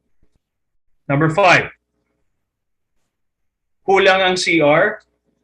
Sir, 100 kami, 2 lang yung CR namin. Barado pa. Or sa canteen, sir, naubusan ng pagkain. Or for religious, because of religion, hindi pwede yung ulam doon. So, bibili sa labas. Iihi or dudumi sa katabing establishment na aksidente. Paano kaya yun, sir? Okay? Hindi yan, sir, ha? It didn't happen to workplace. Walang may utos. Pero, the person is administering to personal comfort. Nagugutom, nadudumi, naiihi, in satisfaction of those, compensable po yun. Okay? Next. While in a company shuttle bus. Ito, this is very obvious kasi ang company shuttle bus or service is a facility mismo ng company. So obviously, magkaroon ng aksidente, wag naman. Compensable po yun. Number 7, during a company-sponsored activity. Papunta pa lang kasi pinadala yung engineer sa isang training, papunta pa lang na aksidente, hindi nangyari sa workplace, hindi yan ruta niya talaga, pero papunta siya sa venue ng isang training sponsored by the company, compensable pa rin yan. Okay? Another company-sponsored activity, sir, ay outing. Team building. Na aksidente, may marireceive po ba? Yes. Basta po sumunod yung worker natin sa protocol ng outing na yan. Example, team building, more on activities, pero siya nag-swimming. Okay? Pasaway. Wala daw maliligo kasi team building lang naman. Nag-swimming, nalunod, patay. May ma-receive? Wala. Why? Hindi yun sa protocol no outing natin. Hindi yan yung sa itinerary ng ating outing. Okay? Bawal mag-rock climbing. Pero dun sa outing na yun, merong rock climbing facility. Hindi naman yun ang mismong activity niyo, but ginawa ni worker natin. Okay. Negligence na yan sa party worker. Okay? Sir, waiver. Pwede ba mag-waiver? Never po nagagamit ang waiver. Okay? Magiging, ano pa rin, liable yung company. Parang sa school, nandito pala si Ma'am Jonah sa school daw. May mga field trips, pinapasign ng waiver, hindi po tinatanggap yun. Hindi dahil may waiver, tatanggalin natin yung accountability sa school or sa company. Okay? Yung number 8, dinagdag lang to. Before, first 7 lang. Ngayon, 8 na. Death of an employee due to assault. Okay? Pinagalitan ni supervisor si worker. Nagalit si worker, tinulak na yung sasagdan, namatay. Or kahit sabihin natin, hindi namatay, na-injured, compensable po ba? Yes. Death, sabihin natin, injury of an employee due to assault, compensable pa rin. Okay? Now, let's talk exempting circumstances. Pwedeng ma-void ang inyong claims. First, pag nakainom, sabi nyo, sir, point B to point A ang ruta. Yun naman ang ruta, sir. Kaso, nakainom. Before umalis ng company, ng barracks, nag-shot, na aksidente, intoxication, walang mare-receive. Okay? Next, notorious negligence. Notorious negligence. Let me differentiate the simple negligence and notorious negligence. When we say negligence, may essence na nakaligtaan lang. Okay? Nawala sa isip. Example, pagsusuot ng hard hat, ito yung madalas sa construction. Nakalimutan lang magsuot ng hard hat. That is a simple negligence. But when you say notorious negligence, it is habitual. It is intentional. Okay? Ilang beses na namin nabigyan ng violation yan, sir. Ayaw talaga magsuot ng hard hat. Nahulugan sa ulo. May crack yung bungo. Compensable, hindi na. Bakit? May habitual or notorious negligence na siya. Okay? Next. Willful intent to injure oneself or another. First, parang nahirapan ako. Anong willful intent to injure oneself? Ano yun? Gusto niyang gupitin yung daliri para magkaroon ng income, ng compensation? 3 months to. Putulin, ha? The best way dyan is yung picture na nilagay ko sa baba. Ano ba yun? Smoking. Okay? So kahit sino siguro tanongin natin ngayon dito sa Zoom room, we all know that smoking is dangerous to your health. Ngayon, some people still continue to smoke. Ngayon, nagkaroon ng emphysema or pulmonary disease. Yan, compensable po yan dun sa ECC. Ngayon, malaman nila na smoker siya. Okay? Lifestyle. So, pwedeng ma-void yung kanyang claim. Okay? Willful intent to injure oneself. Ayan yung or another. Kunwari, kami ni Sir Julius, nag-uusap kami. Pre, wala na akong budget. Hampasin kita sa likod. Hati tayo sa benefit mo. Or 70-30 tayo. So that is willful intent. Hindi yan accident. Okay? It's already a crime. Clear po tayo, ha? Pag may intent, it's not an accident. It's a crime. Okay? Clear tayo, ha? Oras natin, 11:38. So, good. PCP benefits. Yan, meron tayong loss of income benefits, medical benefits, care allowance, death benefits, rehabilitation services. Okay? So ito po hindi ma-receive lahat kagad. Okay? Bakit? Well, buhay pa yung tao, bakit may death benefit na siya? So depende po sa disability. Okay? Depende po sa disability. Before we discuss the benefits, let me emphasize, under the ACP, it is not the illness or injury that is compensated, sabi ng ECC. It is the incapacity to work o yung disability po as a result of illness or injury that is being compensated. In short, it is not the injury, but the disability that is being compensated. Please look sa akin. Nakikita pa. May question ako. Common na hand natin, 5 fingers. Meron tayong mga workers na may excess skin, bones, muscles. Dito, minsan dito. What if kung yan yung naputol? Okay? Will I be compensated for that lost body part? Yes or no sa ating chat box. Yung hospital, yes, sagot po yan. Yung surgery, kasi naputol, yes po, pasok yan. But my question is, that lost body part, will it be compensated? Naputulan ako ng body part. Compensate ba ako? Yes or no? Hospitalization, yes, pasok. ECP. Surgery, yes, pasok. The question is, lost body part compensation. Okay, some says no. Majority says yes. Okay, before I answer that, I reveal the answer. Another question. Okay, type natin sa chat box. Finger, 5. Yes. May excess, naputol. Pag normal hand, ito yung grip ko.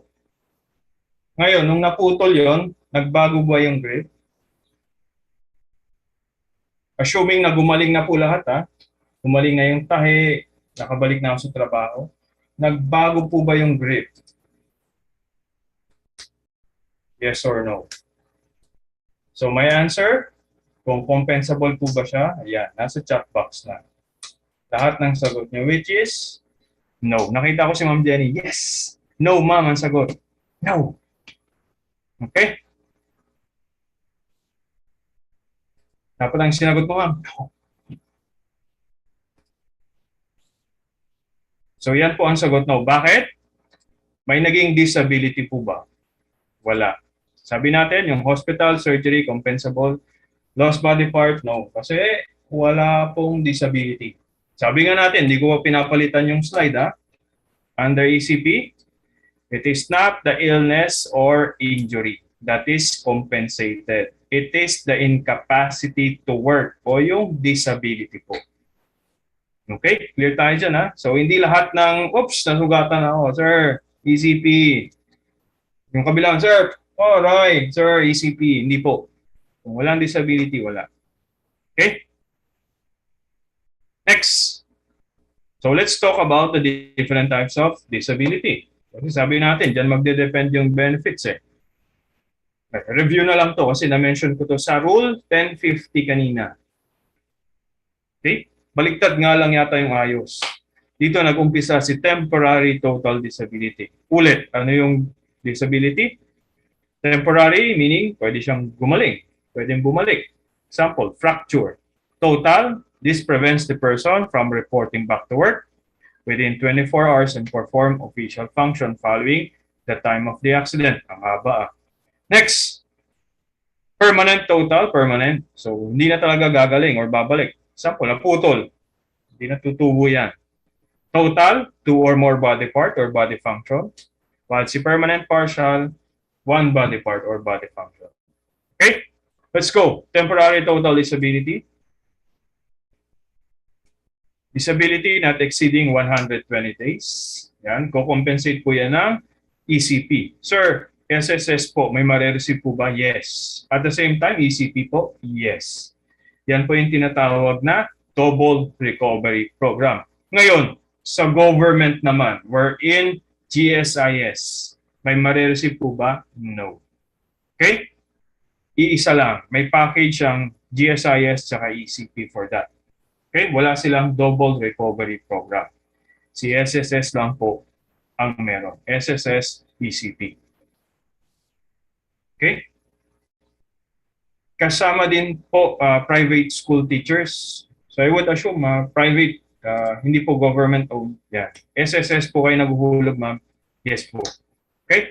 Let me just, baka confuse kayo. ECP is a program of ECC. Sila ang implementing agency. Ngayon, saan tayo magpa-file? Saan tayo mag-claim? Kay SSS. Okay? Clear po tayo. Programa to ni ECC, pero magpa-file at kukunin natin yung claims kay ECC. Pinadadaan ni ECC kay SSS. Kumbaga, yun na lang siguro, mas madaling intindihin. Okay? So, may ma-receive ka kay SSS, may ma-receive kay ECP. Okay, going back. Okay, not exceeding 120 days. Do not expect your 100% na salary. Based po yan sa computation nila. Hindi ko nga lang kayo mapanguna kung magkano yan. Okay, but do not expect 100%. Next, it is paid from the first day of disability. Sample, disability nung Monday. Na-file ng Thursday lang. So, bayad pa rin kahit yung mga days na hindi po na-file yung disability. Basta meron tayong proof, ha? Next, permanent total. So, may life pension. Life pension. Pero, pwedeng matanggal yon once na namatay na yung disabled worker. Or, hindi na po siya nagpapa-medical examination, hindi siya nagsasubmit ng medical report, or nagkaroon ng full recovery. Example, na stroke, one arm, one leg ang paralyzed, permanent total disability nga. But because of rehabilitation, exercise, bumalik na po yung function niya, matatanggal na yung life pension. Okay? Or upon being gainfully employed. Kahit po may paralyzed parts na siya, pero nagkaroon ng employer-employee relationship, may sahod po, pasok na. Okay? Matatanggal na yung ECP. Kasi sabi nga natin, incapacity to work. Lagyan natin. Haba sir, Yan. Yung second bullet. Okay? Eh may employee na siya. May employer na siya. Sorry. So, hindi na natin masasabing may incapacity to work. Dahil may work na siya. Next. Permanent total. Tapos na po. Clear tayo, Upon being gainfully employed. Kahit meron pong disability pa. Next. How about for temporary total disability? Temporary lang. Kabalian. Or naputulan ng isang body part. Just observe first yung mga fingers natin. Thumb, 10 months na mayroong pension. Pwedeng lump sum or pwedeng monthly. Index is 8, middle is 6, ring 5, little finger 3. Bakit malaki si thumb? Yan, may ballpen kayo ngayon. I-grip nyo nga ng walang thumb. Mahirap, matatanggal ka. Okay, try na. Ang hirap mag-grip ng walang thumb. Kaya 10 months siya. Bakit? Pang-lock yung thumb natin. Okay lang na. Hindi naman okay, pero okay, siguro manageable pa pag wala yung pinky. Pag wala yung ring finger, still, okay pa yung grip. But kung wala yung thumb, mahirapan na. Okay? Hindi ko na isa-isahin po yung table, ha. Note ko na lang yung largest, one arm, 50 months. Kahit siguro, ayoko pa rin.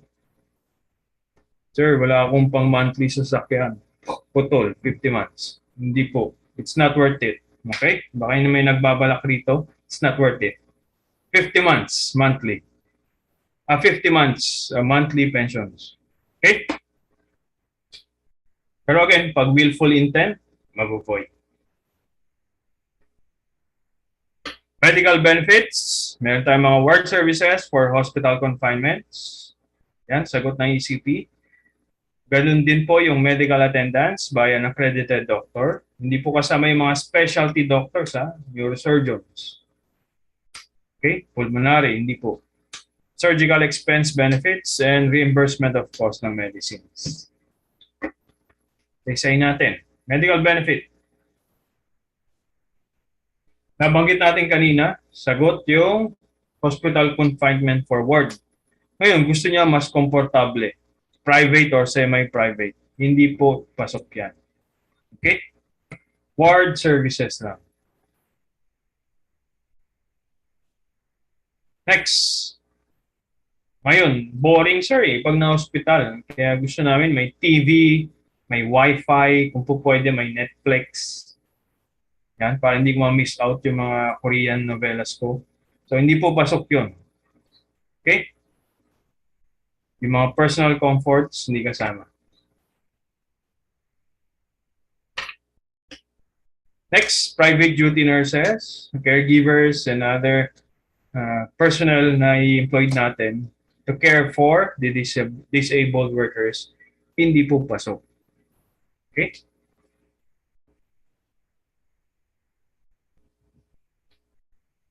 Next may however pala. However, yan, nabanggit natin kanina yung ward, hanggang ward lang. Pero kung wala pong available na bed sa ward, so next, semi-private or private, yun lang pong available, pasok pa rin. Ililipat nga naman si worker doon. Alam mo, ilagay lang nila sa tabi ng ward yan. Okay? So, lilipat nila sa semi or private. It is not the preference ni injured worker, but the situation.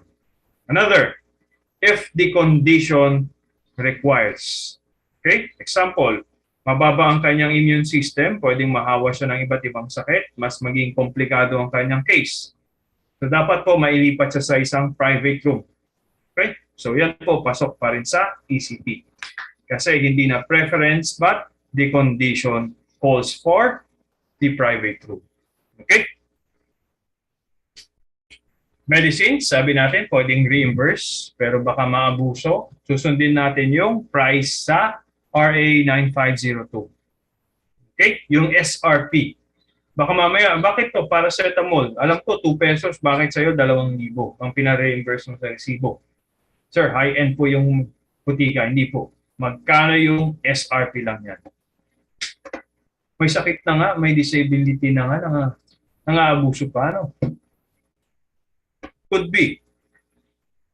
Next, cares allowance. Sabi natin, hindi sagot ng ECP yung private duty nurses or caregivers. Pero kung may mag-aalaga po, nakapamilya, immediate relative, or even acquaintance, yan, may marireceive po na allowance. Update ko na, hindi na siya 575. The last time I attended yung sa ECP benefit is nung January 25, 2020. So, naging 1,000 na po yan. Unless meron pong later na update. Hindi lang ako informed. But during those time, 1,000 per month na po. Next, death benefits. Could I see kung sino yung gustong makareceive ng ganitong benefit. Raise your hand. Of course not. Okay? The benefit na walang gustong makakuha. Kasi patay na. Monthly income benefit, pension sa immediate family, plus 10% for each dependent child, not exceeding 5. Meaning, hanggang 150% ng pension ang marireceive ng naiuwang pamilya. Basta po, dependent child, sorry. They shall receive an income benefit paid at the beginning of the month of death ng member and will continue for as long as they are entitled thereto. Depende po yan sa ECC, pero usually that is 5 years. Okay? 5 taon ang average. Rehabilitation services for injured workers. So mga rehabilitation appliances, yan, pwedeng i-provide ng ECP tulad ng hearing aids, crutches, wheelchairs. Meron din po silang trainings, reskilling for re-employment. Again, pag nagkaroon ng employment, nagkaroon ng trabaho si injured worker, disabled worker, matatanggal na po ang benefit. Next, training for entrepreneurship. Okay? Habang nasa training po yung ating mga disabled workers, may mare-receive silang allowance. Plus, para po dito sa entrepreneurship, meron pong package, business package, I think 20,000. I don't know kung tumaas na. Usually, it's 20,000 package. Implementing agencies, yan, we mentioned this. ECC, yan po yung for policy. In addition, just in case ma-reject po yung claims natin, pwede tayong umapila ulit mismo direkta kay ECC. Mag-file po tayo for private sector sa SSS, GSIS for public sector.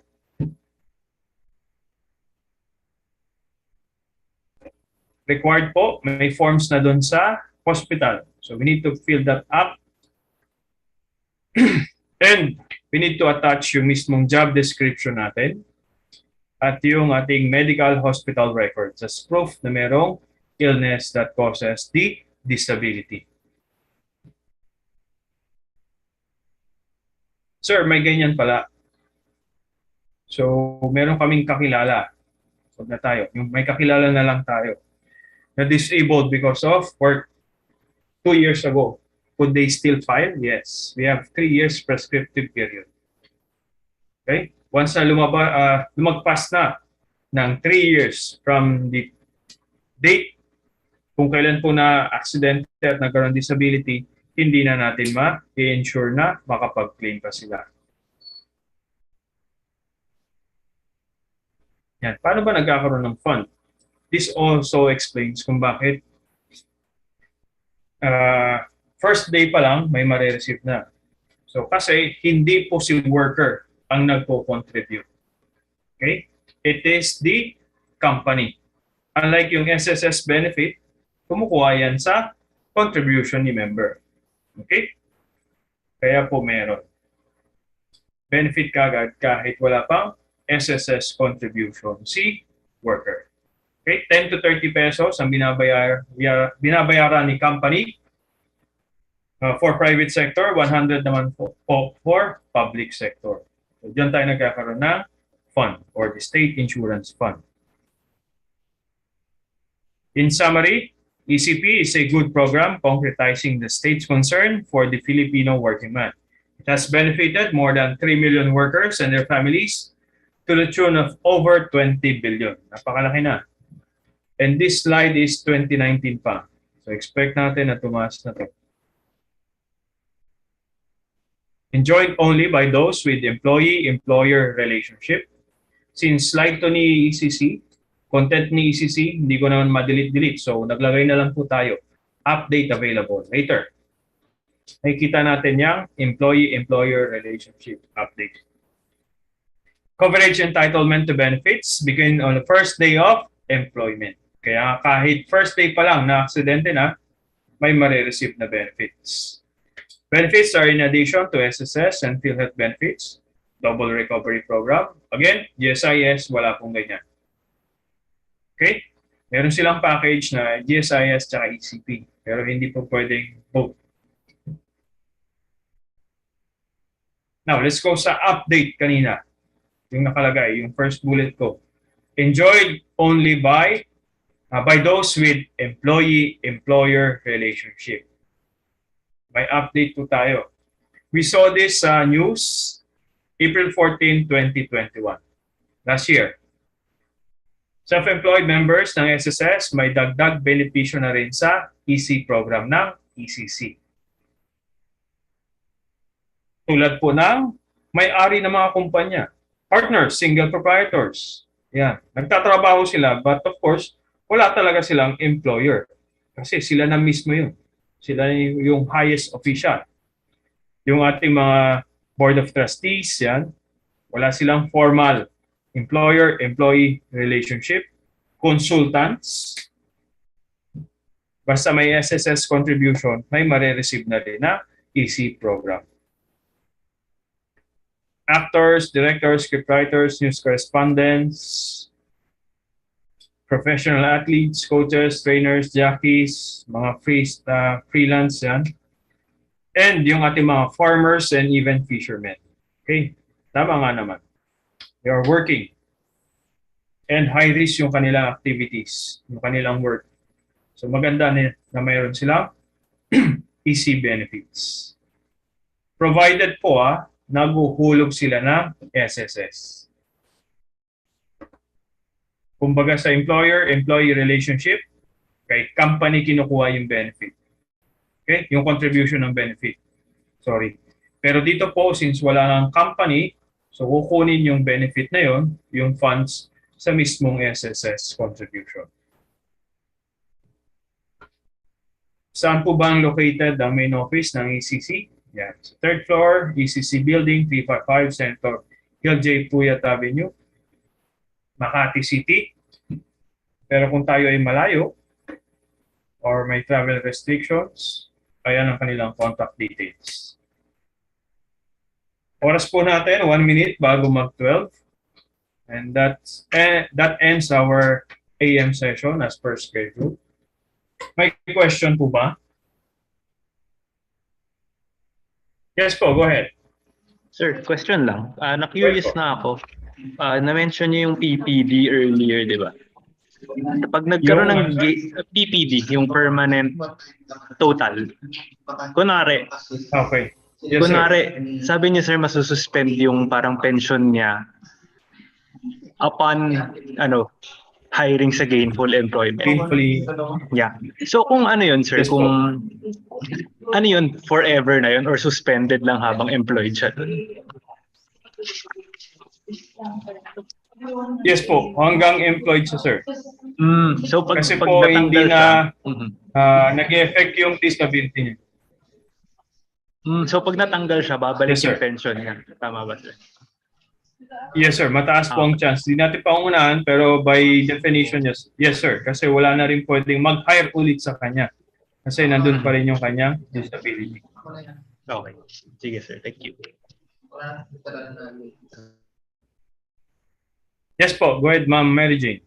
Sir, ang question ko po, if accident occur during work, di ba po compensated na po siya ni SSS? Tapos Okay po sir, bayad pa din po ba yung araw niya sa company or depende po sa company policy? Okay. So you're asking ma'am regarding sa compensation from the company, hindi po from SSS or ECP. Okay po, compensated pa rin po siya, including lalo po kung may party at fault si company, compensable time pa rin po yung naging disability resulted dun sa fault ng ating company. One good example, sir, hindi makapasok kasi may fault yung company kaya nabaldado siya. Yan. Magkakaroon ng hearing kay Dole kung magkano magiging compensation. A simpler example naman po, nalilate siya dahil nagkaroon ng aksidente yung kanyang paa. Hindi sila binigyan ng safety shoes, nagkaroon po ng sugat yung paa, bumagal ang kanyang pagta-transport, pwede po ba siyang i-mark as late?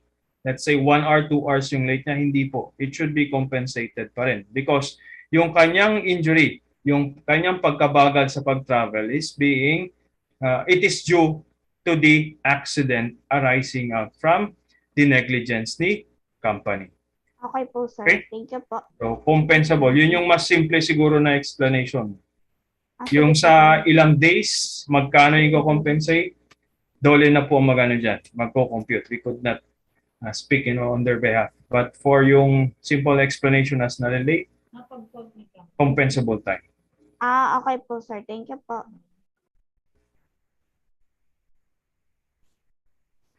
Sir, sa PTD, yung computation po sa monthly ba ay salary ng employee or computation ng ECC?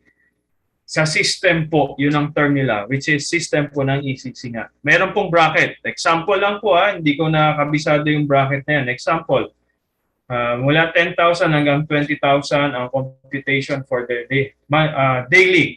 Salary po nila ay 240. So yun lang po ang magiging basis natin for a monthly computation, 240 pesos per day. Okay? Kung meron namang 21,000 hanggang, let's example, 30,000, magiging 480 pesos ang kanilang per day. So that would be the basis. Depende sa system ng ating SSS. Sir, namatay during pandemic yung regular employee. 2 years walang pasok. Excuse po ba na hindi or claim sa benefit? Sir, namatay during pandemic yung regular employee. 2 years, wala pasok. Okay, baka ito yung compensation based dun sa work stoppage. Sabi nga natin, pag merong work stoppage because of kapabayaan, negligence ni company, pabayaran. However, may stoppage of work, but because of force majeure, acts of nature, this includes yung COVID-19 noong 2020, hindi po i-compensate yun.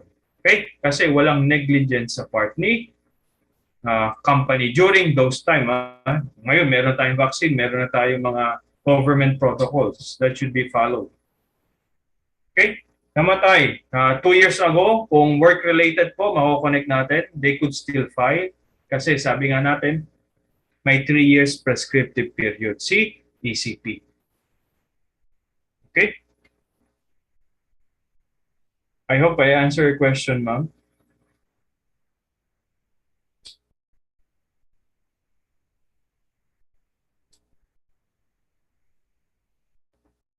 Okay.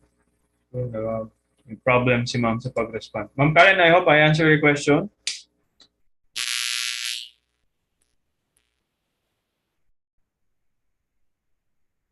Sige. Okay, ang oras po natin ay 12:06. Mukhang wala na nag-raise ng hand or wala sa chat box na question. Let's have our 1-hour break. So, balik po tayo ng 1:06. 1:06. Thank you. Thank you, sir. Thank you, sir. Thank you, sir. Thank you, sir. Thank you po, Thank you sir. po. Thank you po, sir. Enjoy your lunch po. Po. 1:06 1:06. Copy, sir.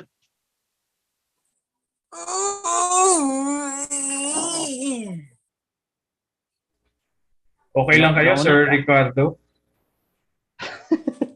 Unat na unat. Ang sakit na sa likod, sir. Ergonomic hazard ang iyong upuan. Sign na yan, Sir Ricardo. Sign. Ergonomic hazard yan. Sige po, enjoy your lunch. 1 hour lang 1 hour. Balik ka na ng upuan, sir.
Good afternoon po. Good afternoon, sir. Good afternoon, sir. Good afternoon, sir. Afternoon po. Afternoon, sir.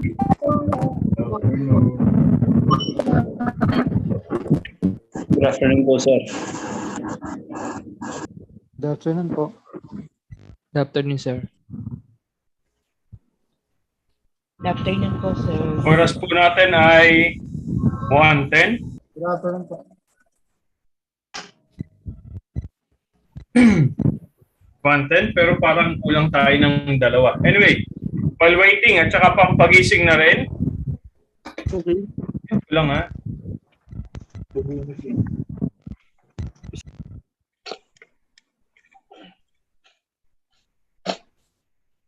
Yan, okay. Pampagising na rin. Let's have an icebreaker. Ang title po niya ay Island Survivors. Island Survivors. May bibigay po tayong emergency situation later. May predefined actions na, pa-prioritize natin. Based sa magiging decisions ninyo, yung scores, titignan natin kung sino may good survival instinct, who could be our group's leader, members, or sino yung magpapahamak mismo sa grupo natin. Okay? Of course, yung mga magpapahamak, they are the doom bringers, may punishment tayo. In short, if you fail this icebreaker, meron tayong penalty. Sige, let's go. Please confirm sa ating chat box, nakikita ba Island Survivors? Yes or no?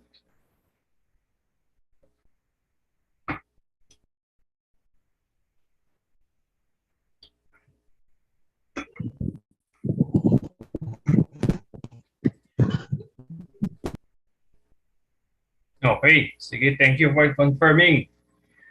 Ang title ng icebreaker po natin ay Island Survivors. This is good for 20 minutes siguro, 20 to 30 minutes. I'll give you a situation. Just imagine wala tayong webinar. We're having this training face-to-face sa isang island resort. Ayan, mas mabilis nyo ma-imagine, may picture tayo. Yan yung island resort ng ating training venue. We just finished eating our lunch. 1:10 na kasi. Finish eating our lunch sa isang restaurant. Suddenly, nagkaroon ng earthquake. Pare-pares tayo ng reference sa may Humalig, Quezon. Tayo is nasa other side. So, yung chance of tsunami is very low. However, several structure ng ating island resort ay nag-collapse. Hindi tayo makalabas ng isla. Kayo po, mga participants, just imagine you're one of them. Don't worry, I'm still with you. That's me. Very fair. Okay? So we are trapped. Hindi yung trap na ganito ha. Hindi lang tayo makalabas ng island resort. Basta-basta. Kailangan ng effort. And some requires first aid treatment. Since we are trapped sa isang restaurant, yung pagkain, yung tubig, hindi nating problema. Okay? Kahit ilang araw pa.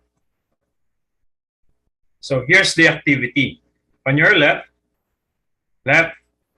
yan po yung predetermined actions natin. From attempt to remove the rubble, divide the sandwiches and ration them over the next few days, hanggang sa pinakababa po, store water in containers from the water source. Yan po yung mga options ninyo. However, hindi yan in order. I'll give you 3 minutes to read lahat, to know your options, and 5 minutes to analyze, prioritize. How to prioritize? Sorry, medyo may dry throat na. How to prioritize, na numberan po natin, 1 to 12. Okay?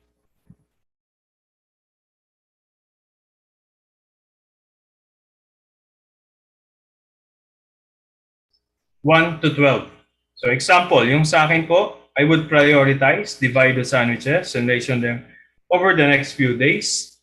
Be followed by my number 2, locate and secure the water supply. Baka ayaw kong magutom, ayaw kong mauhaw, kaya sinecure ko kaagad.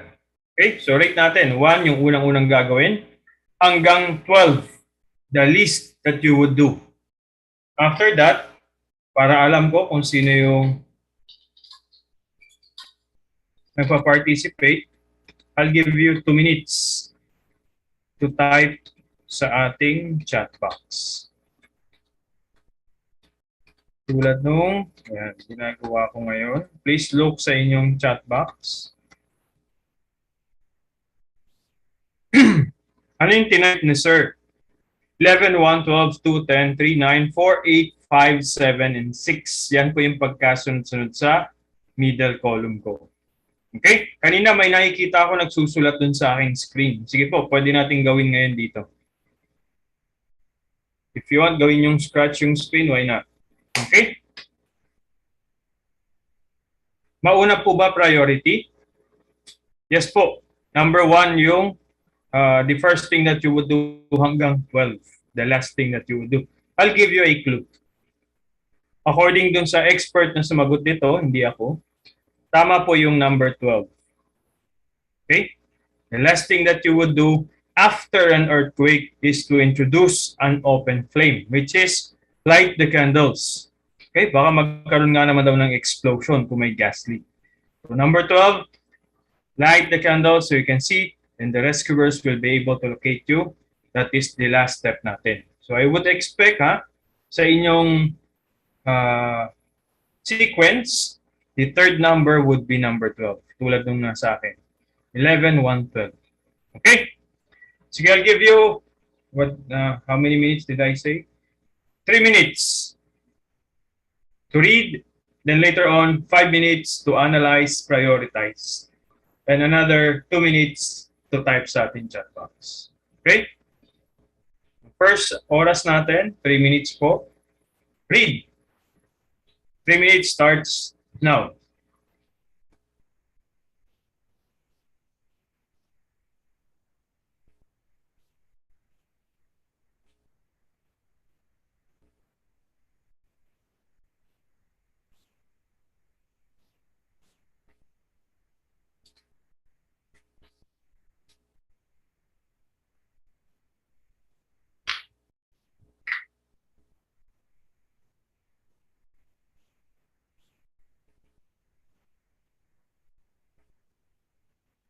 Hopefully, we could be finished by 1:30 or 1:35. Anyway, we only have 2 more topics.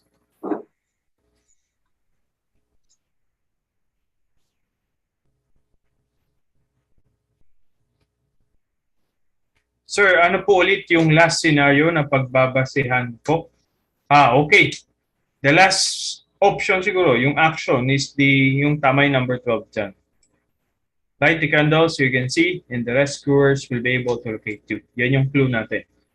So ang scenario natin, wala tayong online webinar training. Instead, we're having this training face-to-face sa isang island resort. Then nagkaroon ng earthquake.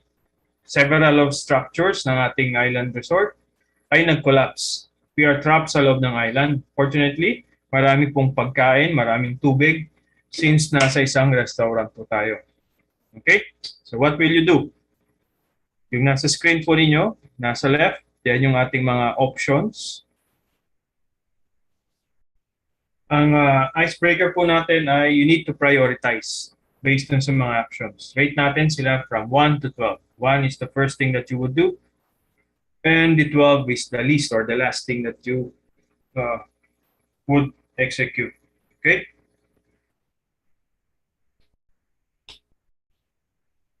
We have 55 seconds for your reading session.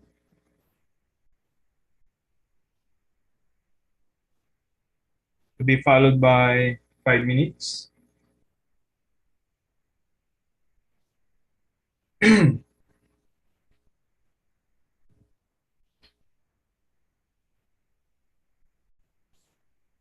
You could write po sa ating screen. I won't mind. Since icebreaker naman to.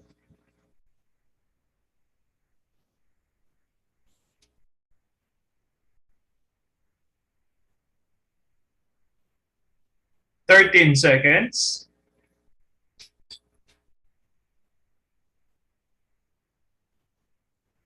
"5 seconds.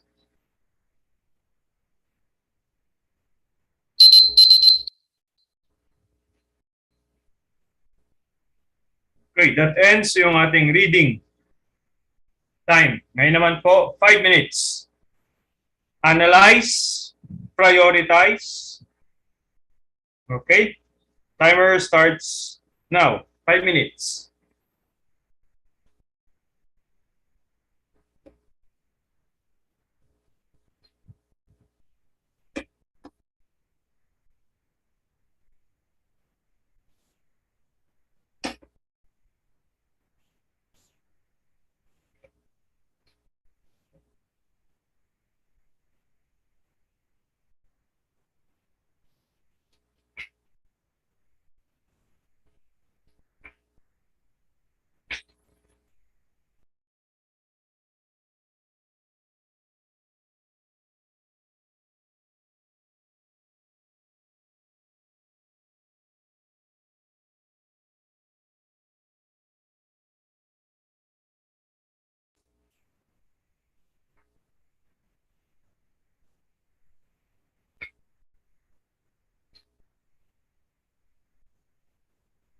Four minutes.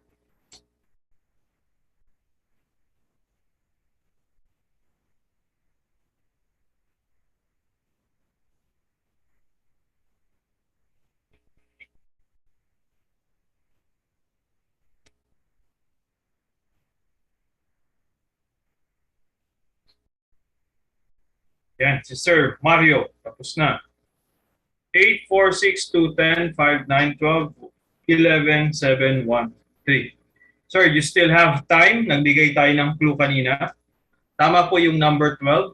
Light the candle. So, light the candle so you can see and the rescuers will be able to locate you. So I'm expecting the third number on your sequence ay number 12. Okay. Sa inyo, sir, ay 8, 4, 6. So mali na kagad yung 6 ninyo. Kasi dapat 12 yan. Last 3 minutes. We still have time, sir, to revise. Sir Jojo, 8, 10, 12. Okay, nakuha ni sir yung clue natin. Meron pa po tayong 2 minutes, 46 seconds.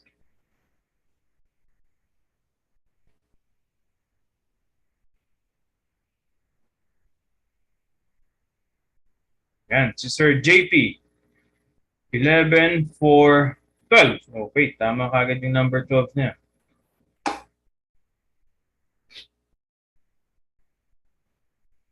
Tapos na rin si Ma'am Jenny Lee. 2 minutes, 12 seconds.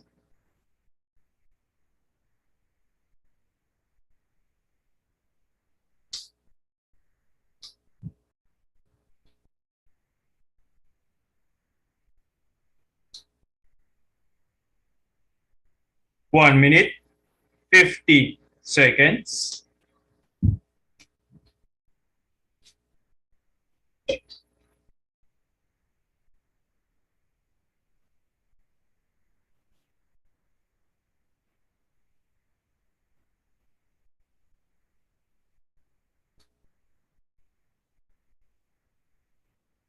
One minute, 30 seconds. Si Sir Nino, parang kulang yung number niyo, sir. 2, 4, 6, 10 numbers lang, sir. 12 po yung kailangan natin.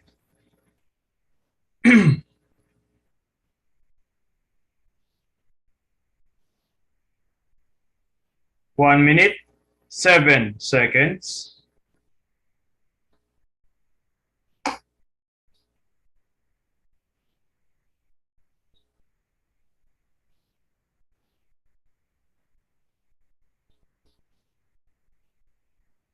Fifty seconds. Don't worry, meron pa tayong 3 minutes. Additional 3 minutes for encoding sa ating chat box. If you want to revise, may 3 minutes pa. Dagdag 3 minutes.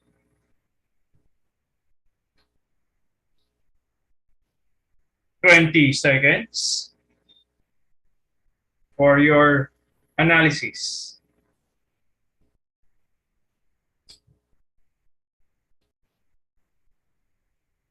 Last 7 seconds.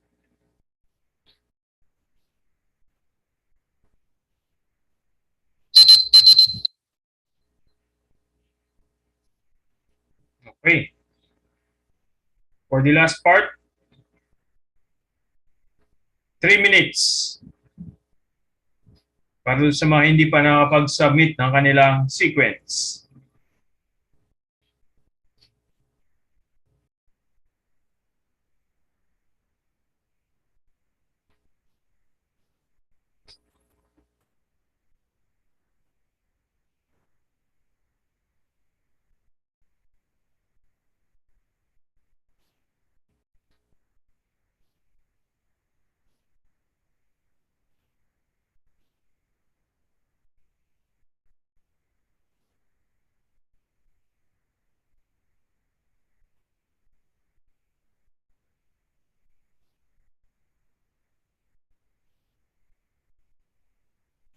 We have 25 entries na.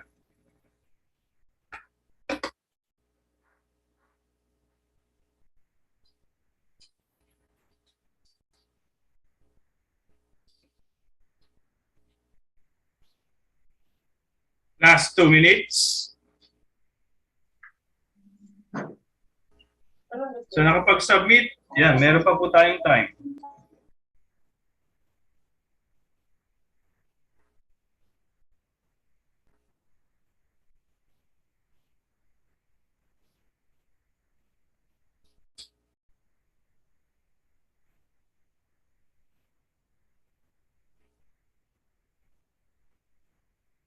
One minute, 30 seconds.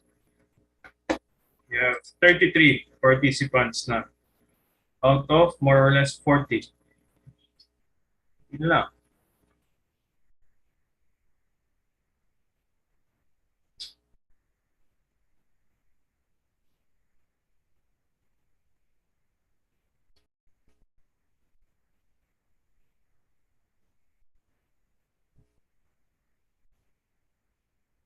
Last 1 minute.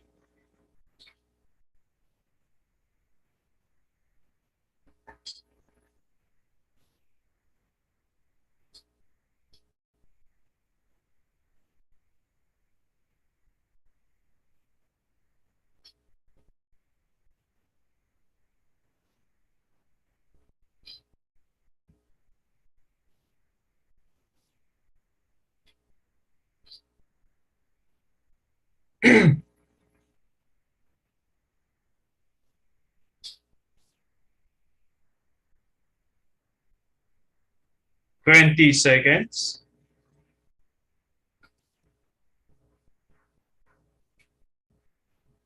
Bakit ang daming? Okay. Yung iba na ganong revise.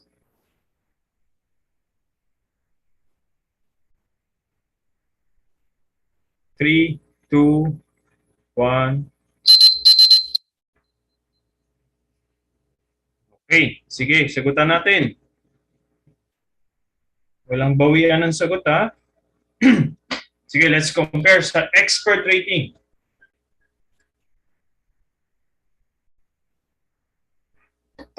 Yan. Okay. Pinasagutan po natin itong icebreaker na to.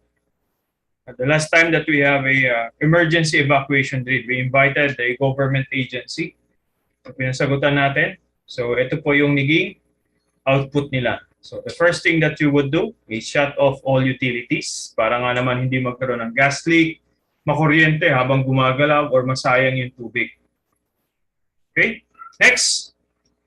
Welfare kagad ng ating sarili at ng ating kasamahan. Check for injuries and administer first aid. Followed by assign someone to monitor the radio and listen for updates.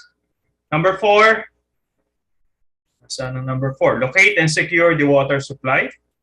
Number 5. Develop day and night signaling techniques. Then number 6. Discuss long-term survival strategy as a group. Next, after you discuss with your group, yan, pwede nating paghati-hatian yung sandwiches. Kasi kung mauna yung hati muna bago yung discuss, baka magtaka kayo bakit kinukuha ni sir yung pagkain. Okay? Next, after dividing the sandwiches, number 8, Store water in containers from the water source. Number 9, pound the pipes with steel wrenches para malaman kung meron pang survivors. Number 10, paggabi na siguro, kaya divide the sandwiches and ration them over the next few days. Kanina hinati among the survivor, kaya naman hinati natin for depende sa days na itatagal. 11 and 12, ito yung pinakamahirap, pinakamatagal. So attempt to remove the rubble at 11. And the most dangerous is light the candle so you can see, and the rescuers will be able to locate you at number 12. Yan yung clue natin. So paano natin makukuha yung score natin, sir? Yan. Yung sa pinaka-left, that's your rating. Yung rating ko, example lang. Middle is yung sa expert, minus lang natin. 11 minus 11, 0. 1 minus 10, sir, negative 9. So disregard negative sign, retain the number.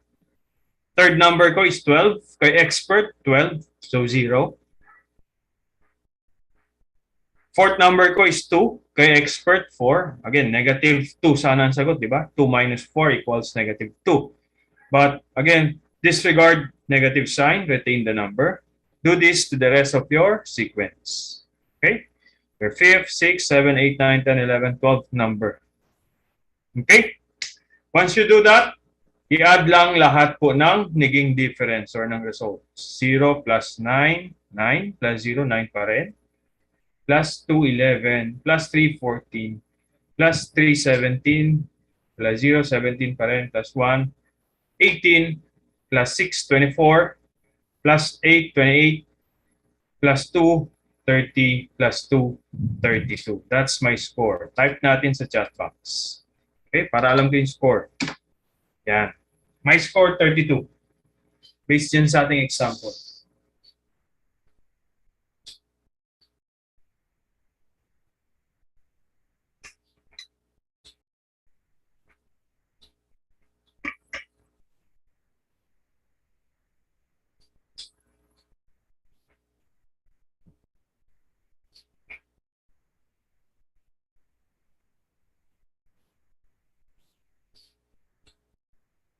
Si Sir Jojo, 24.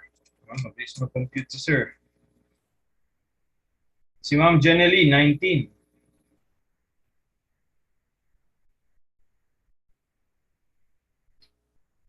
Sir Ronald, 12.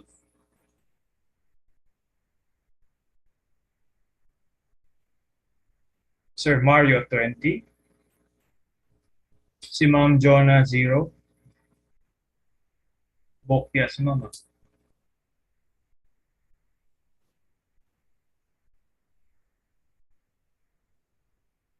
How about the others?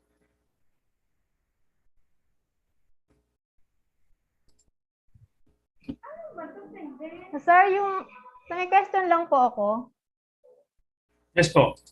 Ima-minus po ba yung negative dun sa total? Hindi po. Disregard the negative sign. Ah, So lahat po puro positive. Pare, negative 9 sana pero nilagay natin dyan, 9 na lang. So, kaya siguro na 0 si Ma'am. Wala po, wala tayong subtract. Add lahat. okay Disregard po. negative signs.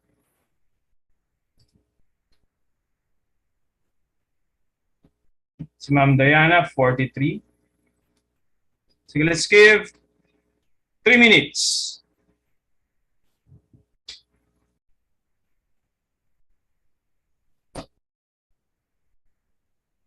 Three minutes. Be honest, ha? Then later, malalaman natin. Sino yung may good decision making? Sino yung doom bringer?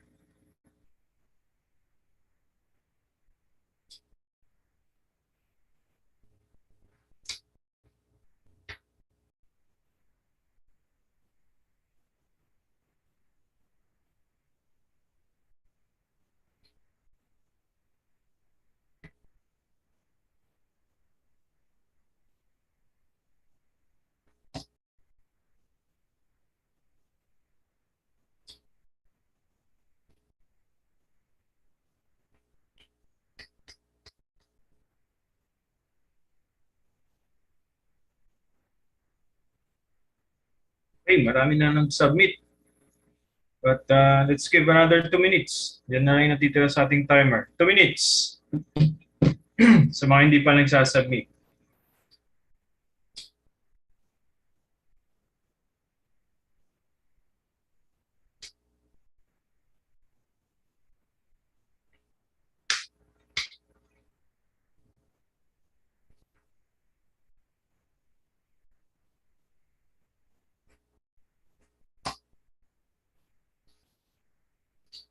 One minute, 30 seconds.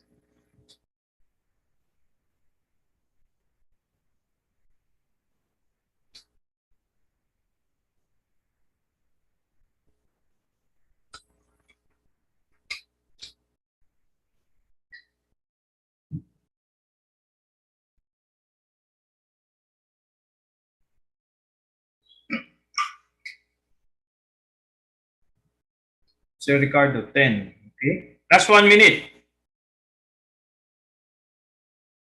Oras natin, 1:34. Still on track.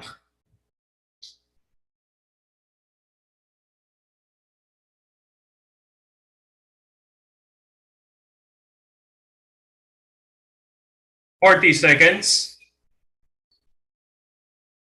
Halos lahat nakapag-submit na.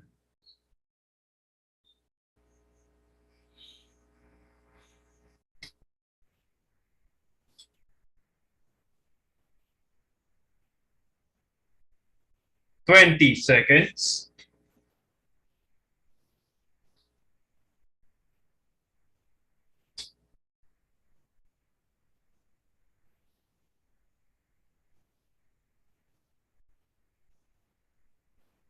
Five seconds.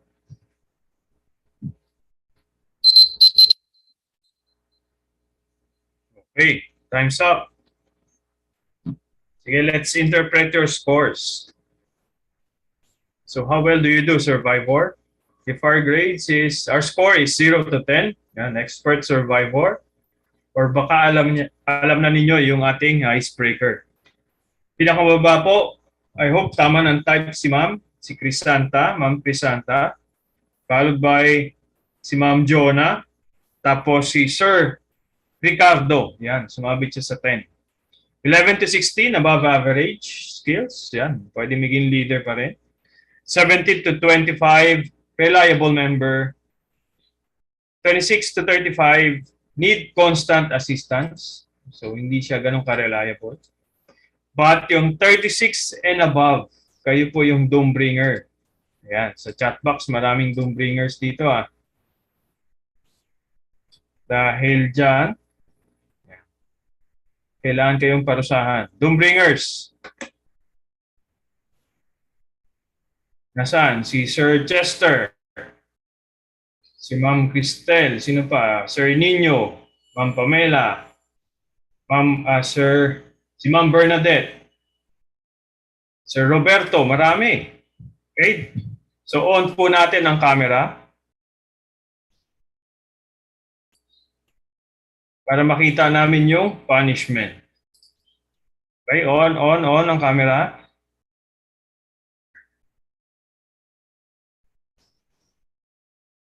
Si Sir Raul, si Sir Billy J.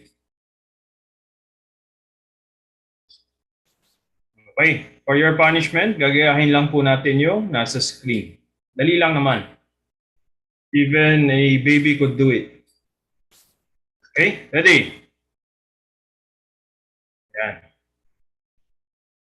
So yan ang gagayahin natin. Nasa na yung mga doom bringers, including the face.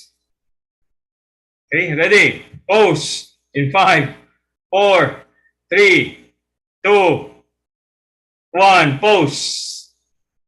Yan, si Sir Miggy, si Ma'am Bernadette, nakita ko na. Si Ma'am Colleen.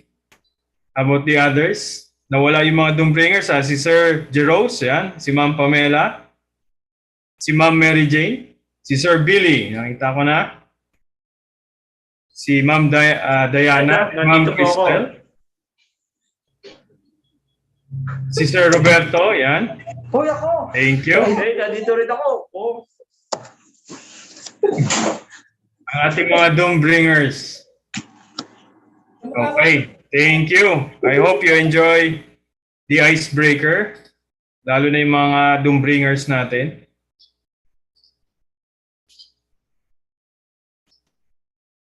Top scorer natin si Ma'am Crisanta, 3. Si Ma'am Jonah, 8. Si Sir Ricardo ay 10. Okay, sige. Let's check our schedule ulit.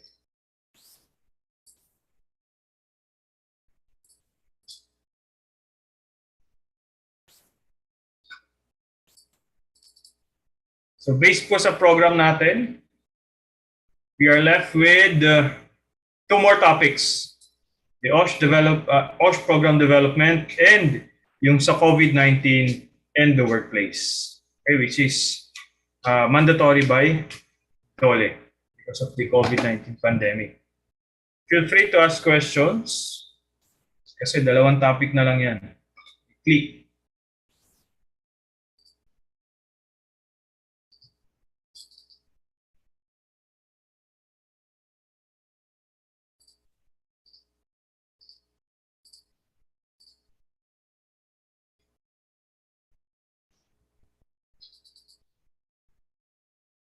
Please confirm sa ating chat box, nakikita po ba? Basic Occupational Safety and Health Course, OSH program. Yan, okay. Mabilis-bilis ang chat box. 21, 22, 23 out of 40.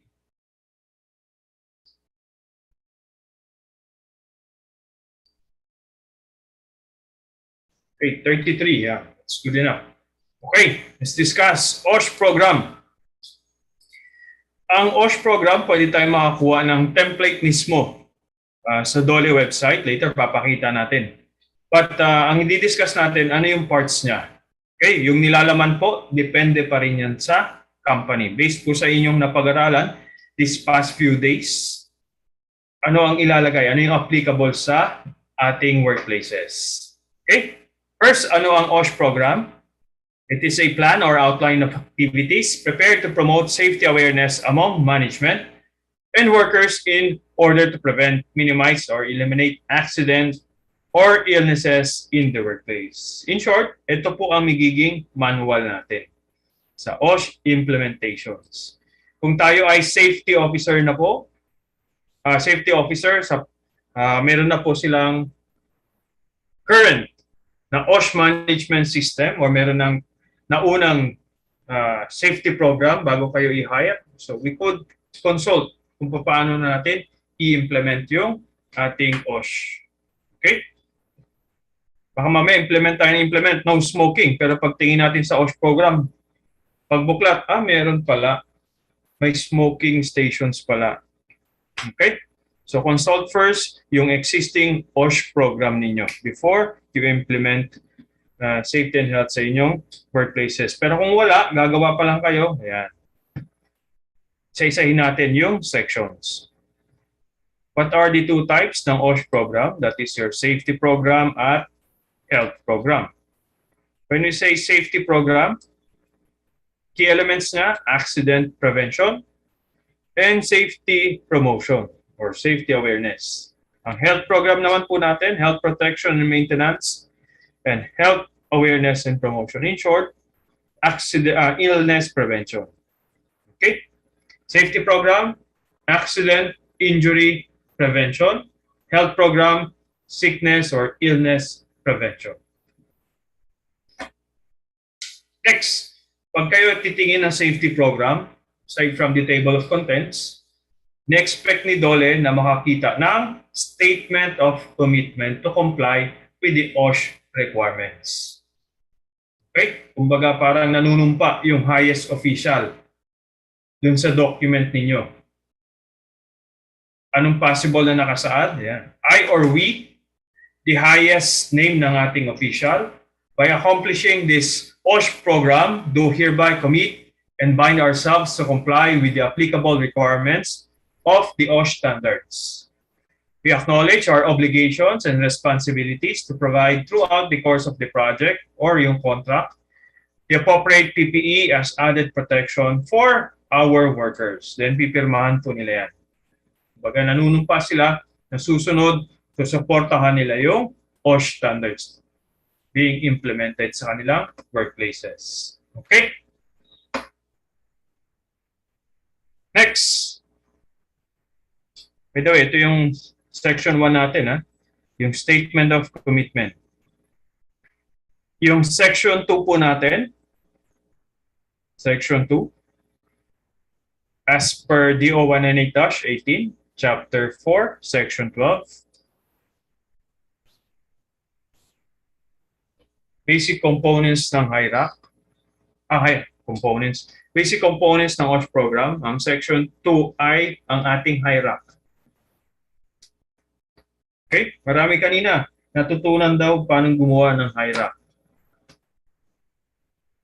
So, we would implement it dito sa ating OSH program. So, ilalagay po natin lahat ng tasks. Ano yung hazards? Risk description natin kung ano yung possible na mangyari. Likelihood. Ano sa tingin natin? Is it low, medium, or high risk? By the way, sa risk assessment, we are looking for two things, di ba? Two, the probability and the severity. Likelihood and consequence. Clear po tayo dyan, ha? Before mag-grade tayo ng low, medium, or high. I think na-discuss na sa inyo yan during the HIRAC. So pag titingnan ni Dole, gasoline station, okay, low, tapos may high, may medium. So therefore, we could classify your establishment as high-risk establishment. Bakit? Based sa inyong HIRAC. Ngayon, sir, lagay na lang namin low at medium. Hindi ko questionin naman. Okay? Pag question, teka, task, pagta-transfer ng flammable substances, low risk, questionable. Okay? Babalik sa inyo to. Review your HIRAC. Okay? Clear po tayo, ha? Tapos, meron tayong control measures. Mas mataas ang risk rating natin, mas maraming control measures. What are the control measures? We have 5 hierarchy, di ba? Elimination, hindi pwede. Substitution, hindi pwede. Sigurado, merong engineering control, may administrative control, and PPEs. Okay? So, clear po tayo sa HIRAC. Yes, sir. Next po. Still, section 2 pa rin tayo. Nakalagay dito, General Safety and Health Programs. Yung health programs po natin, ito. Medical surveillance.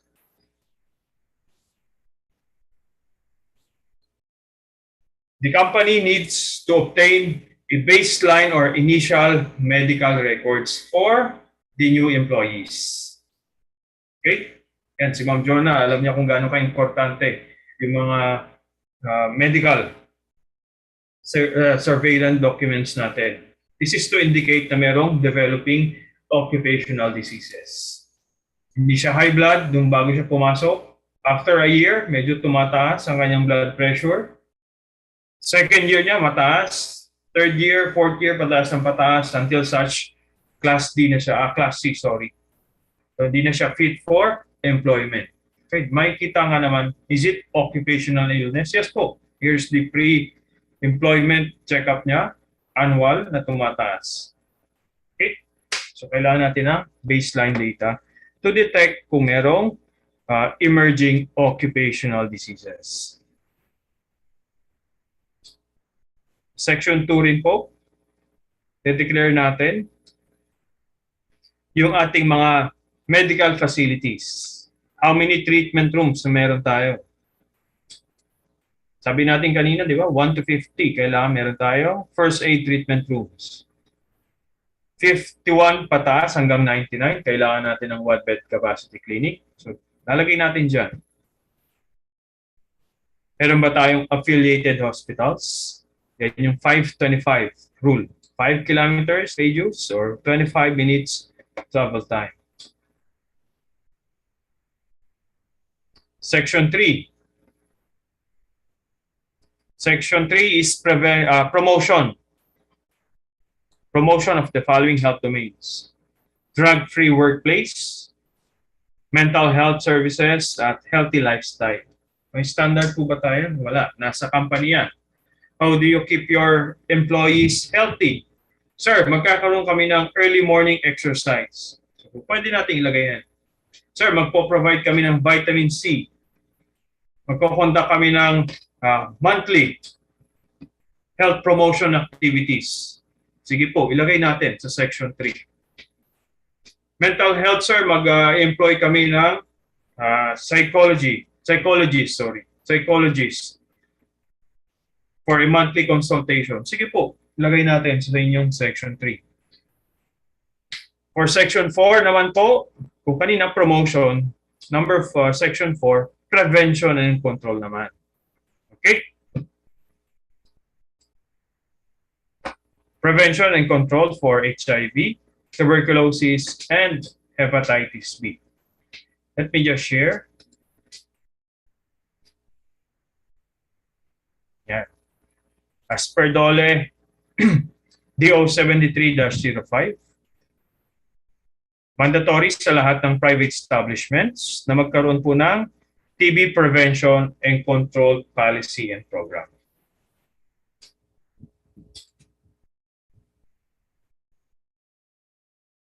Sa program ninyo? Sure. Okay. Clear?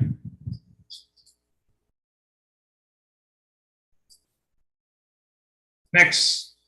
Almost similar naman po sa lahat. Next, DO 102-10 or HIV. The same, dapat po meron tayong prevention. Okay? Umaga dito sa TB, meron tayong prevention and control. The same din po sa HIV. Pero po, kailangan pa rin natin mag-provide ng appropriate and accurate updated information regarding sa HIV/AIDS. Non-discriminatory policy and practices. So, hindi pwedeng mag-discriminate. Oops, may HIV, determinate ka due to medical condition. Okay, hindi po pwede yun. Promotion, hindi mapopromote yung isa kasi may AIDS. Hindi rin po pwede. You would be violating a department order. 102-10. Next, kahit po tayo yung occupational health nurses or tayo yung mga first aiders, makikita natin yung mga medical records, hindi pwedeng mag-disclose tayo ng information. Okay? Sa ibang tao regarding a one's condition, especially pag may HIV, TB, or HEPA sila.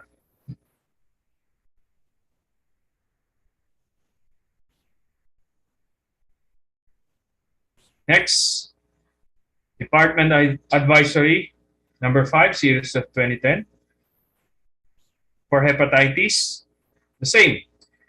Mandatory for all private workplaces, dapat magkaroon po ng prevention and control ng hepatitis B. Provide pa rin ng ating mga information materials for the workers. The same pa rin, non-discriminatory policy and practices. And the same, confidentiality. Okay? So, buti naman at si Dole po. Medyo dumali-dali ang trabaho ni safety officer kasi meron na pong template na ready si Dole. Basahin na lang po natin, analyze, and see if it's applicable sa ating workplaces. Meron siyang template for HIV, TB, and hepatitis B. Okay? Next, drug-free workplace. So, private establishment employing 10 or more. Kailangan po meron tayong control, prevention and control program.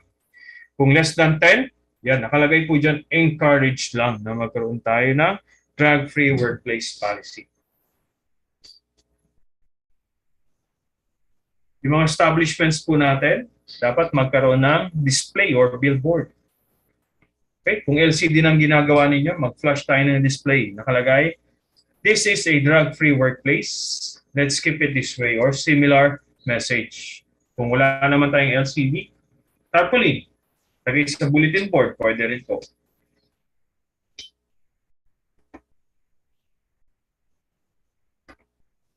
Next, under DO 53-03. So, kung magkakaroon po tayo ng random drug testing, dapat hindi lang mga workers, hindi lang yung mga rank and file, dapat kasama yung mga officials. Okay? And of course, all costs of drug testing shall be borne by the employer as per Rule 1967 ng ating Yellow Book. 1967. Lahat po ng medical examinations required by the company or the government should be shouldered by the employer or the company. Clear po tayo, ha? Next. Project or company details. Yan. Of course, hindi tayo pasok, sir, sa name of project. So, pasok naman tayo sa name ng company. So, dito po, ilalagay natin yung details ng ating company. Hindi tayo project, company. Sige, but location, saan po yan? Sino po yung highest official natin?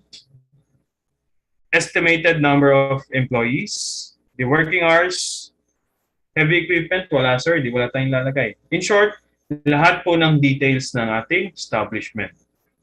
Pangalan, location, highest official, personnel. Okay? Para po hindi magamit yung BOSH program sa ibang area. Section 6. Composition and duties ng ating Health and Safety Committee.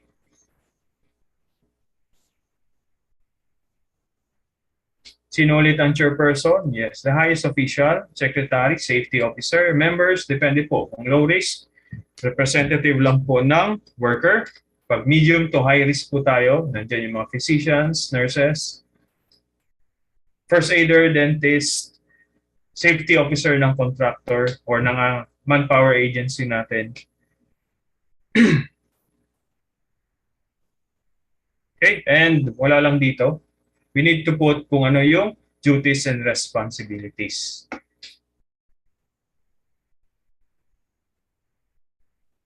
Section 7. Ang OSH personnel and facilities.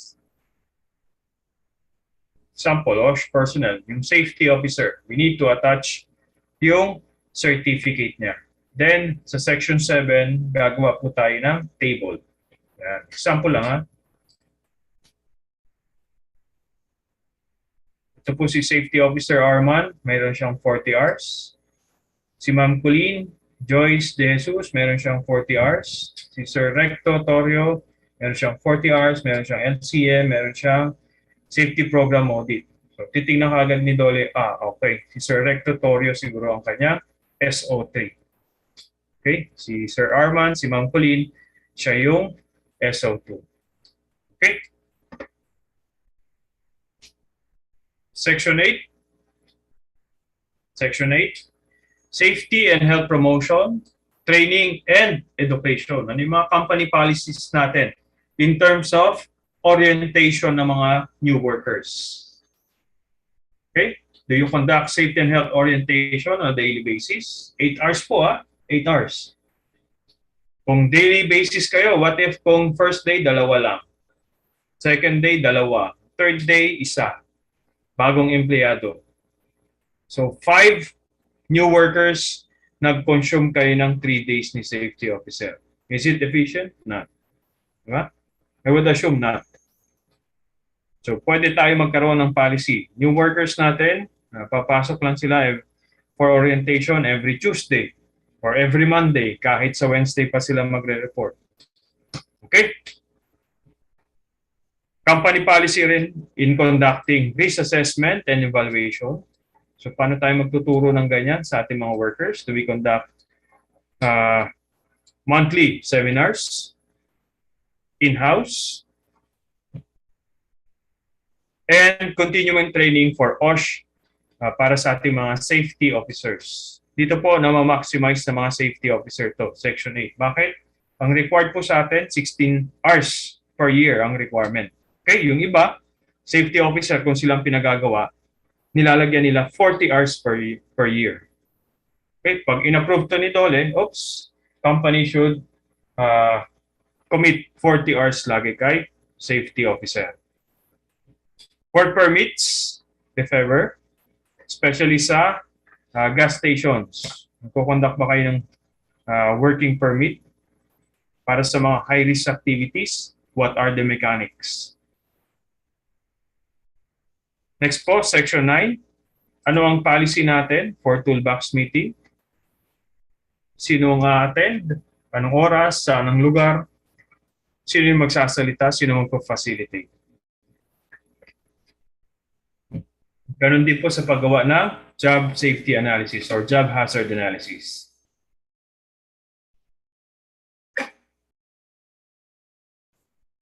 For Section 10, yan.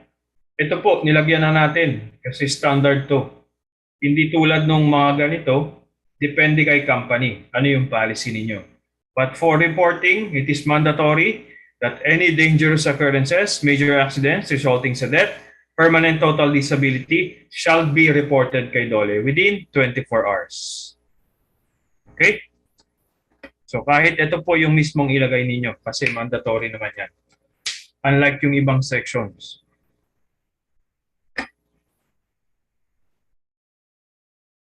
Moreover, other work accidents resulting to disabling injuries such as permanent partial disability, temporary total disability shall be reported within 30 days after the date of occurrence. But because of yung memo noong March, end of every month. Okay? Kahit sabihin na natin nangyari yan nangyari ng aksidente ng June 20.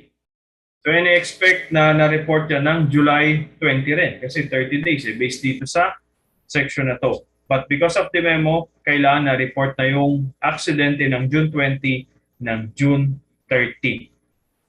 Okay? End of the month na lagi ang reporting. Section 11. Ano po yung re-required nating mga PPEs? Then how many employees o workers ang bibigyan?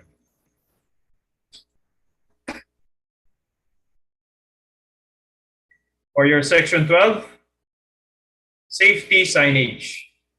So ilalagay po natin lahat ng anong signage yung ang ikakabit natin. You need to provide samples sa section 12. Okay, sample designs.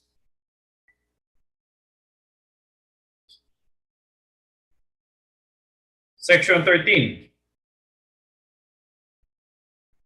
Policies natin regarding dust control and management at pagre-regulate ng mga critical activities such as working at heights. Hindi lang po construction may ganyan. Example, magre-repair sa bubong ng inyong establishment. Kung may naglilinis ng window sa labas, working at heights pa rin. How do you regulate those critical activities? Electrical works. Power tools kung meron, kung nasa manufacturing tayo. Excavation, protection of the public or the workers, exposure sa vehicular traffic kung nasa logistics tayo, employees exposure to falling loads, hotworks activities tulad ng welding, cutting, and kung gumagamit tayo ng compressed gases. Okay? Ano yung mga policies natin sa ating mga workplaces? Section 14. Workers' Welfare Facility. So this table was taken from the template. So nag-provide na si DOLE ng mga list ng facilities. We provide, yes or no. Remarks, especially pag no, bakit? Okay, example, lactation station. Sa construction, no. Bakit? Bawal po ang may anak bawal ang bata sa construction site. Ganon din ba sa manufacturing? Do we allow children on site? Okay, lagi natin sa remarks. Ramps, railings, and likes, and other workers' welfare facility as prescribed by BOSH standards and other related issuances. Example, isolation areas. We provide? Yes, meron po sa ating workplaces. No, may tie-up po tayo na BHERT or Barangay Health Emergency Response Team. Section 15, kailangan po ng Emergency and Disaster Preparedness and Response Plan. May template po ba si Dole? Wala po. Wala rin kasing standard na Emergency Response Plan. Okay? Depende sa organization. Yung tao, yung equipment nila ang kino-consider. Yeah. Do you provide the Emergency and Disaster Preparedness Plan? Yes or no? Types of drills na implement natin sa site. Dates, pwedeng month and year lang. And sino yung magpa-facilitate.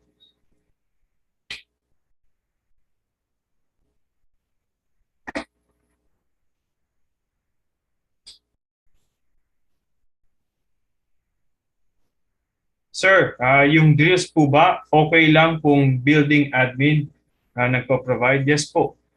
Alamin lang natin kung kailan sila magko-conduct ng drills. Tapos ilagay natin sa responsible person, position, in your case, department.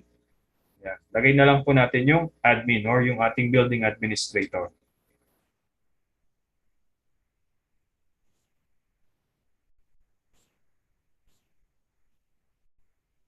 Next, Section 16. I-attach po natin yung solid waste management program natin. It should be written by PCO.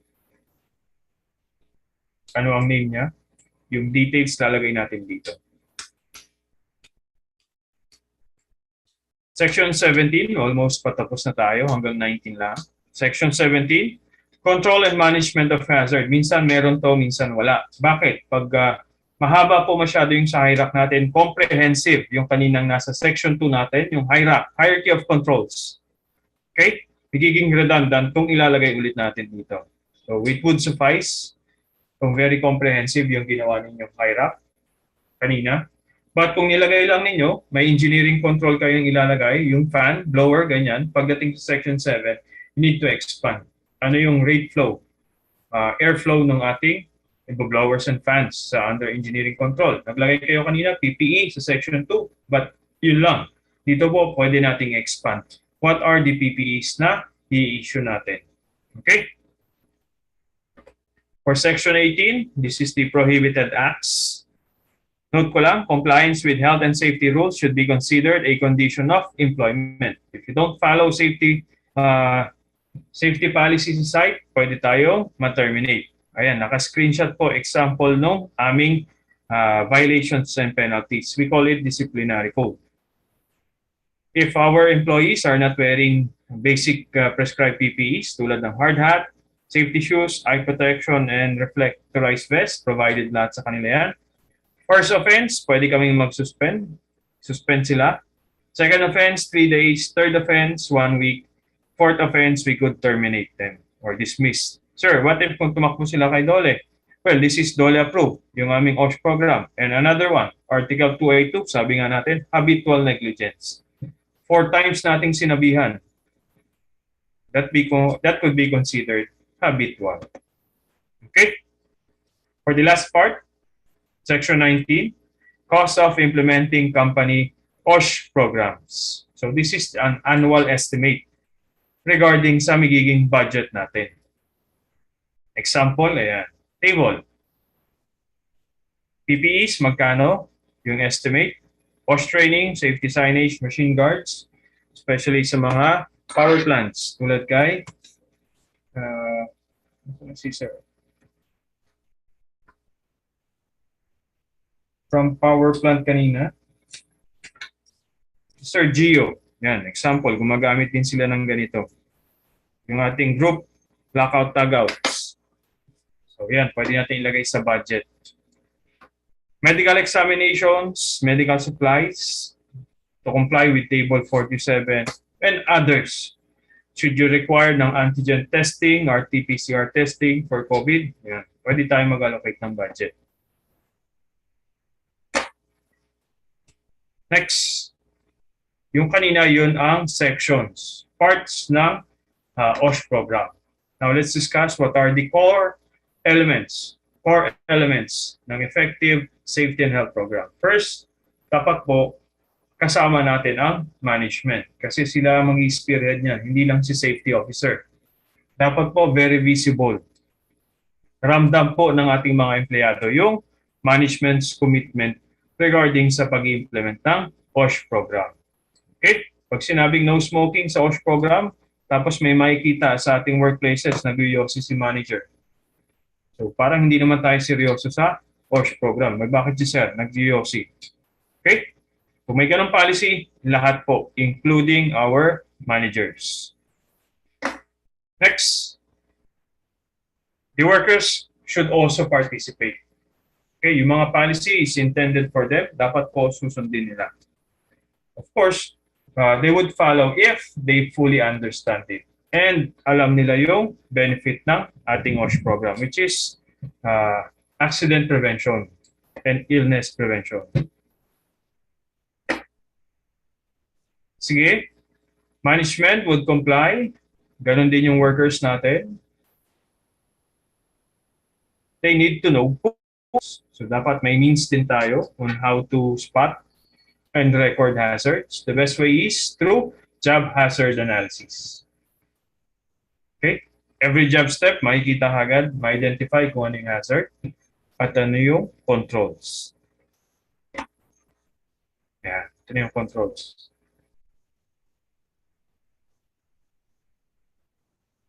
Next, education and training. So hindi po pwedeng during safety orientation lang. Doon lang sila naka-receive ng kanilang BOSH awareness. So pwede diyan every toolbox meeting, bulletin boards. We could also give them sessions if they want to know BOSH. Yan, magbigay tayo ng schedule para kayo ay makonsult. Last part, last core element is the program evaluation and improvement. Okay, hindi dahil meron tayong OSH program, okay na. Tingnan natin kung is it effective, is it compatible sa ating workplaces. Meron pa, communications. Okay, if we have the program, yan, we should communicate. Dapat alam din ng mga workers yung nakasaad sa ating OSH programs. Program evaluation, bakit kailangan? To know if changes or revisions are made. To check areas that have to be prioritized and to monitor the performance of the program. Hindi dahil may OSH program tayo, expect natin na bababa na yung incident at accident rate natin. Minsan baliktad pa nga.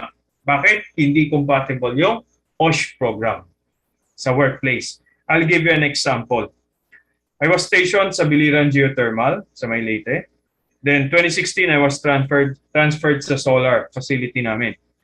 Walang OSH program nung pag-onboard ko. Meron kaming grass fire. An average of 4 to 5 grass fire monthly. Okay? Nagkaroon kami ng OSH program, no smoking policy. Baka doon nga naman nagsisimula yung grass fire. Tumaas. Naging 8 to 9. From 4 to 5, naging 8 to 9. Dumoble. Bakit kaya? So we evaluate. It turns out na yung mga nag-yosi before, masasabihan pa, malalapitan. Papatayin lang sa gitna, sa harap mismo ni safety officer. Ngayon, may no smoking policy na. So nangyayari, nagtatago na yung mga empleyado. Makikita si safety officer, binabato sa malayo. Hindi nila pinapatay, but tinatapon na lang sa malayo. Okay? That give rise to grass fires. So, kailangan evaluate, tinanggal yung no smoking policy. Meron na station, smoking stations. So, hindi dahil meron tayong safety policy, okay na. We need to evaluate, is it compatible or effective sa ating job site? Program effectiveness, how would we know na effective ang ating OSH program? Number of accidents and injuries, trending downward.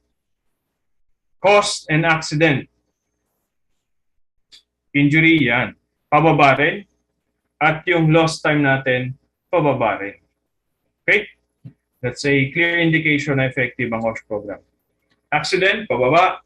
Injuries, sickness, pababa rin. At time loss, downward. Also, kung may pataas doon, we need to revise BOSH program. This is the last slide. Procedures in filing ng ating OSH program. Where to file? File natin yan sa Bureau of Working Conditions through the DOLE regional offices. File natin sa regional office. Expect natin 7 working days na i-reviewin po nila yan. Afterwards, i-forward nila kay Bureau of Working Conditions. Ngayon, si Bureau of Working Conditions, yung final review, pwede siyang ma-approve or for modification. Hindi naman po nagre-reject si Bureau of Working Condition. Ini-indicate nila kung saan nagkulang. Okay? Example, nakukulangan sila sa rest periods, nakukulangan sila sa workers' welfare facility. I-indicate nila dun sa kanilang letter. We need to revise. Questions po regarding sa BOSH program?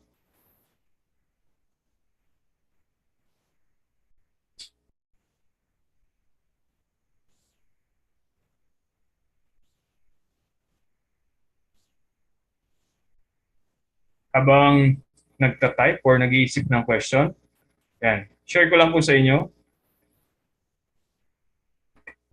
the DOLE website. Dito tayo kumukuha ng mga materials, reading materials, forms, downloadable forms. Click. So lahat po ng kailangan natin dyan, registration of establishment, yung WAIR, annual medical reports, mga templates po nila. I-click sa ating BOSH program.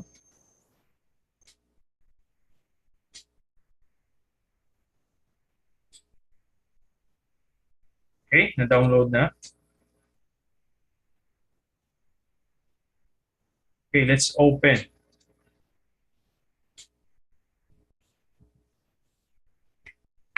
Okay, this is the template, the OSH program template from DOLE mismo. Okay, i-fill up lang po natin to, yung company profile natin. Of course, you need to change this one to your company name.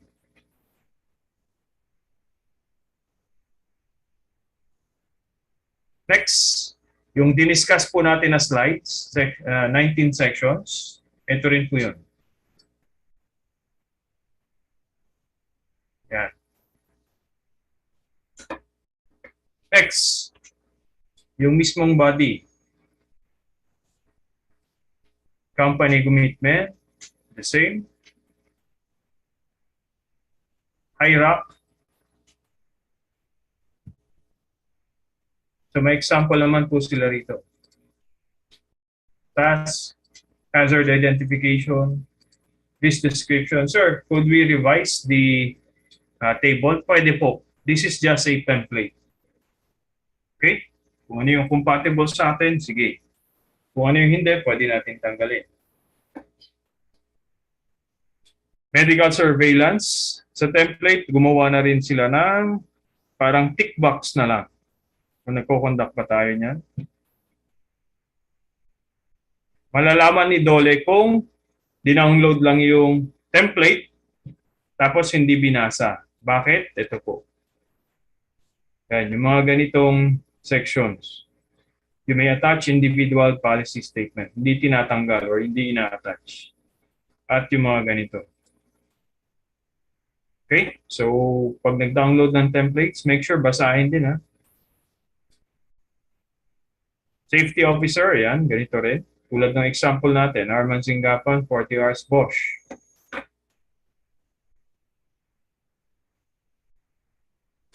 Our nurses, doctors, name, for how many workers, at yung kanilang facility. Okay, almost the same yung diniscuss kanina. So we have question po ba regarding our OSH program?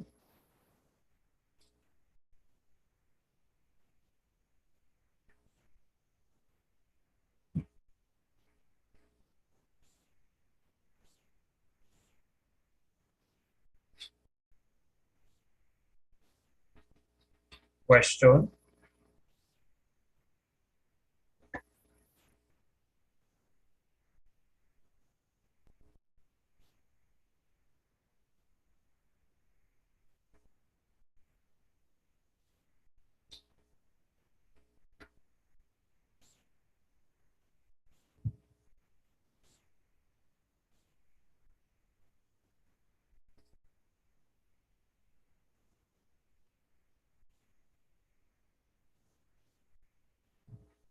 Question, ang oras po natin ay 2:20.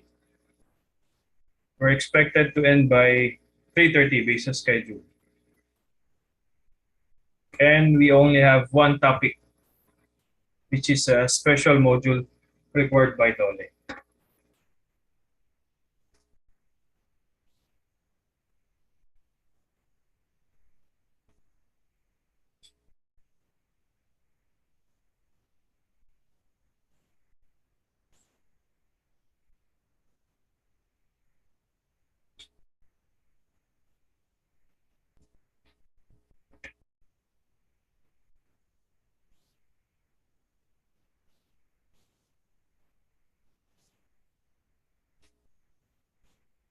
Yes po. Go ahead, Sir Mario. Sir, tanong ko lang. Kasi may, kumbaga, sister company kami na, halimbawa, construction. Tapos, may pinapagawa silang parang facilities dito sa vicinity ng area namin or sa mismong planta namin. Ngayon, applicable po ba, sir, na yung BOSH is i-ano doon sa COSH? Na wala silang safety doon? Kumbaga, BOSH na yung mag-aano doon? Okay. So may facility po kayo. Anong industry natin, sir? Warehouse po, sir. Warehouse ng mga, import po kami ng mga sasakyan po galing Japan.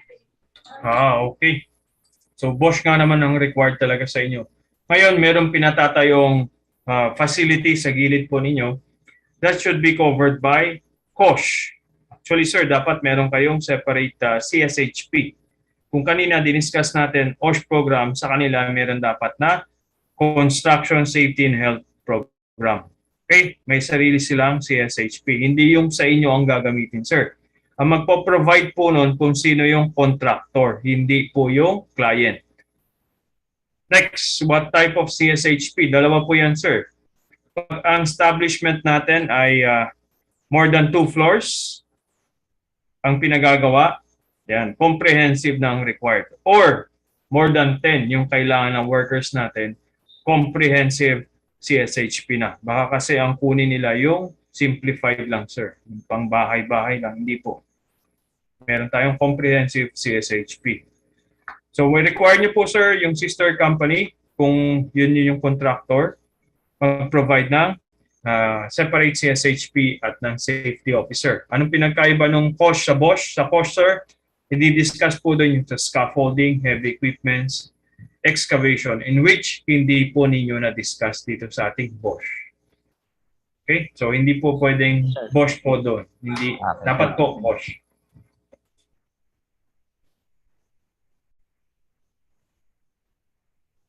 Okay? Since yung iba, parang inaantok, wala pa nga sa picture, wala pa sa video, sorry.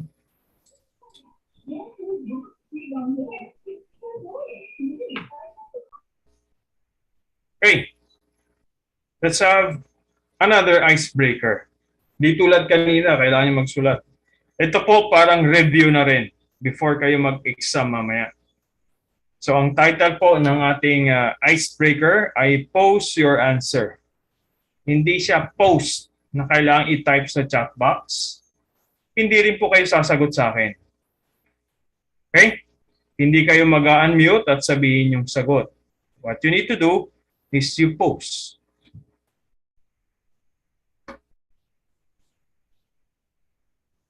May objectives pa tayo to formalize the icebreaker, familiarize the different techniques of selfies, perform good-looking selfies, and to have fun. This is your last day. Technically, tapos na rin yung mga OSH standards talaga natin. Meron na lang tayong special module, which is COVID-19. Sige, please turn your cameras on. Kailangan makita ko kayo. Diyan ako magbe-base kung tama yung sagot ninyo hindi. So, anong mechanics ng ating icebreaker? May question po tayo. Kunwari ito. What legal basis brought the formulation of the Philippine Occupational Safety and Health Standards? Legal basis. Batas. Yan. If your answer is PD 454, so yan ang gagayahin natin. When I say pose your answer, yan. Ganyan lang gusto ko makita. Si Ma'am Janeline tumatawa. Si Ma'am Jonah. PD 442, yan. Sakit sa ulo pose. Or PD 224. Yan. Ganun ang pose natin. Okay? Si Ma'am Jovit, nakita ko rin. Tawanan niyo yata ako, Ma'am. Okay? Sige po, let's flash again the question. What legal basis brought the formulation of the Philippine Safety and Health Standard? Okay, post your answer in 5, 4, 3, 2, 1. Yan, si Sir Mario, nakita ko na ang kanyang sagot. How about the others? The others? Si Ma'am Jenny Lee. Yan, si Ma'am Mary Jane. How about the others? Si Ma'am Jonah. Si Sir Raymond. Si Sir Billy. Si Ma'am Pamela. I don't know kay Sir Gio, para nag-ayos na ng buhok. Ayan, okay na. Sige, si Ma'am Jackie Lou. Si Sir Raymond. Sige, thank you for answering. The correct answer is, yeah, it's PD 442. Sakit sa ulo pose. Next question. What causes 88% of the accident as per Herbert William Heinrich? Other pronounce it as Heinrich. It's pronounced as Heinrich. Okay? 88%. 88%. Review na lang ha, mamaya exam na. Is it acts of nature? Is it unsafe condition? Mayroon pa palang wink yan. Or sakit sa ngipin pose for unsafe act? Okay, 88%. Ready? Post your answer. Si Sir Jojo, nakita ko na eh. Post your answer in 5, 4, 3, 2, 1. Sir Chester, nakita ko na. Sir Jojo. Si Ma'am Jonah. Ma'am Jeneline. Ma'am Jovit. Sir Mario. Sir Lorenzo. Ma'am Mary Jane. Aba, mukhang majority ang ating sagot. The answer is sakit sa ngipin pose. Okay? It's unsafe act or unsafe behavior. Next.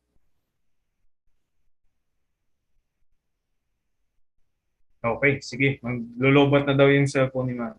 Next question. How about the 10% naman according kay Herbert William Heinrich? 10%. Kung kanina puro pabebe pose, ngayon naman yan. Pamacho naman tayo. Is it acts of nature? Is it unsafe act? Or is it unsafe condition? Okay? 10%. Si Ma'am Jonah, nakita ko na. Macho mama.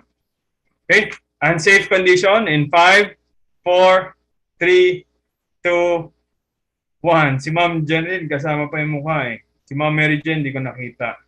Sir Jojo, ganyan ang post niya. Sir Gio, nakita ko rin. So, ang sagot po natin ay si Arnold Schwarzenegger. Unsafe condition. Next, refers to a situation caused by condition or practice in any place of employment that could reasonably be expected to lead to death or serious physical harm. Okay, parang nasa definition to kanina, section 3. Section 3 ng ating DO 198-18. Is it high risk? Pemberia pose? Is it imminent danger? Or unavoidable? Okay?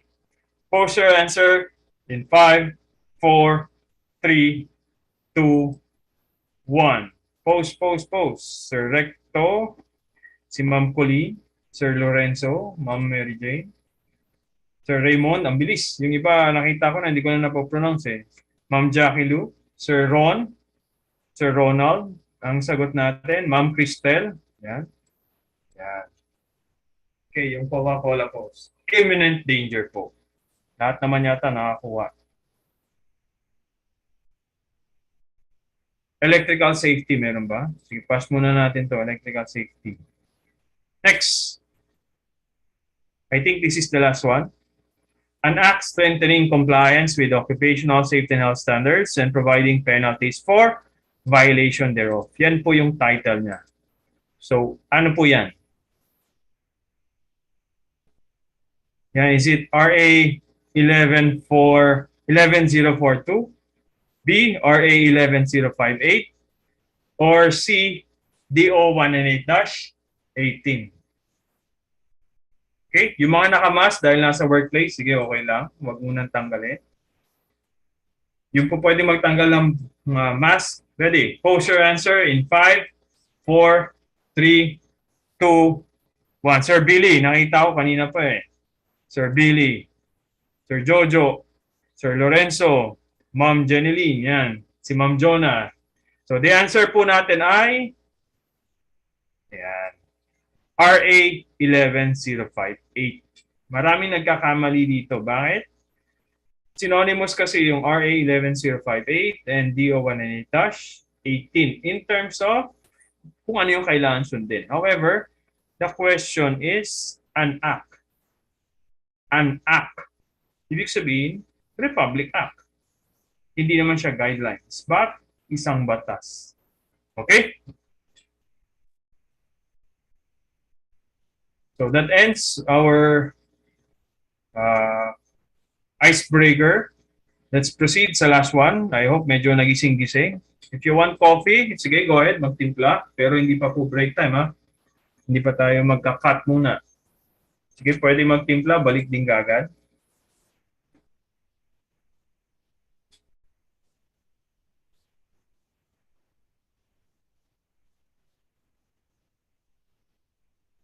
Trying to find this slide.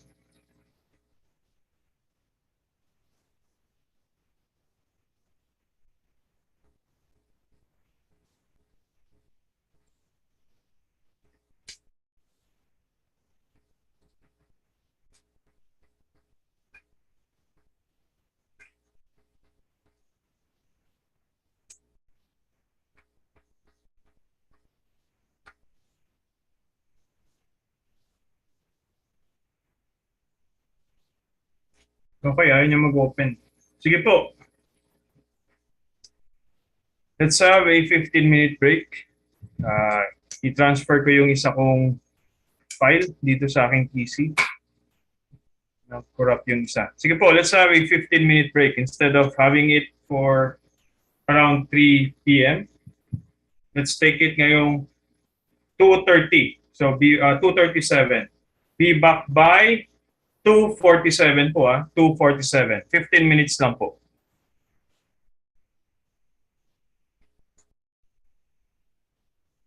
Habang ayusin ko tong file. 15 minutes lang po ang break natin, 2:47.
Okay, let's resume.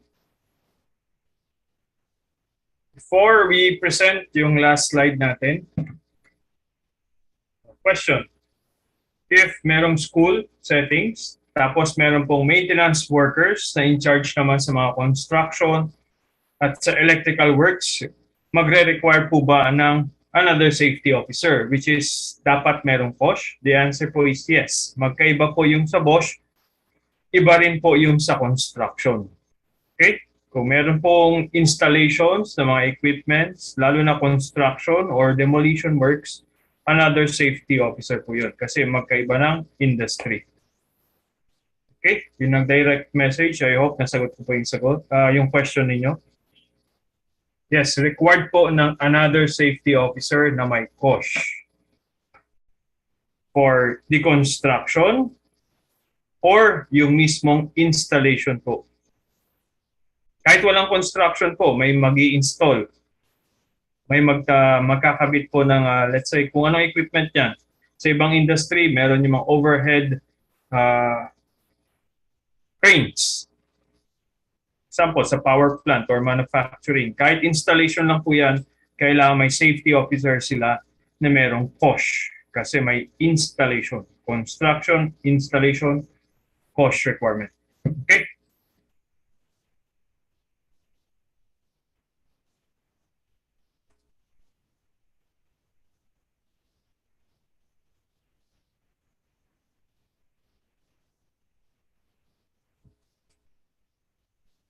For the last part ng ating day 5, please confirm sa ating chat box. Nakikita po ba? COVID-19 and the workplace.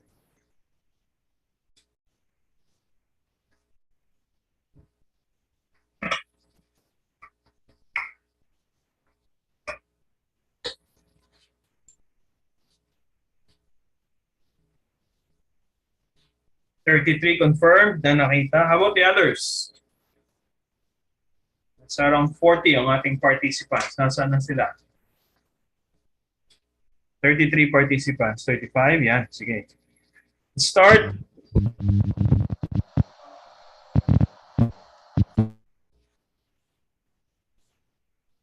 What is COVID-19?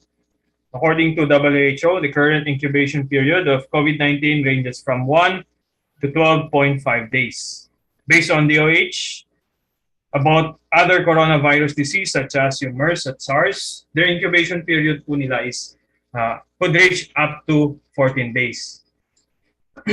So, ganun po. Same family sila, coronavirus. So, para maiwasan po yung confusion, is it COVID? Is it MERS or SARS? They fix it at 14 days incubation. Okay? Some history regarding sa COVID sa ating bansa. The first suspected cases in the Philippines was investigated noong January 22, 2020 and other 639 suspected cases. So wala pa tayong isang case. Pero may pinagsususpetsa na tayo. 634 cases kasama tong first case natin.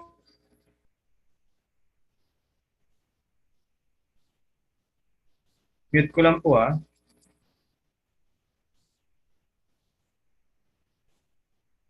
Next, nagkaroon po tayo ng nagkaroon tayo ng malalang case pero hindi pa natin masabi kung COVID case nga. We have 2 patients. They are healthy Chinese nationals on vacation sa Philippines. Noong January 2020, patient 1, 39-year-old female, had symptoms of cough and sore throat and was admitted sa San Lazaro Hospital in Manila noong January 25. Patient 2 po natin, 44-year-old male, has symptoms of fever, cough, and chills. On January 31, SARS-CoV-2 or the causative agent ni COVID-19 was reported to be detected in the initial swab ni patient 2. Patient 2 yung male? Yes, yung male. Yung mas matandang male. And he was identified as the second confirmed COVID-19 infection in the Philippines. On February 1, nag-deteriorate yung condition ni patient number 2 until nagkaroon po ng cardiac arrest. He was first confirmed COVID-19 deaths death outside COVID-19. Okay, sa Philippines. On March 8, 2020, President Rodrigo R. Duterte recognizes that COVID-19 constitute a threat to the national security and prompting a full of government approach in addressing the outbreak. Hindi lang CO, DOH, ikaw na bahala dyan, COVID-19, hindi po. So, na lahat na.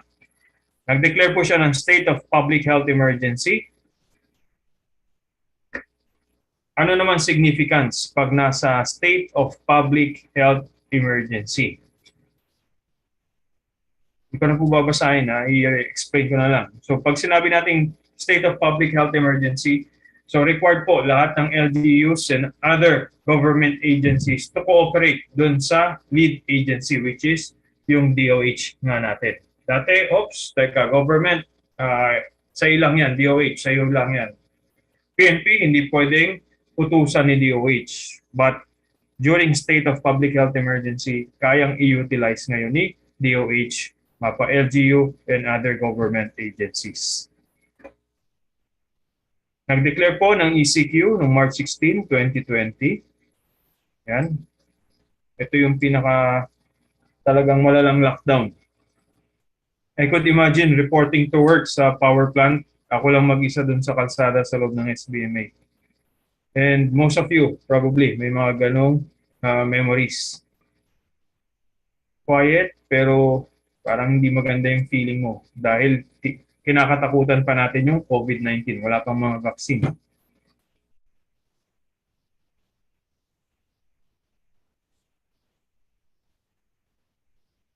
Yan, memorable moments. Pero yun yung mga moments na ayaw na nating mabalikan sana. Wala nang umulit na ganyan.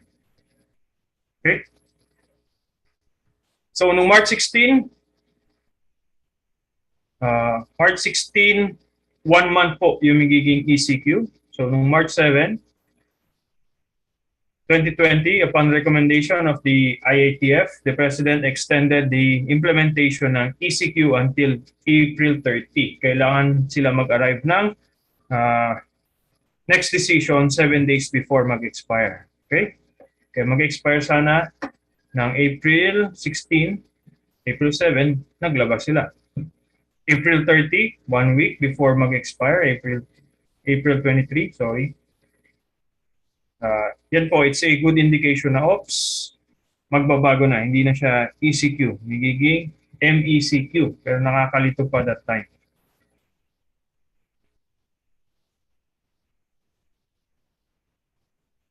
Parang ghost town, yes. Ganun nga. Nawalan kami ng work. Majority.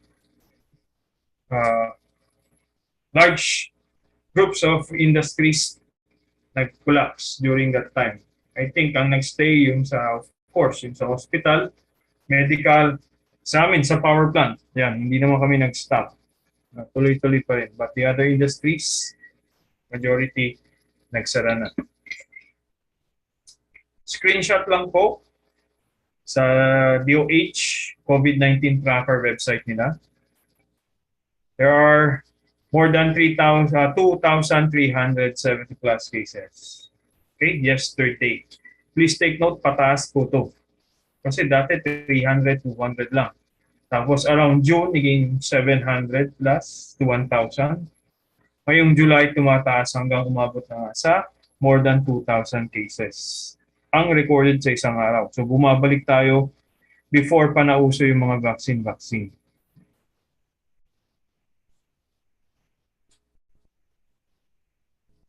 Yan, nabanggit na natin to. Incubation period. Now let's go sa signs and symptoms. Serious COVID-19 symptoms. That is the shortness of breath and difficulty in breathing. Okay, nati-trigger na ni SARS-CoV-2 yung mechanism natin na parang, kulang na yung oxygen natin sa katawan, kaya we need to expand our chest even further. Since may pag-drop ng ating oxygen level sa katawan, yan, nagkakaroon na ng loss of speech or mobility or even confusion. Mababa na yung oxygen sa ating utak. Yan, si Ma'am Jonah, feel free to share your inputs as a nurse. Okay? Pag meron po tayong tinatamaan na medical terminologies. Feel free. Ano ba ang oxygen level na requirement sa ating katawan? Okay. 21% we breathe in nitrogen. Yung composition po 78%, sorry. 78% nitrogen, 21% oxygen, 1% is trace gas. Okay? So, pwede mag-drop ng 19.5%. Okay, hanggang doon lang po pwede. Pero yung dito sa pulse oximeter, hindi po yun yung measurement na sinasabi ko. I think, correct me if I'm wrong, ma'am, nasa kailangan ng 95%.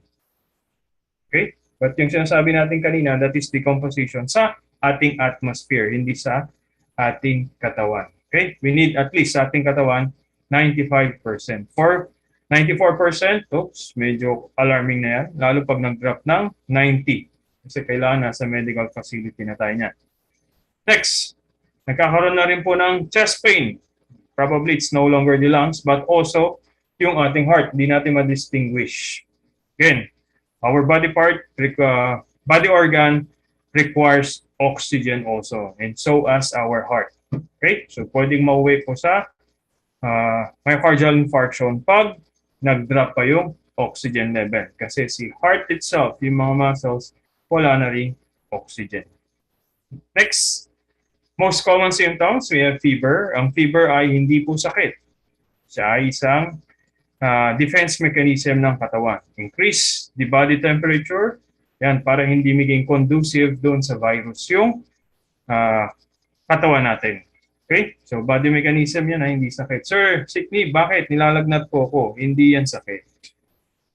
Okay? It's a body mechanism. So as the cough, tiredness, and loss of taste or smell.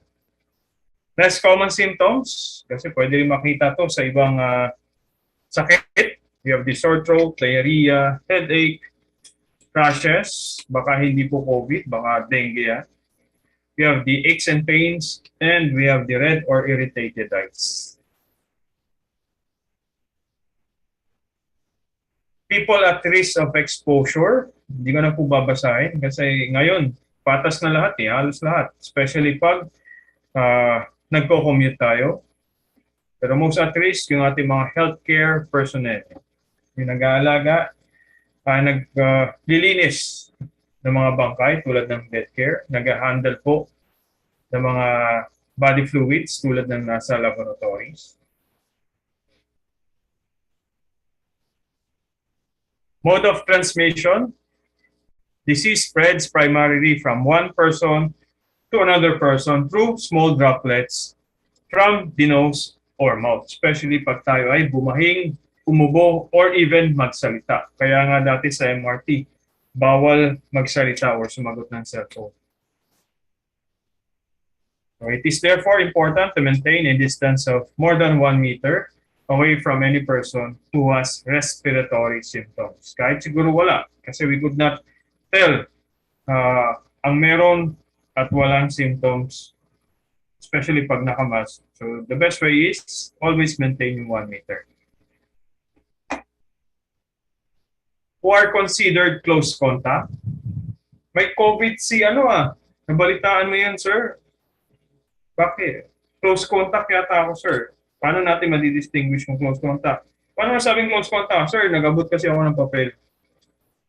Okay, sir, nag-hi po ako sa kanya. Close contact na ba ako? So ano yung mga parameters natin para masabing close contact? We interacted with the person na may COVID-19 within 1 meter for more than 15 minutes. Okay, ganun kalapit. Nagbigay ka ng papel, tapos oops, may mali sa report mo. Mag-discuss muna tayo. We discuss it for 15 minutes or longer, yan, considered na kayo as close contact. Had direct physical interaction with the probable or confirmed COVID-19 case. Yan, pag-beso-beso, shake hands, akbayan, close contact. Next, had interaction with the person with COVID-19 without wearing protective equipment o yung ating face mask. The instance that I would say na po pwede to, walang mask, na possible na kipag-interact tayo ng walang mask is during break time, lunch time. Okay? Nasa canteen, okay, kain na tayo, tatanggalin yung mask, nag-uusap habang kumakain. Yan. Considered sila as close contact.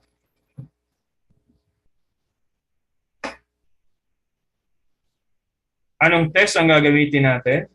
Gold standard pa rin ang RT-PCR testing. Kasi ang dinedetect niya yung causative agent, which is the SARS-CoV-2.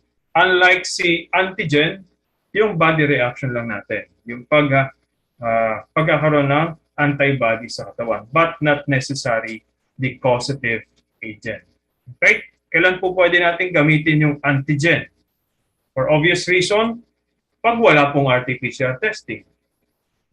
Let's say remote areas tayo, ang meron lang antigen. So yun ang i-avail natin. Or masyadong mabilis po yung paglaganap ng suspected COVID cases sa ating workplaces. Para magkaroon po ng distinction, sino yung pwedeng suspected, yan, pwede tayong mag-conduct ng antigen testing.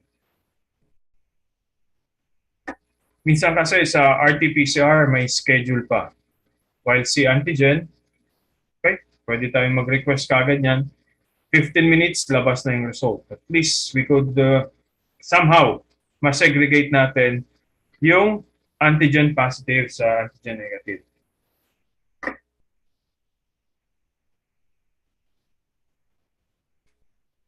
Ano ang difference ng quarantine and isolation? Isa na-interchange to. Ga-isolate ako. Ibig sabihin, meron kang COVID. Okay?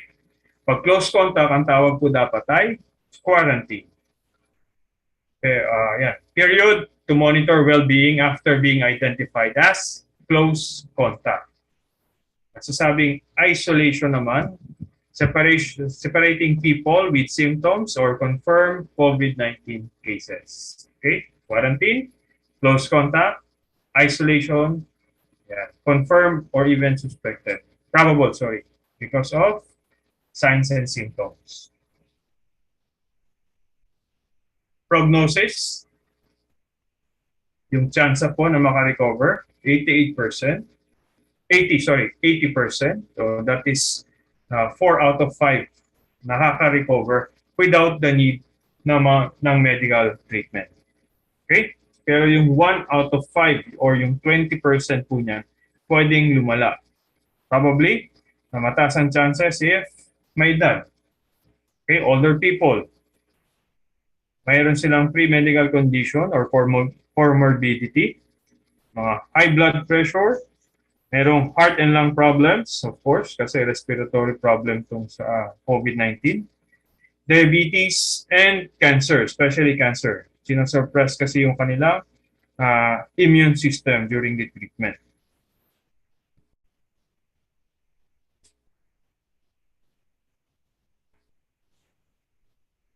Next, ano yung government program in keeping our place safe and healthy? Yan. Naglabas po si DOH ng Administrative Order 2020-0015, Guidelines on the Risk-Based Public Health Standards for COVID-19. We have Objective 1, 2, 3, and 4, which is similar dito sa ini-enforce globally. Okay? Which is increasing the physical and mental resilience, reducing transmission, minimizing contact rate, at reducing risk of infection. Okay? So isa-isayin natin. How do we increase the physical and mental resilience? Keeping our body healthy. Kumain ng tama. Drink plenty of fluids. Follow yung good rest schedules. Sleep 8 hours per day. Provide referrals to workers needing counseling or presenting with mental health concerns, especially yung mabilis silang ma-agitate. Laging mainit ng ulo. Yan, baka meron silang mental stress na brought by news lagi ng COVID. Enjoins company, ibig sabihin, i-encourage ang ating company to provide free medicines and vitamins. Encourage lang po, hindi pa mandated. And exercise regularly. So these are some examples on how to keep our physical and mental resiliency. Now, let's go sa DOLE materials in terms of reducing transmission of COVID-19. First, clean and disinfect at least once every 2 hours all work areas and frequently handled objects. And most of you, I'm sure you're familiar with this one kasi paulit-ulit na to na nire-remind ng ating government. Next, letter B, provide sufficient clean water and soap in all washrooms and toilets to encourage hand washing. Encourage workers to wash hands frequently and avoid touching the face. Provide sanitizers in corridors just in case wala tayong direct available na CR. Nasa corridors, that would be impossible na meron tayong sink to wash our hands. We could provide sanitizers. Ganun din po sa elevators, stairways, and other similar areas. Practice physical distancing of 1 meter radius space between workers at all times. When we say radius, hindi lang po sa gilid, pati po sa harap at 1 meter din sa likod. Okay? Kasi sabi nga natin, transmission by droplets. So, hindi naman ganun kagaan yung droplets. Yung trajectory ng ating COVID-19, yung SARS-CoV-2 natin, bababa na. By reaching 1 meter radius na. Next, communal eating is discouraged. Wag yung sabay-sabay kumain. Sir, maliit ang kantin, maraming workers, ano ang gagawin? So administrative control, instead of 12 to 1, ang inyong break time, pwede nating i-spread. Example, may early lunch, magla-lunch siya ng 10 to 11, yung iba 11 to 12, then 12 to 1. Okay? So hinati natin sila into 3 groups just to limit the number of exposed personnel.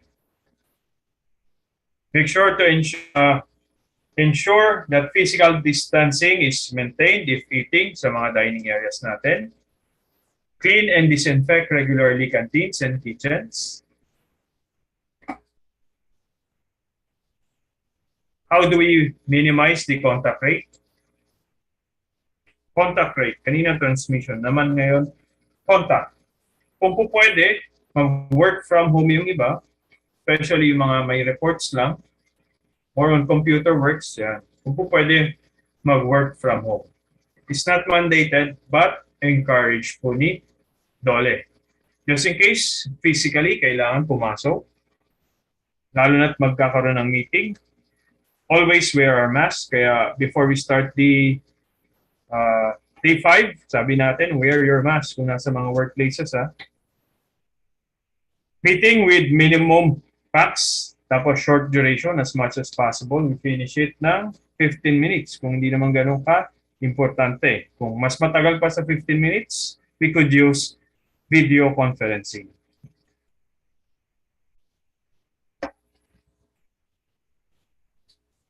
Minimizing pa rin ang contact rate. Arrange office tables to maintain proper physical distancing. Yung 1 meter radius nga. Design workstation layouts to allow for unidirectional movements in aisles, corridors, and walkways. Yan. Papansin natin sa mga malls, may mga arrows. Ang kulang lang yung pagsunod ng tao. Minsan sa grocery, meron ding arrow, yung mga aisles. Pero baliktad naman yung daan, yung direction ng mga tao. Next. Limit number of people sa mga enclosed spaces, tulad mga elevators, comfort rooms, lockers.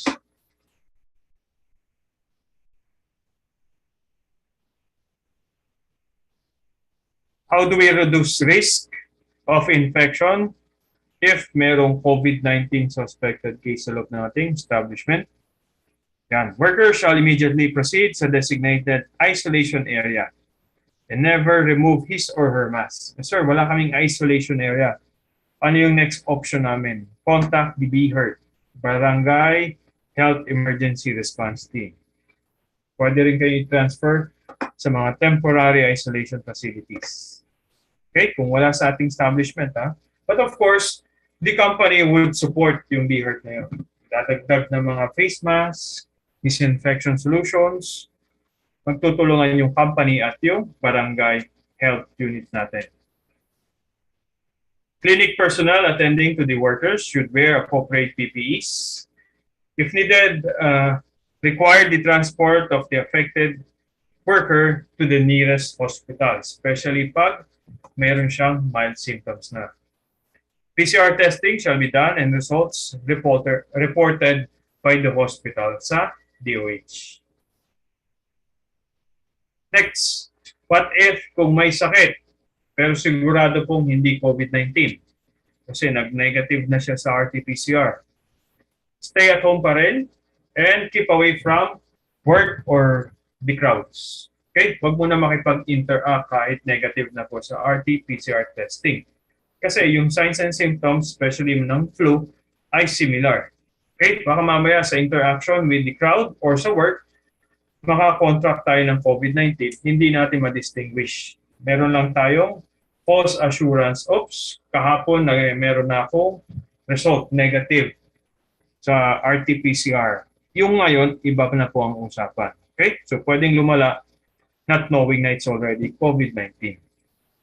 Take adequate rest and plenty of fluids to replenish yung mga nawawala sa ating katawan because of fever.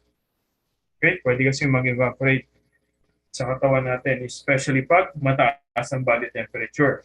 Practice personal hygiene to prevent the spread of disease and seek appropriate medical care if paulit-ulit yung ating fever, lalo na pag may difficulty in breathing and weakness na. It's a sign na mababa yung oxygen level sa ating katawan.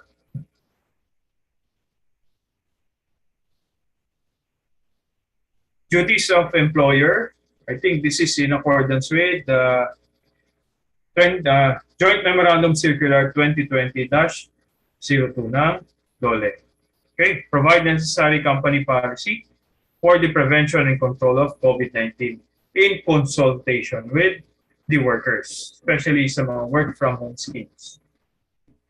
Provide resources and materials needed to keep the workers healthy and the workplace safe. Yan, yung pagpo-provide ng mask, dapat po sagot ni company yan. Part kasi yan ng PPE. According nga kanina, Rule 1080, PPEs shall be free of charge para sa mga empleyado. Designate a safety officer to monitor the COVID-19 prevention and control measures. Okay, pag nagkaroon po ng increase COVID cases sa ating establishment, isa si safety officer ang tatanungin. Bakit nangyari yun? Sumusunod po ba tayo sa disinfection, isolation, risk ng transmission? If yes, dapat may proof tayo.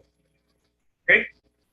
Otherwise, pwedeng masabing may negligence sa part ni safety officer in monitoring the minimum health protocols.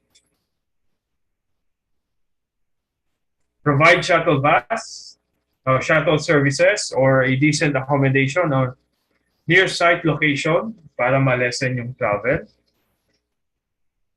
For establishments na merong 100 million total assets, hindi po encourage, mandated na po ni DOLE na mag-provide kayo ng shuttle services. Less than 100 million ang total asset, encourage lang po, kung po pwede lang. Sabi ni DOLE, mag-provide ng shuttle services. Enjoin or encourage the hiring from the local community to lessen the travel time and exposure. And put up COVID-19 hotline and call center for the employees. Duties ni worker, of course, to comply sa lahat po ng policy. COVID-19 policies natin, including wearing of face masks, physical distancing, and frequent hand washing. Observe proper respiratory etiquette, cough and sneeze into tissues or into shirt sleeves. Okay, hindi po directly sa kamay. If ever we will be using tissues, we should dispose it properly. Hindi yan dun sa normal na trash can lang. Dun sa mga body fluids, biohazards, yellow na trash can. Disinfect hands immediately after cough or sneeze. gumamit ng alcohol. Next, most at-risk workers and vulnerable groups. Yan, this is before siguro nagkaroon ng vaccine. Meron tayong vulnerable sectors. Yan, yung mga ating mga elderly, above 60 years old of age.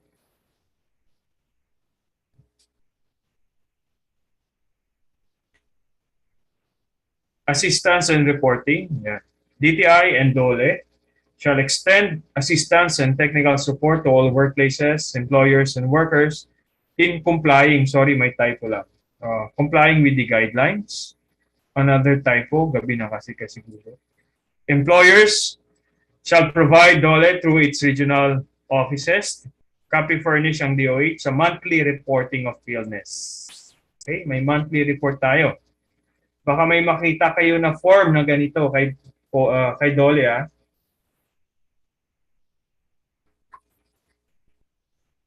Ito po yung dating ginagamit sa COVID-19 reporting. Dati po, kasi po nagkaroon ng memo noong March 16, 2020. Hindi ko na po babasahin niya, pero ang explanation na po dyan, hindi na po gagamitin to. Obsolete. Instead, yan, magla-login po tayo. Ayun, nakalagay. Sa DOLE ERS or Establishment Report System. Yan po ay reports.dole.gov.ph. Okay? Pag nag-login po tayo dyan, you need to register your establishment. Through that na yung reportings natin. Okay? So ang gagamitin nating form ay yung sa Work Accident Illness Report. WAIR. Sir, yan yung na-aksidente, di ba? Pag may aksidente, yun din yung form. Pero may tick box na po dyan sa loob ng DOLE website na yan. Okay? Pag-click natin yun, tatanggalin na yung hindi connected na questions para hindi natin i-fill up na.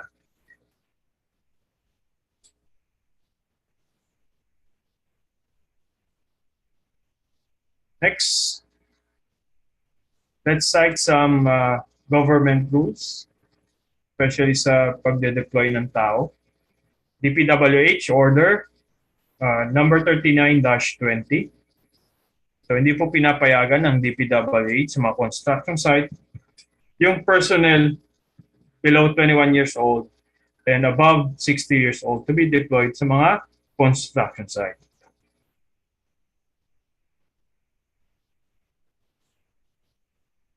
This was issued before the vaccination drive.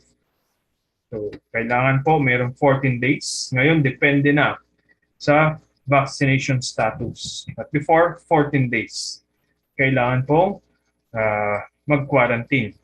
Ngayon, kung kailangan i-deploy kagad, mag-RT-PCR testing. Kung walang budget, 14 days. After that, pwede na po.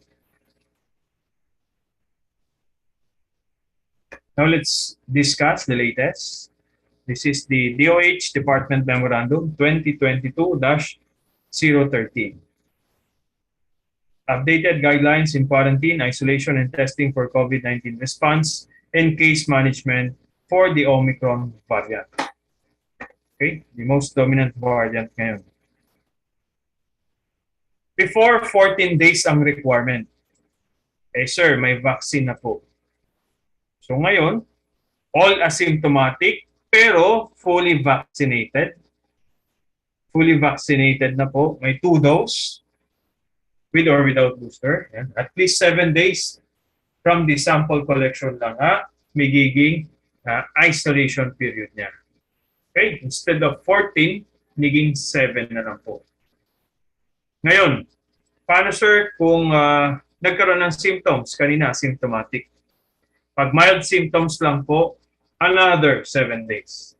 Example, 7 days daw Sir, 5 days wala siyang symptoms. On the 6th day, nagkaroon na po. Okay? Nagkakaroon siya ng sipon, moderate chills. So, paano yung treatment natin? Kailangan po magkaroon din siya ng isolation for another 7 days. Clear po tayo Ika-6th day, nagkaroon ng symptoms, ulit. 7 days isolation. After that, pwede na siyang pumasok ulit. Okay? Ngayon, sir, what if kung partially vaccinated or ayaw talagang magpa-vaccine? Asymptomatic. So, yan po ay 10 days. 10 days. Fully vaccinated, 7 days. Partially or unvaccinated, pero asymptomatic, 10 days. Okay? 10 days. After that, pwede mag-report back to work kahit di na po magpa-testing.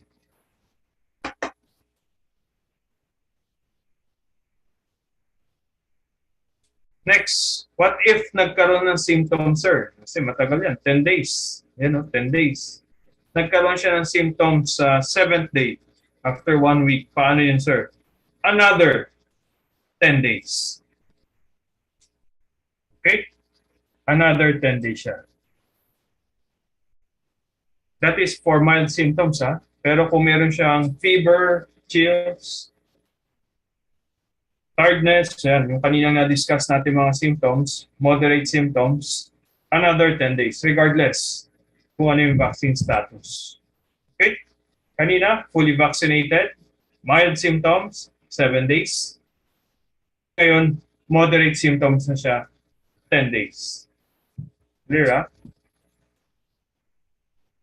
Ulitin ko. Fully vaccinated, walang symptoms, 7 days. Mild symptoms, another 7 days. Pero moderate symptoms, 10 days. Para naman po sa partially vaccinated or unvaccinated talaga, initially, 10 days. Asymptomatic. Mild symptoms, lumabas, another 10 days. Eh sir, yung mild naging moderate, another 10 days. Mas madaling tandaan pala, no? Pag partially unvaccinated, 10, 10, 10. Unlike pag fully vaccinated, 7. Asymptomatic, mild, 7. Tapos moderate, 10. However, kung naging severe yan or critical, na hospital po siya. After hospitalization sa bahay po, kailangan magstay pa ng 21 days. Okay? 21 days. Regardless kung fully vaccinated, partially or unvaccinated, basta dumaan sa severe or critical symptoms, 21 days.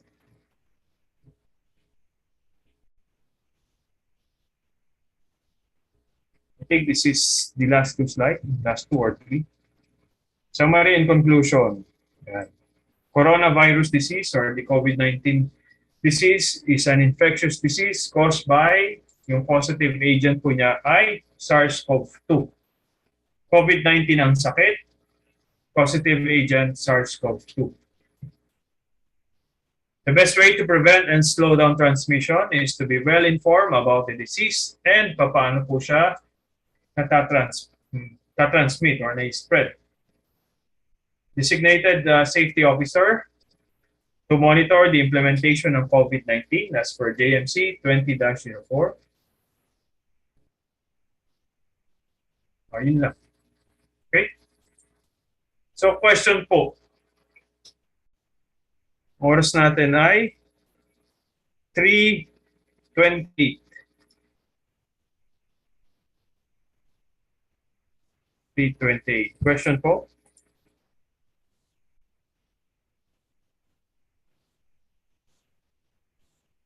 Let's go back sa ating schedule.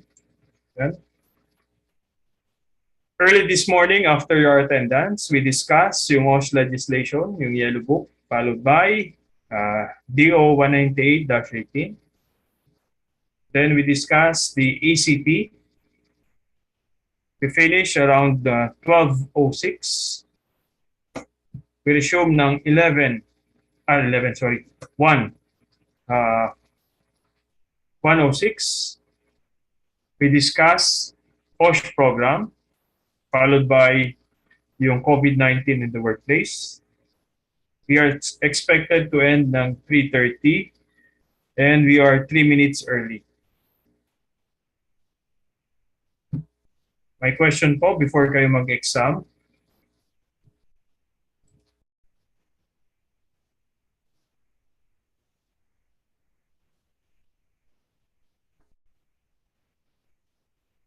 Question, mag-exam na kayo. Sir, anong sagot? Huwag ganun na question.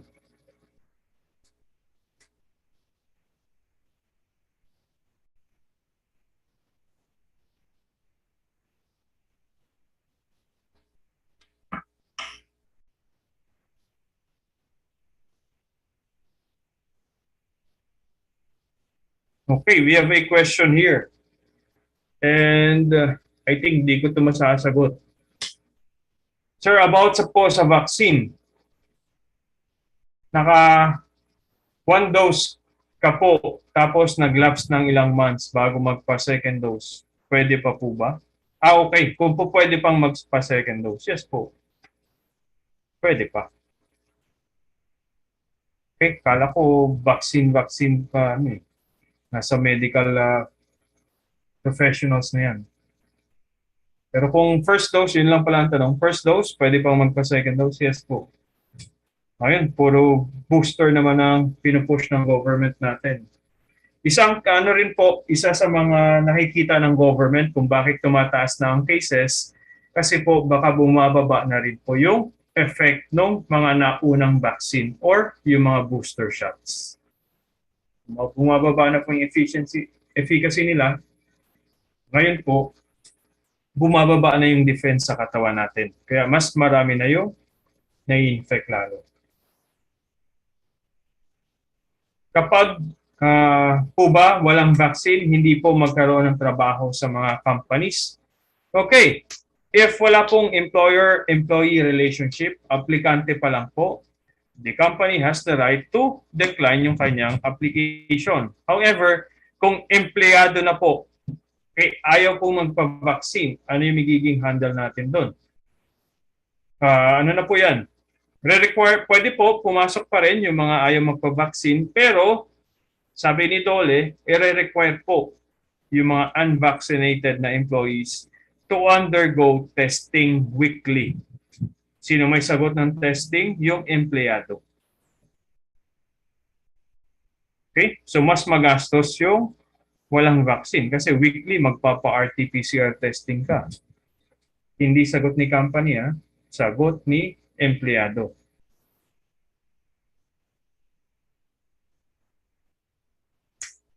Face-to-face na po by November ang schedule according kay VP Sara kahit unvaccinated.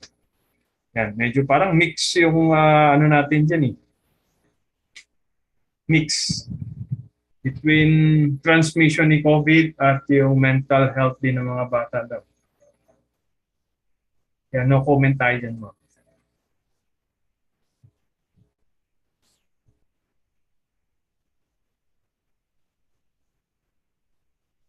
Bakit po kaya maiksi ang efficiency ng COVID vaccine compared sa mga ibang vaccine? That I don't know. May guess lang po. Kasi bago lang po yung vaccine na yan. Biruin mo, 2020 lang, biglang nagkaroon tayo ng vaccine ng 2021. Unlike yung ibang vaccines that decades yung studies before nila na perfect. Okay, especially polio. Ngayon, ang haba na ng efficiency niya.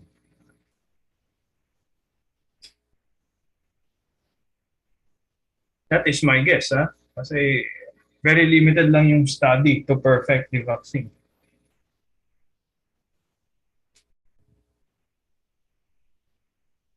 Ito.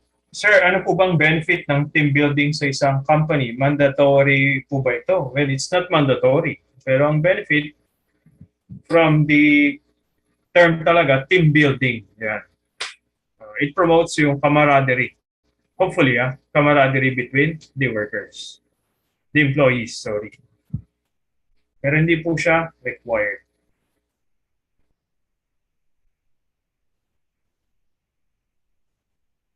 Yan, tama siya. Yan ma'am, pares. May guess, nasa testing phase pa lang. Yes. Sibiruin mo, 2020 nagkaroon ng sakit, 2021 meron ng vaccine.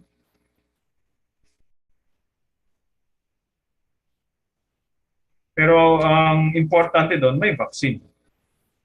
Better to have a protection na medyo mababang efficiency kaysa sa wala.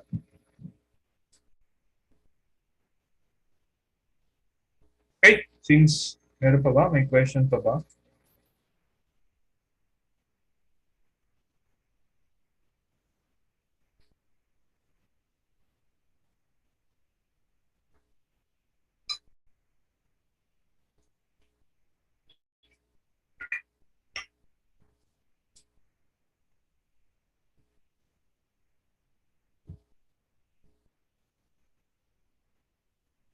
May questions pa po?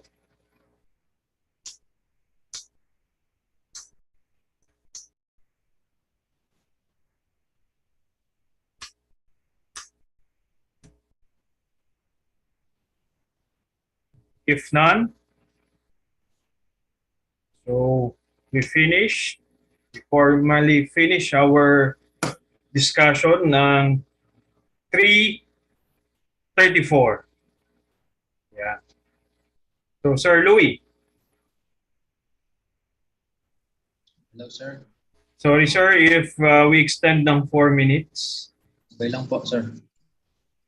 So, bali gagawin na po nila ngayon yung ano, sir, yung re-entry planning. Okay, sige sir.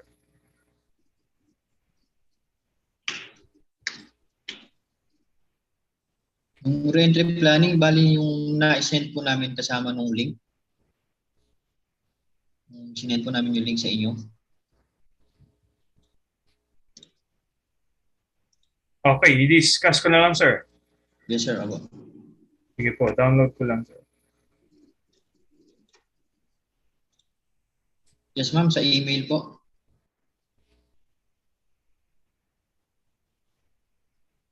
Sa email po, yung sa link, yan nakita ko rin. I just finished downloading it.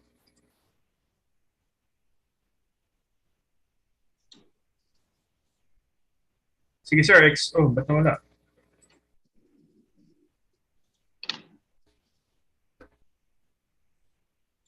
Okay, so ito yung kasama dun sa link po natin. This is the re-entry planning.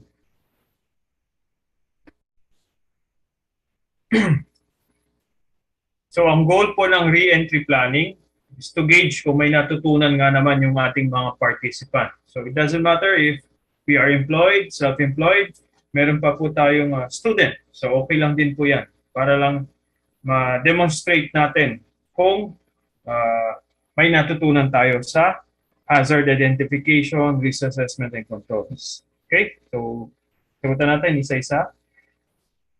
Item per item. First, name natin, company, pwede nating ilagay yung actual na company natin. Or kung self-employed, student, or ka-graduate lang, kayo po, you could make up a name for your company.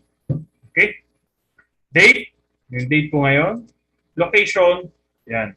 Address po natin will do. If sa tingin niyo detrimental to put your own address, pwede naman po, Quezon City lang. Okay? Next, dito po sa body ng ating re-entry planning, we just need 3. Yan, 3 hazards. Okay? Example lang po Example natin. COVID-19, isa yan sa ating mga hazards. Yung SARS-CoV-2, since we just finished it.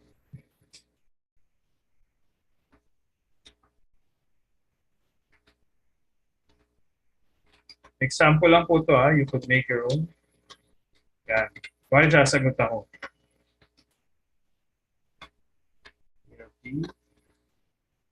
COVID-19 na lang para very common. Viruses are considered biological hazards sa ating workplaces. Okay, yan. Sa lahat siguro ngayon ng workplaces, no? Corrective action. Ano yung corrective action natin? We have elimination, di ba? Kung meron kayo sa elimination, stop work. Hindi na mag face-to-face classes na Ma'am Jonah, wag na lang para wala tayong risk. Kung hindi pwede, anong kailangan? Substitution, meron po ba? Or administrative control. Sir, meron kami yan, administrative control. Meron kaming work from home, scheme. Sa education, yan yung modular. Ano pa? Yung ating mga administrative controls. We have trainings. Conduct trainings for our workers. Ano kayang training yan? Okay, let's say COVID. Example lang po to ha. Awareness. Okay.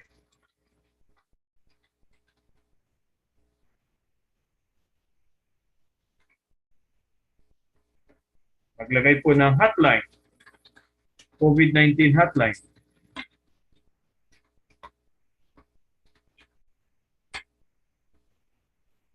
Next. Last po natin ay administrative, nasa engineering natin. Sorry. Engineering control.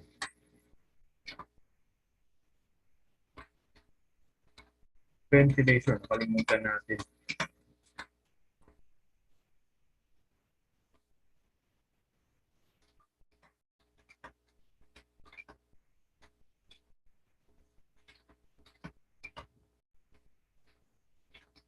Air circulation.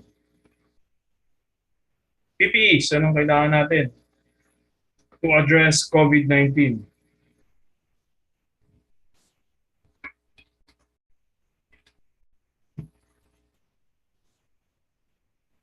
Yan, mask. Engineering control, pwede rin tayong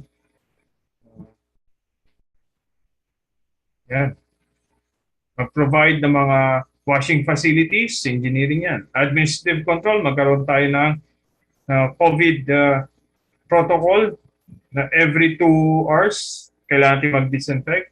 Nasa inyo po yan. This is just an example on how to answer this one. Okay, responsible person for ventilation, engineering control. Responsible person, si engineering department, sabihin na lang natin.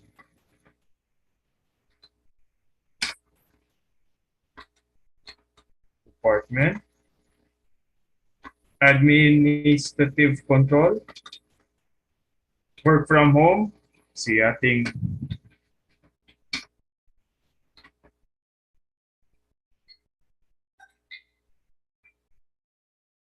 training.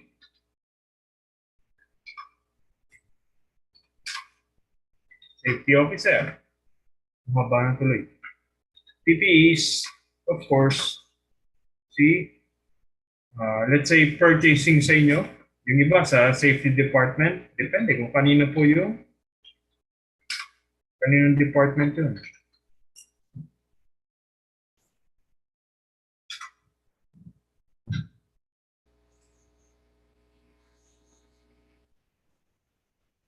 Next, target date.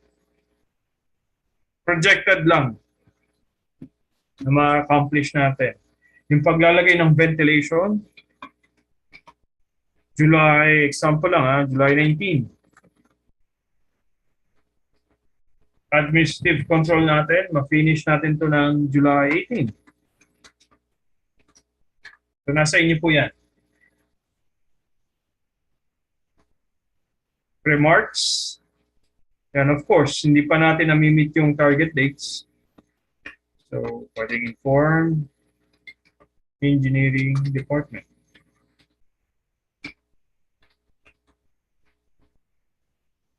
Training po natin, scheduled na po yung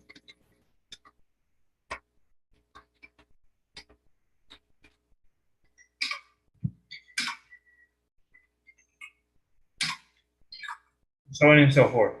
Okay? So we need at least three hazards sa ating workplace. Sir, ang hirap naman, 3. Marami po. Sa office nga lang, you have your ergonomic hazard. Okay, yung kanina may nag-uunat-unat pa from sa ating participant, ergonomic hazard. Masipa nyo yung saksakan dyan, pwede kayo makuryente. So we have a lot of hazards sa ating mga workplaces. Okay? So we need at least 3. Prepared by, of course, your name. And follow-up date. Of course, kailangan after nung ating mga dates. Okay? Example, July 19. Kasi ang mga deadline ko ay July 18. So 19 na, follow up.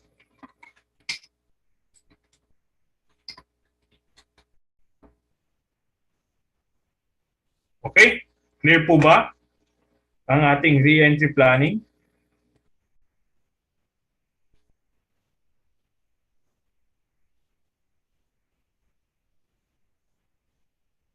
Sir, need po ba lahat ng corrective actions ay ilagay like engineering, admin, and so on? Okay po. Kung sa tingin ninyo, attainable sa inyong company, po pwede. Okay? Pero kung sa tingin nyo hindi, sir, maliit lang yung company namin. So, mare-restrain ngayon yung ating mitigations. Okay? Pwedeng administrative at PPE lang. Kung may budget yung company ninyo, yan, may ventilation tayo, ano pa bang po pwede? Sir, maglalagay ng mga barriers, acrylic barriers, go ahead po. Okay? But if you want maging idealistic, why not? Put lahat.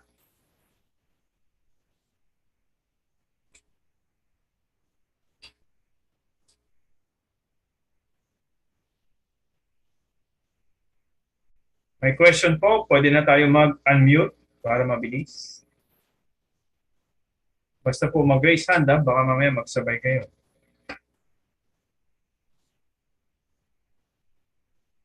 Isi-send po ba sa email ang sagot? Well, yung dito po sa re-entry planning, wala pong mali, wala rin pong tama kasi nasa inyo po yan. Workplace, tailored po yung ating re-entry planning. Okay? I could not say, oops, mali yung hazard mo sa workplace. Di po ma-edit, di ako makapag-type. Okay, baka po ganito yung mag-open tayo ulit. Baka po nakalagay lang na enable editing. Click nyo muna po yon para kayo makapag-type.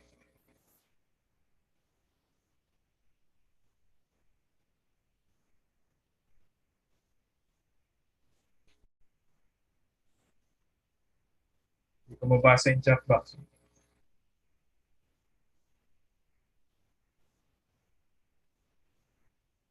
Okay, sige po. Baka yung iba sa inyo naka-cellphone. I would suggest, nandiyan ba si Sir Louie? Para, sir, pwede po ba yon pag cellphone ang gamit nila, gagayahin nila sa isang bond paper yung naging forms ng re-entry planning. Sasagutan nila, make sure na mababasa lang. Tapos pwede nilang picturean. Yes, sir, pwede. Po sa... Okay, so pwede. Sir, kung cellphone lang po talaga yung gamit, Nagawa na rin po nila dun sa kahapon sa HIRAC. Okay. So ganun po, Sir JP. Pero kung cellphone lang yung gamit.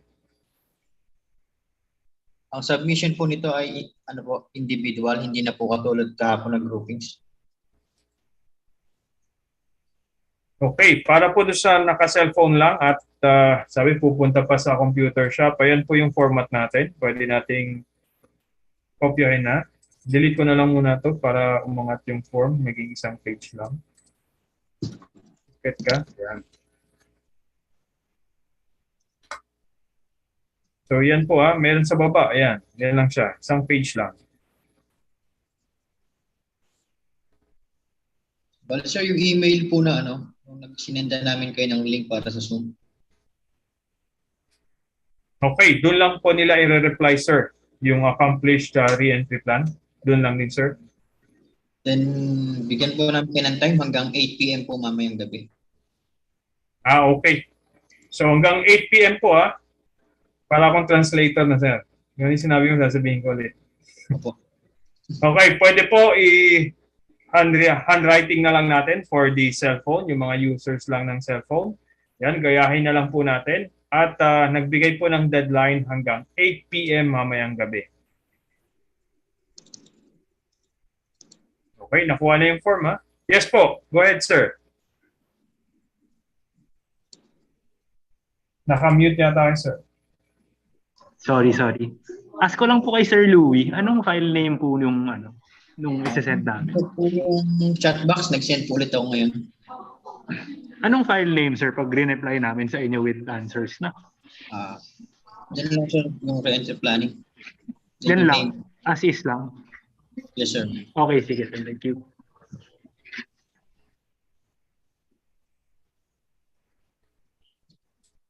So requirements din po ito para dun sa pag-release po ng certificate. Mamomonitor po namin kung sino po yung hindi pa nagpag-send. Sir Jojo, andito po sa group chat yung yung form, pwede niyo pong i-download.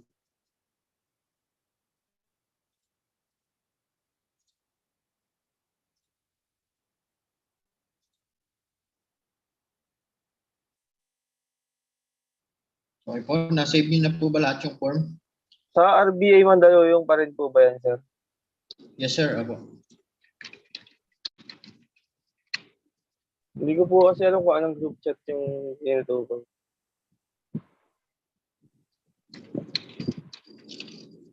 So dito sa chat natin dito sa Zoom. Dito po ako nag-send.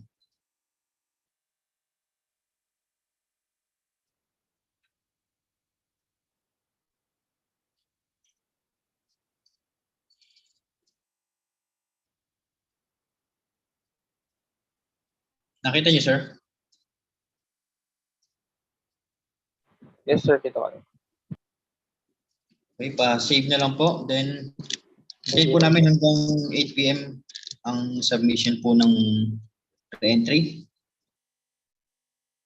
So, kung na-save na po at malinaw naman, para dun po sa sa mga pumasok nung simula nung Monday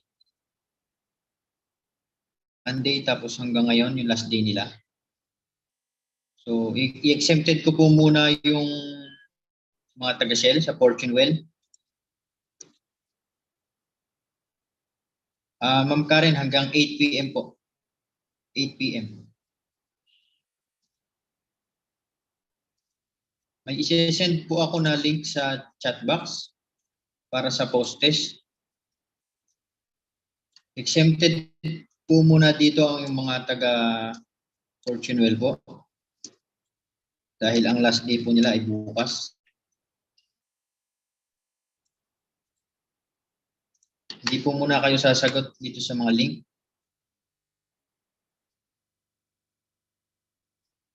Sir, yung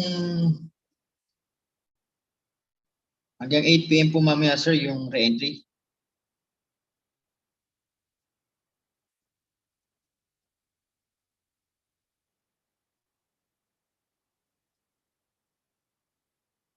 Okay, for sa extension, siguro po para patas sa lahat. Sige po, bigyan ko kayo ng hanggang bukas ng 12. 12 po siguro. Okay na po ba sa inyo yun? Hanggang 12 po bukas. Yes, sir. Pero i-sure nyo po na magsasubmit nyo sa amin dahil pag hindi po nakapag-submit, hindi po namin marirelease yung certificate. Okay po ba? Yes, sir. So ito po, mag-send ako ng link dito para doon sa mga naka-attend ng Monday hanggang kahapon. Exempted pa po yung mga taga Fortune Well. Bukas pa po kayong magkasagot dyan.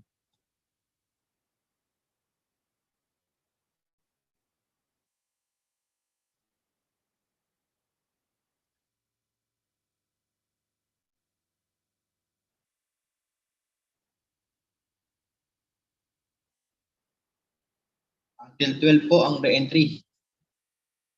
12 a.m. ay 12 p.m.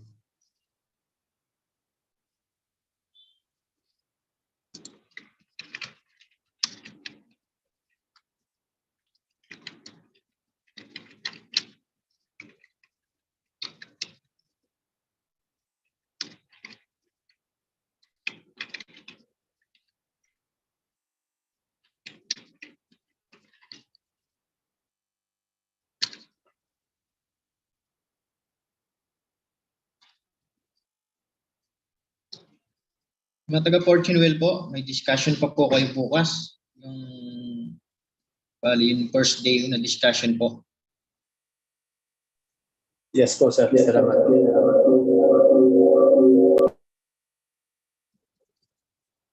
So, bawal pong umabsent ha.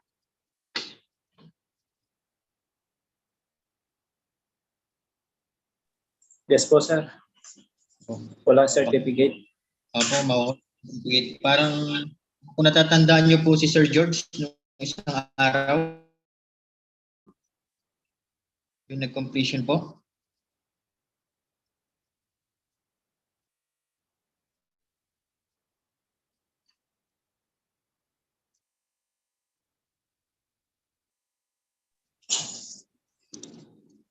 Wala yung tunog. Tapos, Screenshot ko na yung mga exam.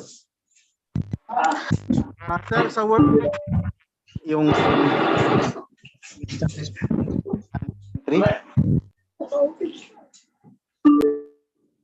ano po yun, sir? Sa workplace po ba namin, yung actual workplace namin ang i-identify namin na hazard and risk? Yes, sir. Okay po. Ano po, kung makasubmit na po, aantayin na lang namin yung padala nyo na certificate. Yes, sir. Kung wala naman po kayong maging absent, tapos na-submit nyo na po yung entry, tapos nasagutan nyo po yung dito sa na-submit po kanina. Opo. Gawin po. By next is ibigay na po namin yung certificate. Okay po, okay po. So kung natapos na po kayo sa post-test, for evaluation naman po itong session. Evaluation po ng training natin at yung sa mga naging speaker natin. First, ngayon po kay Sir Arman. Tempted din po ulit ng Fortunewell din. Sir, I have a question, sir. Yes, sir. Sige po. Sir, hindi po ba magbibigay ng mga copy ng presentations ng ating training? Yung presentations po, sir, pwede po mag-send din po sa email nyo na lang. Sige po, thank you po. Thank you, sir. Sabay ko na lang po siguro pag nagpadala ko ng soft copy ng mga certificate nyo.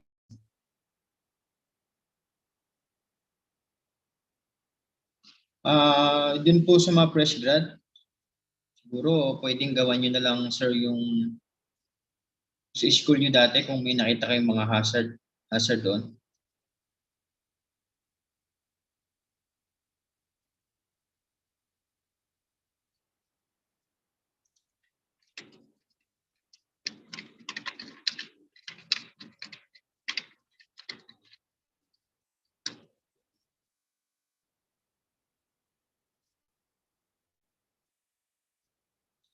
Ditin ko po, exempted po ang Fortunewell dun sa mga link.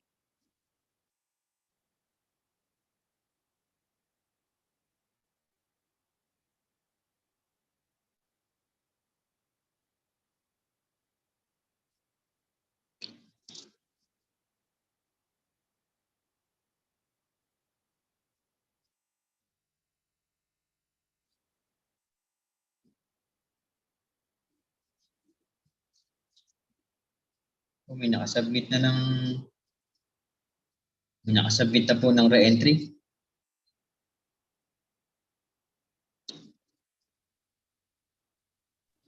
Sana all. Sir Jobin, sa Fortunewell din po kayo sa Shell? Bukas na lang po kayo. Fortunewell din po. Yes, sir. Bukas po ako mag-send ng link para sa inyo. Okay. Sige. Copy po. Thank you po. Exempted po muna kayo ngayon, sir. Okay po. Thank you po.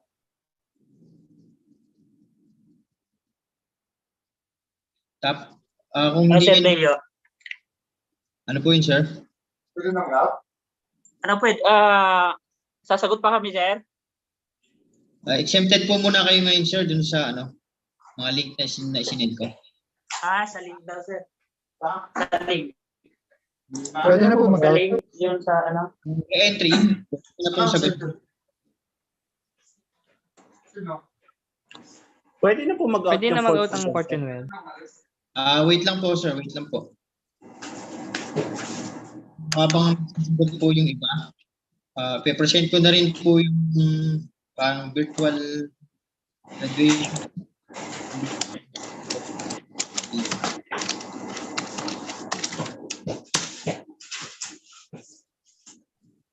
So, paki-check lang po yung mga spelling ng pangalan. Kung may mga corrections. At habang hindi po namin ipiprint, babago po namin. So, ulitin ko po, kahit ma-ipe-present po na kasama kayo dito, kailangan pa rin nating ma-complete yung mga requirements. Lalo po dun sa may mga nagkaroon ng absent. Mag-send po kami ng link bago yung susunod na training schedule natin para ma-complete nyo po. Okay po.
Hindi ko pa naislagay yung sound.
Ayan, thank you po.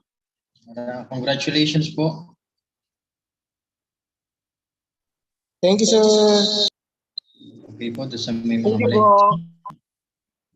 Thank you, sir. Thank you, Wait sir. kung muna kayo mag-out. Thank you, sir. Thank you, sir. Alvin, ano po yung Thank you, thank you. Okay, sir. Papaguhin ko po ito. So, may isa pa po akong request bago tayo mag-out.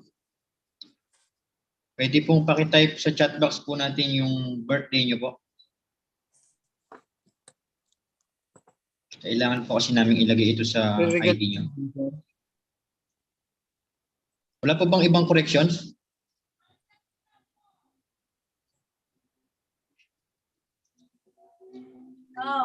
Sir, bali yung exam ngayon na po yun kailangan. Sir, sa Fortune po kayo, sa Shell, bukas po kayo.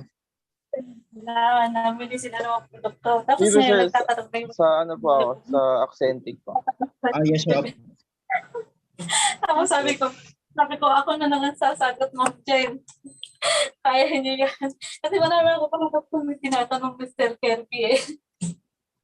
Ma'am Chona, ang ingay mo. Narinig po kayo, ma'am. Live kayo sa YouTube.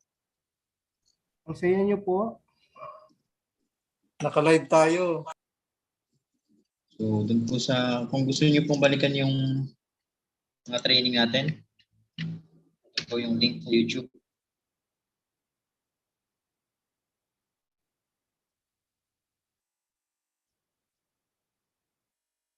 So, bukas po pala, mag-start po tayo ng 8 a.m. po.